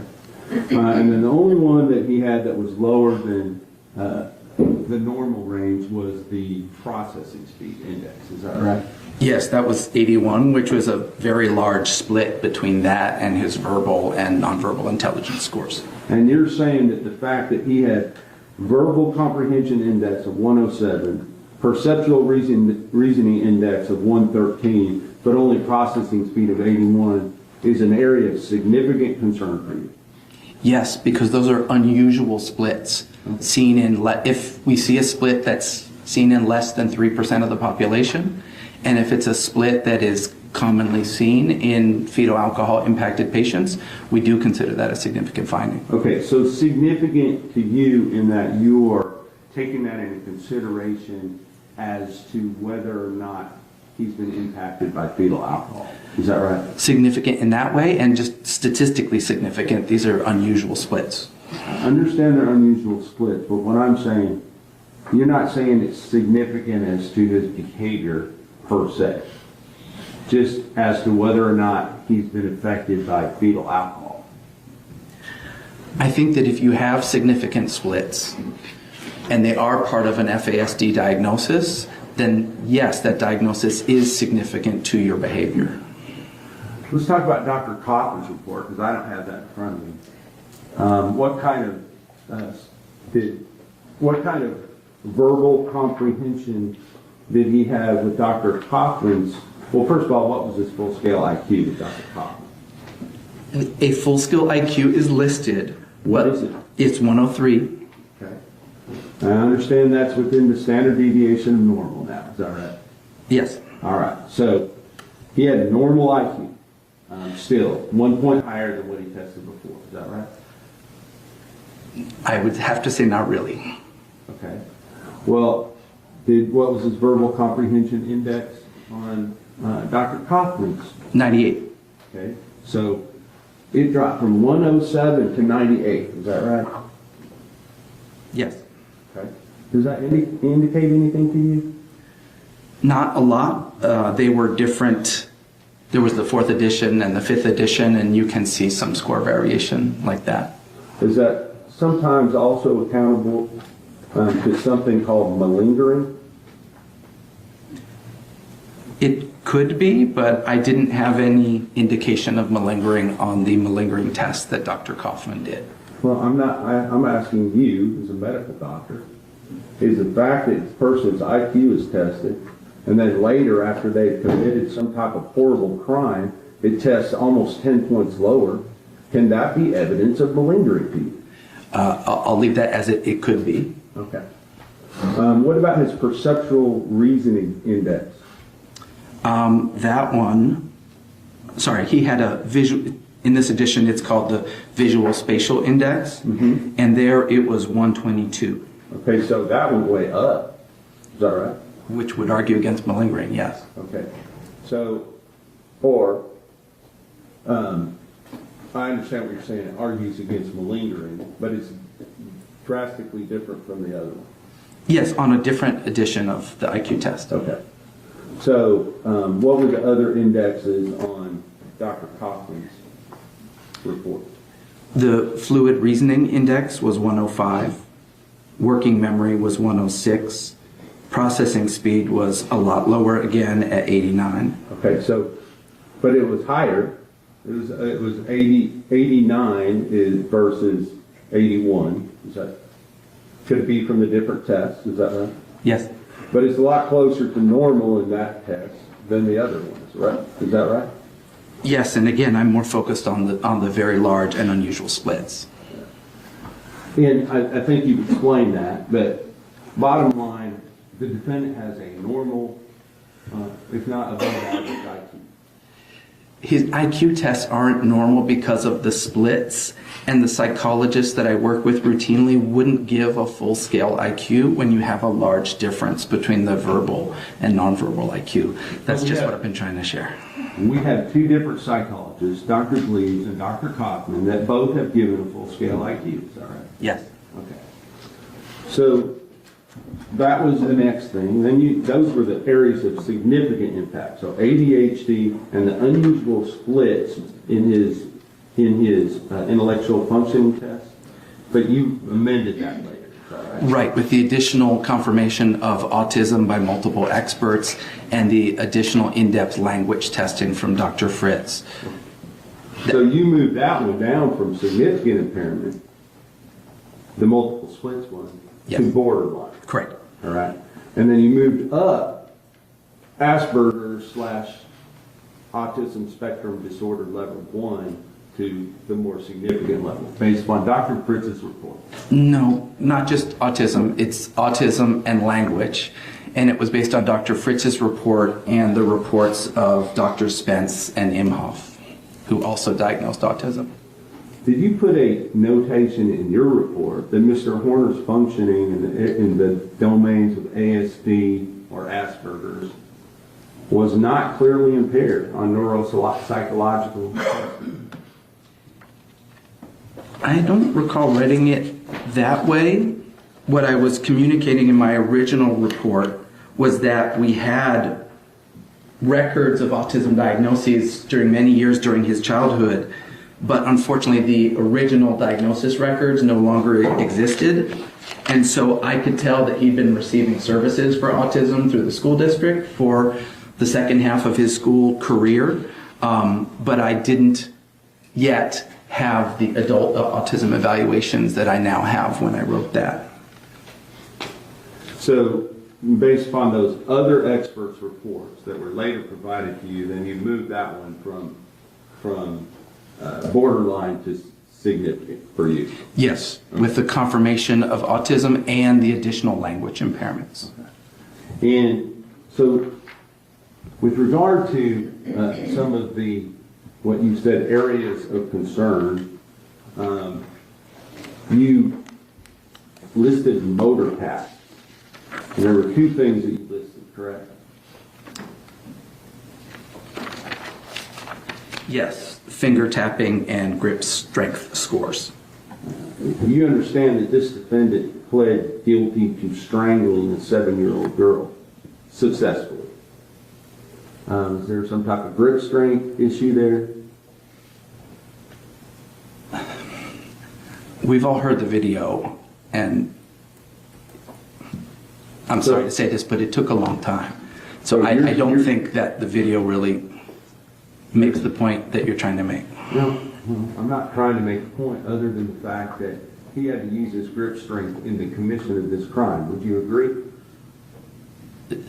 To some degree, yes. Now, you also said finger tapping. What kind of instruments does this guy play? Drums. Does it make sense someone would be tapping their fingers if they're a drummer? I think that the finger tapping task that the neuropsychologists use is different from what drummers do. You think it is, or you know it is? Well, it's more about rapid finger tapping, and I think that drumming skills are more about rhythm and using more of your arm, is my impression of that test. So, we already talked about NDAE being the least serious as far as brain damage, I guess I would say. It's in the moderate impairments, yes. Now, let's talk about the other, quickly, talk about the other neurodevelopment risk factors for the defendant. You said there was a parental history of addiction, use of other substances by Melissa Horner during gestation, which you don't have an opinion as to how that might have affected him, but you're saying it might have affected him. Is that right? I think I talked about how it might have affected him on direct.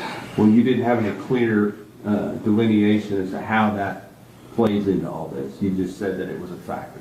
A potential factor, but not generally as risky as alcohol. And childhood adversities, and then the diagnosis of autism. Now, you said autism in your report, and I just want to make sure, just like we have this umbrella term of FASD, and you have 3 different things. It could be fetal alcohol syndrome, which is very, very serious, correct? Yes. And then you have the other one, SEAE, right? Yes. And that one involves severe brain damage, correct? Yes. And then you have this latest one, NDAE, and that's just either mild or moderate, and you're saying it's moderate in this case? Yes. All right. But it's the least serious of the 3 as far as brain damage. As far as measurable neurofunction, yes. Okay. So does, you talked about head injuries and then substance abuse.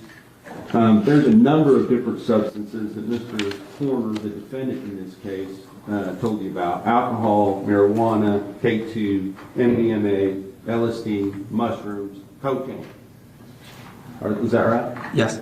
Now, other than alcohol, are all of these commonly used illegal recreational drugs? I wouldn't say commonly, but they're certainly used.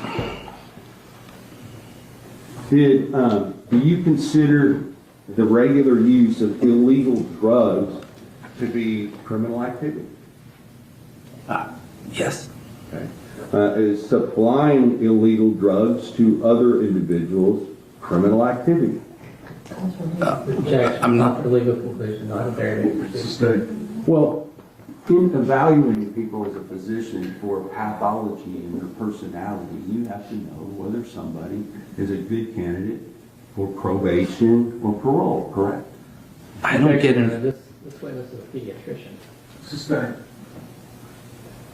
All right, so in using, with regard to, I'm going to just get to the part about the possible brain injuries that may have occurred as a result of fetal alcohol syndrome disorder.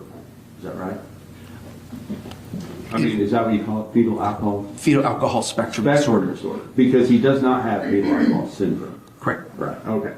So the first thing you said was lower IQ. We've already dealt with that. He does not have a lower IQ, correct? No, he has significant splits on his IQ. Understood. So let's talk about ADHD. Does ADHD cause people to commit the act of murder? That's an unusual outcome for ADHD. Okay. Are you saying there's any causative effect to the murder of Athena Strand, in this case by Tanner Horner? From ADHD? Yes. I can't use ADHD to explain what he did, but it's possible that impulsivity may have played a role. And that would have to be based upon the evidence in the case, correct? Whether it was impulsive or not impulsive. Judge, objection, legal conclusion again.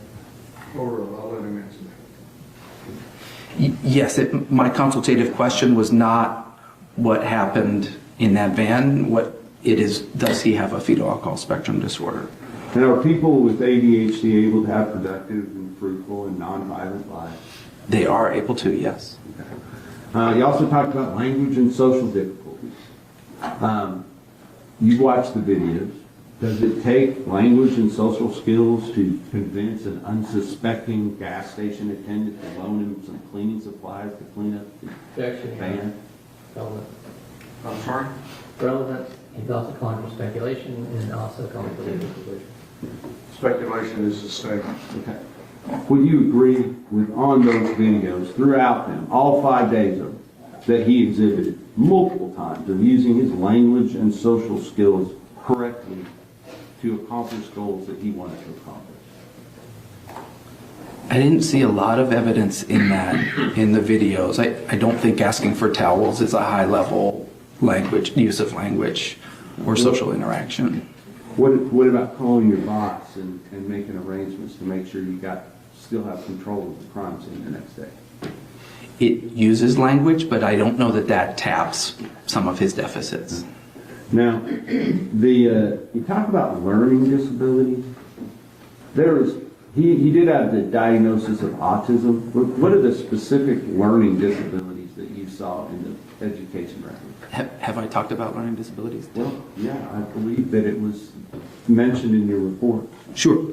In my report, what was notable from his school records is that his first category of qualification was for autism or Asperger's, but his special education services were also under learning disorder.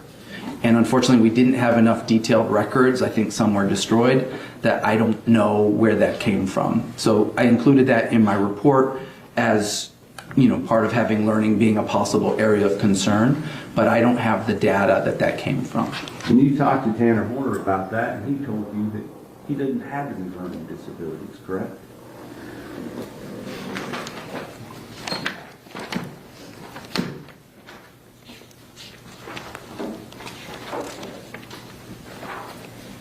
I'm sorry, I just don't recall what he said, so I want to make sure I'm right. To be under the development, mental, and academic history. Sure. Yes. He didn't recall learning disabilities, but Spanish was harder for him. That's what he said. And in parentheses, he said probably because he was sleeping in first period, correct? Yes.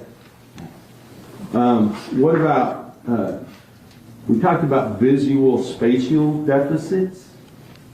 That it was an area of concern. Yes. Okay. But on the visual spatial test that Dr. Coughlin gave him, you said that he was unusually high. Oh, so that you're talking about visual problem solving or visual intelligence, and the visual spatial domain that we're talking about, I believe, is copying a complex figure, which is considered differently from intelligence when we're looking at brain domains. And the ability to copy a complex figure is something that the neuropsychologists consider a visual spatial function rather than an intelligence function. With regard to, what do you mean when you say novel problem solving? That if you're presented with a new type of problem that you haven't practiced or done before, that your frontal lobes or executive skills get involved to kind of figure out, okay, what's this about? What's my strategy? Is my strategy working? Checking your work, that sort of thing. So it's less of a rote answer and more executive skills required. And you said that was an area of concern for you. I said that his executive skills were an area of concern because some scores were average or above, but some were in the 3rd to 16th percentile.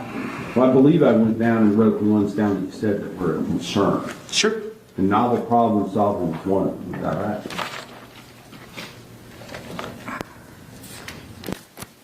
I think you might be getting that from the FASD background part of my report, where I'm talking about general areas of difficulty. Okay, so this is not specific to Tarrant County. No, he had other executive skills that were in the area of concern range. But novel problem solving was not one of Tanner Horner's problems, is that right? On the testing that I reviewed, no. And throughout this case, he's presented numerous different lies to me, different types of evidence as they came forward. Would you agree? I think so. I haven't reviewed as much of the police interview type of history of the case. Well, I mean, the fact that he told them that he backed into her and then freaked out because of his autism, that's a novel problem solving. Would you agree? It's an excuse that didn't hold up. But it was one that he tried. It was a way that he tried to solve that problem, correct? He did try to lie about what happened, and the video didn't back that up. And you're aware now that he's also saying that now he has a reason for covering up the videos because he was using cocaine. I'm not aware of that. Oh, I thought you said you had some indication that's why he was covering up the video. Oh, I thought he was smoking cannabis on one of those, but maybe I'm wrong.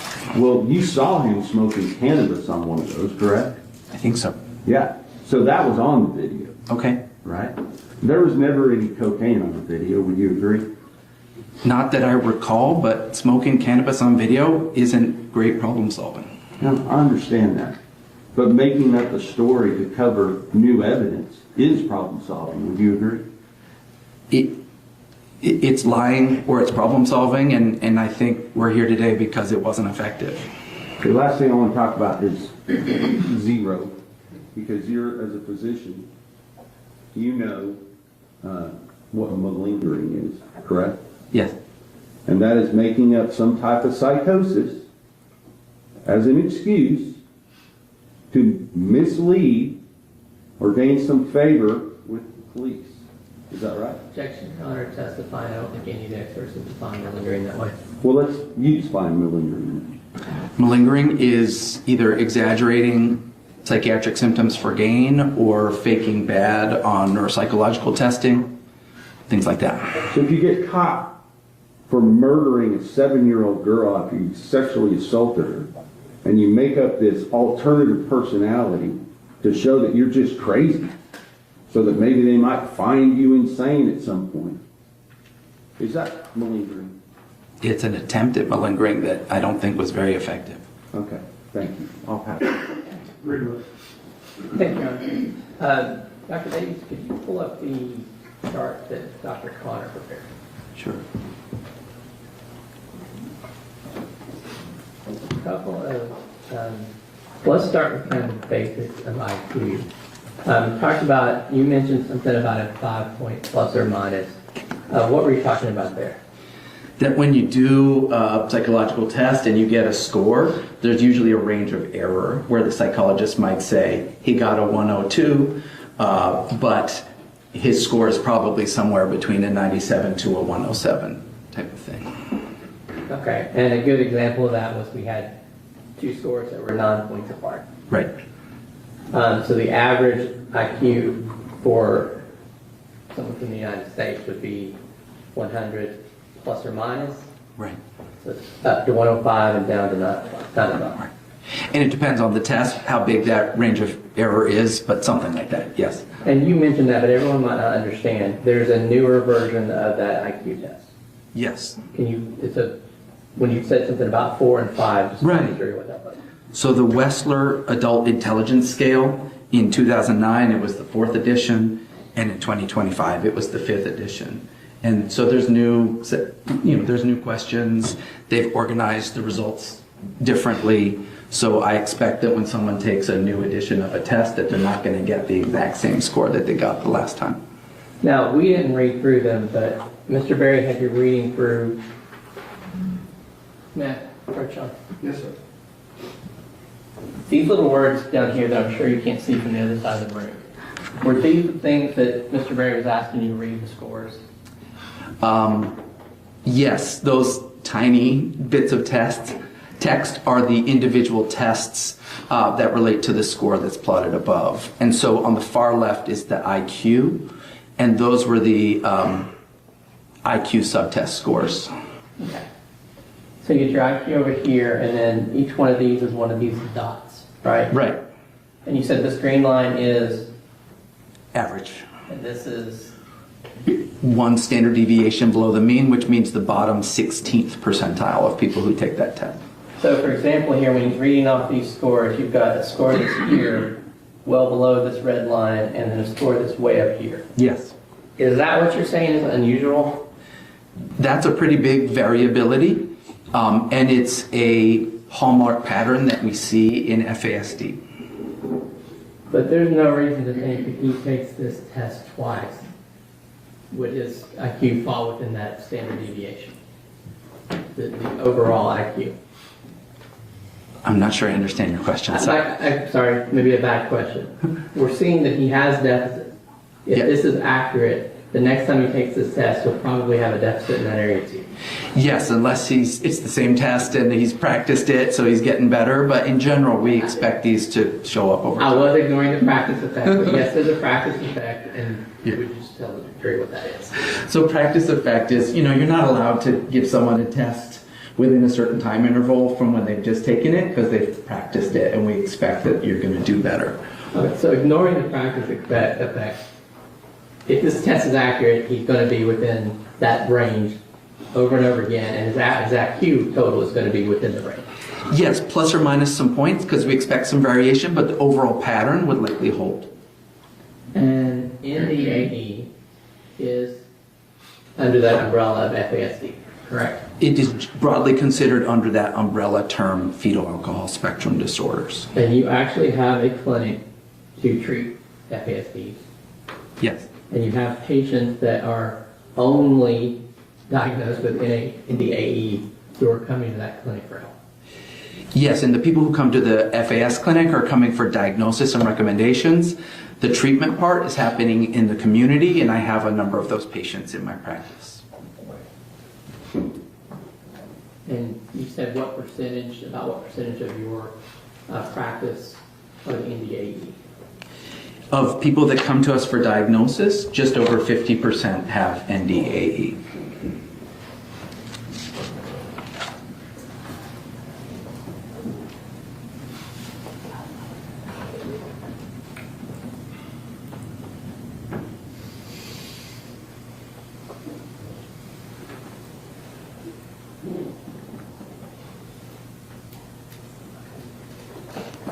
Now, as part of your work on this case, were you asked to render an opinion on insanity or any other defense? No. Were you asked to render an opinion on whether or not Tanner Horner has an FASD? Yes. That's what Sean. Briefly, Mr. Reardon. No further questions, Your Honor. May Dr. Davies be finally excused? Yes, sir. Thank you, Doctor.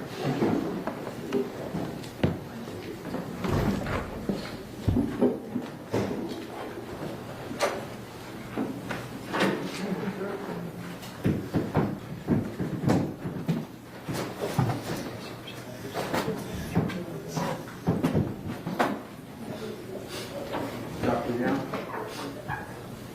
Okay, Dr. Young.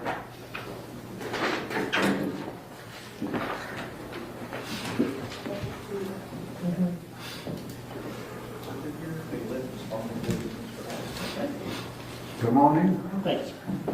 Ladies and gentlemen, this witness has been previously sworn to testify truthfully. Okay. Mr. Goldberg. Yes, sir. Good afternoon, Dr. Young. How are you? Good to see you. A couple of questions. Can you tell the jury your name, please? Stephen Lee Yont, DO. And what is your profession? Physician. A little bit closer. This one? There you go. Are we better? Yep. Yeah, thank you. Can you please review your educational background? Yes, I graduated at Texas College of Osteopathic Medicine in 1983. Did an internship at Riverside General Hospital in Wichita, Kansas. And am board certified in family practice. And I've been practicing medicine in Bastrop, Texas since 1991. And do you currently hold any faculty positions? Yes, clinical assistant professor adjunct at Texas College of Osteopathic Medicine here in Fort Worth. And were you provided records to review for your work in this case? Yes. And what records were you provided? Got a list of things. You need. Just give me the general topics. Okay. What was relevant to your? Well, let's start there. What were you asked to do? Were you asked to examine Tanner Horner in this case? Yes. And that's as a physician. Yes. What records did you review that were relevant to that?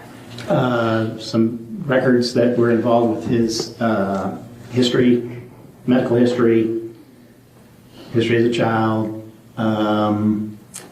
records from some testing that he has gone through since I saw him in 2023. And that's pretty much the important stuff.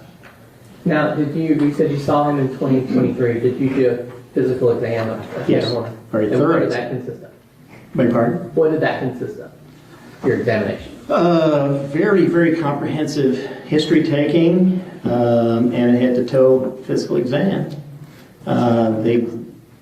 These exams that I do in these cases are typically at least 3 hours, and we try to be as thorough as possible.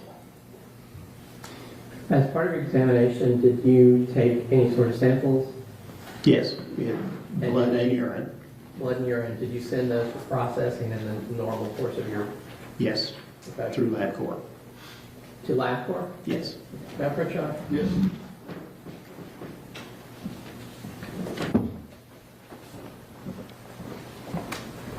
Let's take a look at that. This is the Defense Exhibit 86. Okay. Can you identify that? Yes, this is the date. Yeah, this is the labs that we drew on that initial exam. Yeah, I moved to admit the Defense Exhibit 86. Can you get there? Can I take one with the pen? Oh, sure. I have another copy. No, I got your brother.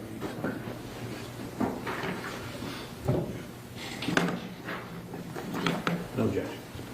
State that Defense 86 is in there.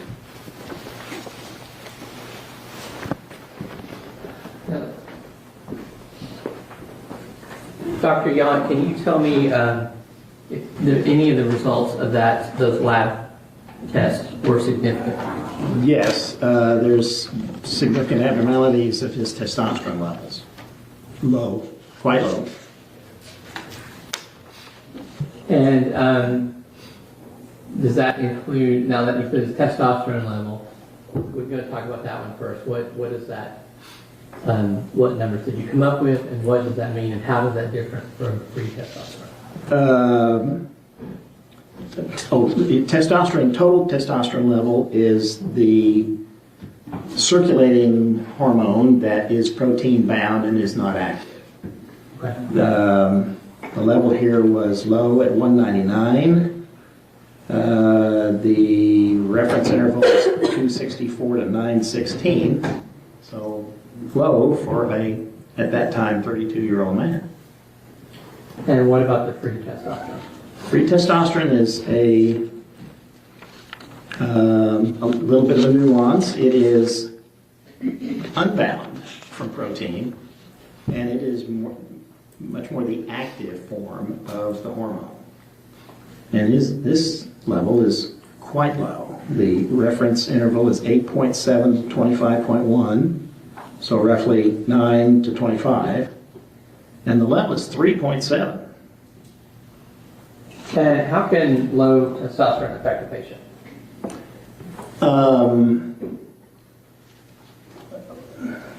Can I approach that as to how high testosterone would affect a patient and then back up to low? Or would you? However you can best explain it, and you can tell the jury because we talked about it. So testosterone is a hormone that is the male sex hormone, androgen. Men and women have levels of it. Testosterone has not only properties for developing adult male characteristics, but it also has properties that have to do with the brain and therefore emotion and therefore behavior. So testosterone creates aggression by its stimulation of some of the deeper structures inside the brain, in we call it the subcortex, and by creating that aggression, then aggression can find itself manifested as violent behavior. Now, high testosterone is what creates that. Low testosterone, therefore, would be less of an influence on those deeper structures to create violent behavior. Now, this is something that's all mammals have testosterone, but we are humans. We share the biological effects of testosterone upon our brains with the lower animals. We all understand that if you dramatically reduce the testosterone to a bull and make him a steer, he's a lot less likely to hurt you. We all understand that if you take a stallion and you reduce the testosterone levels in that stallion and make him a gelding, he's much less likely to hurt you. If you neuter a dog and reduce those testosterone levels, he's much less likely to bite you.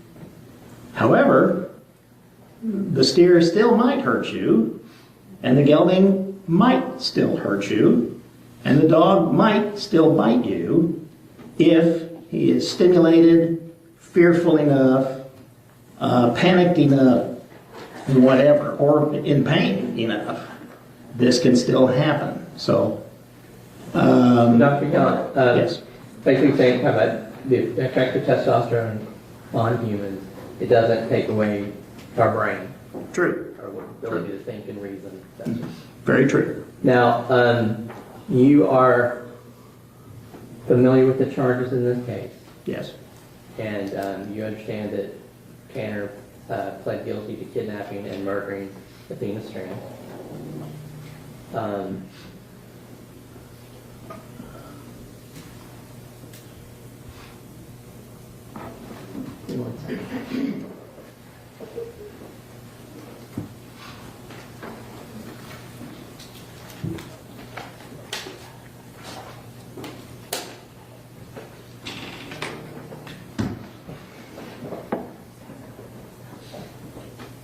I'm going to go ahead and pass it. Thank you, Doctor.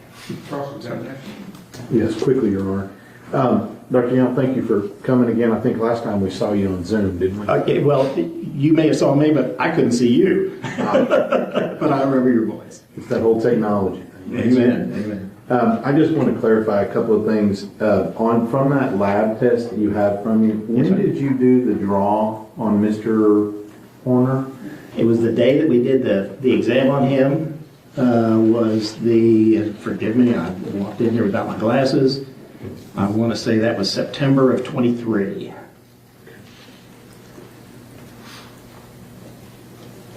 Now, of these lab results you got, do you have any reason to believe that any of those are any different back in November of the year before?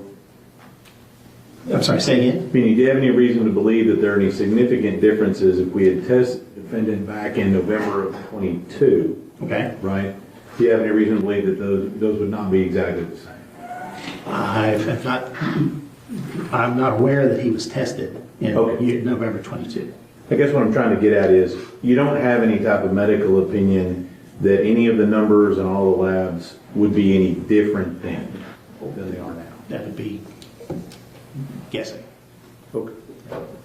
I'm just trying to ask in your medical opinion. Sure. But it would still be a guess. All right. And that's really the only thing that, as far as in this case, that you're providing is that you did a physical exam. You say he's got, the lab say he's got low T. Yes. And that's pretty much it. Yes. That's what. Read the record. One second.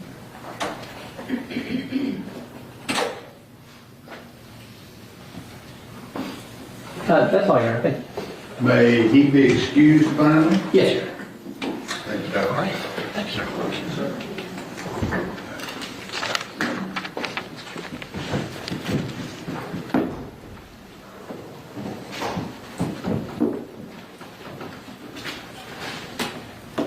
Okay, we're done for the day.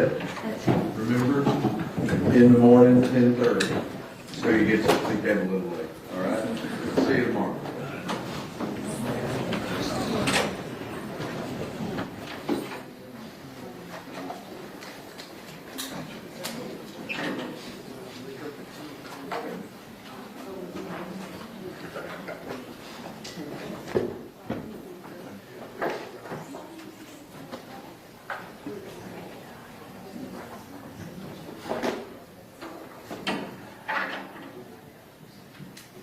All right, thank you, everyone. Tomorrow. What? Ready to go? Ready to go? Joyce, before you leave, these are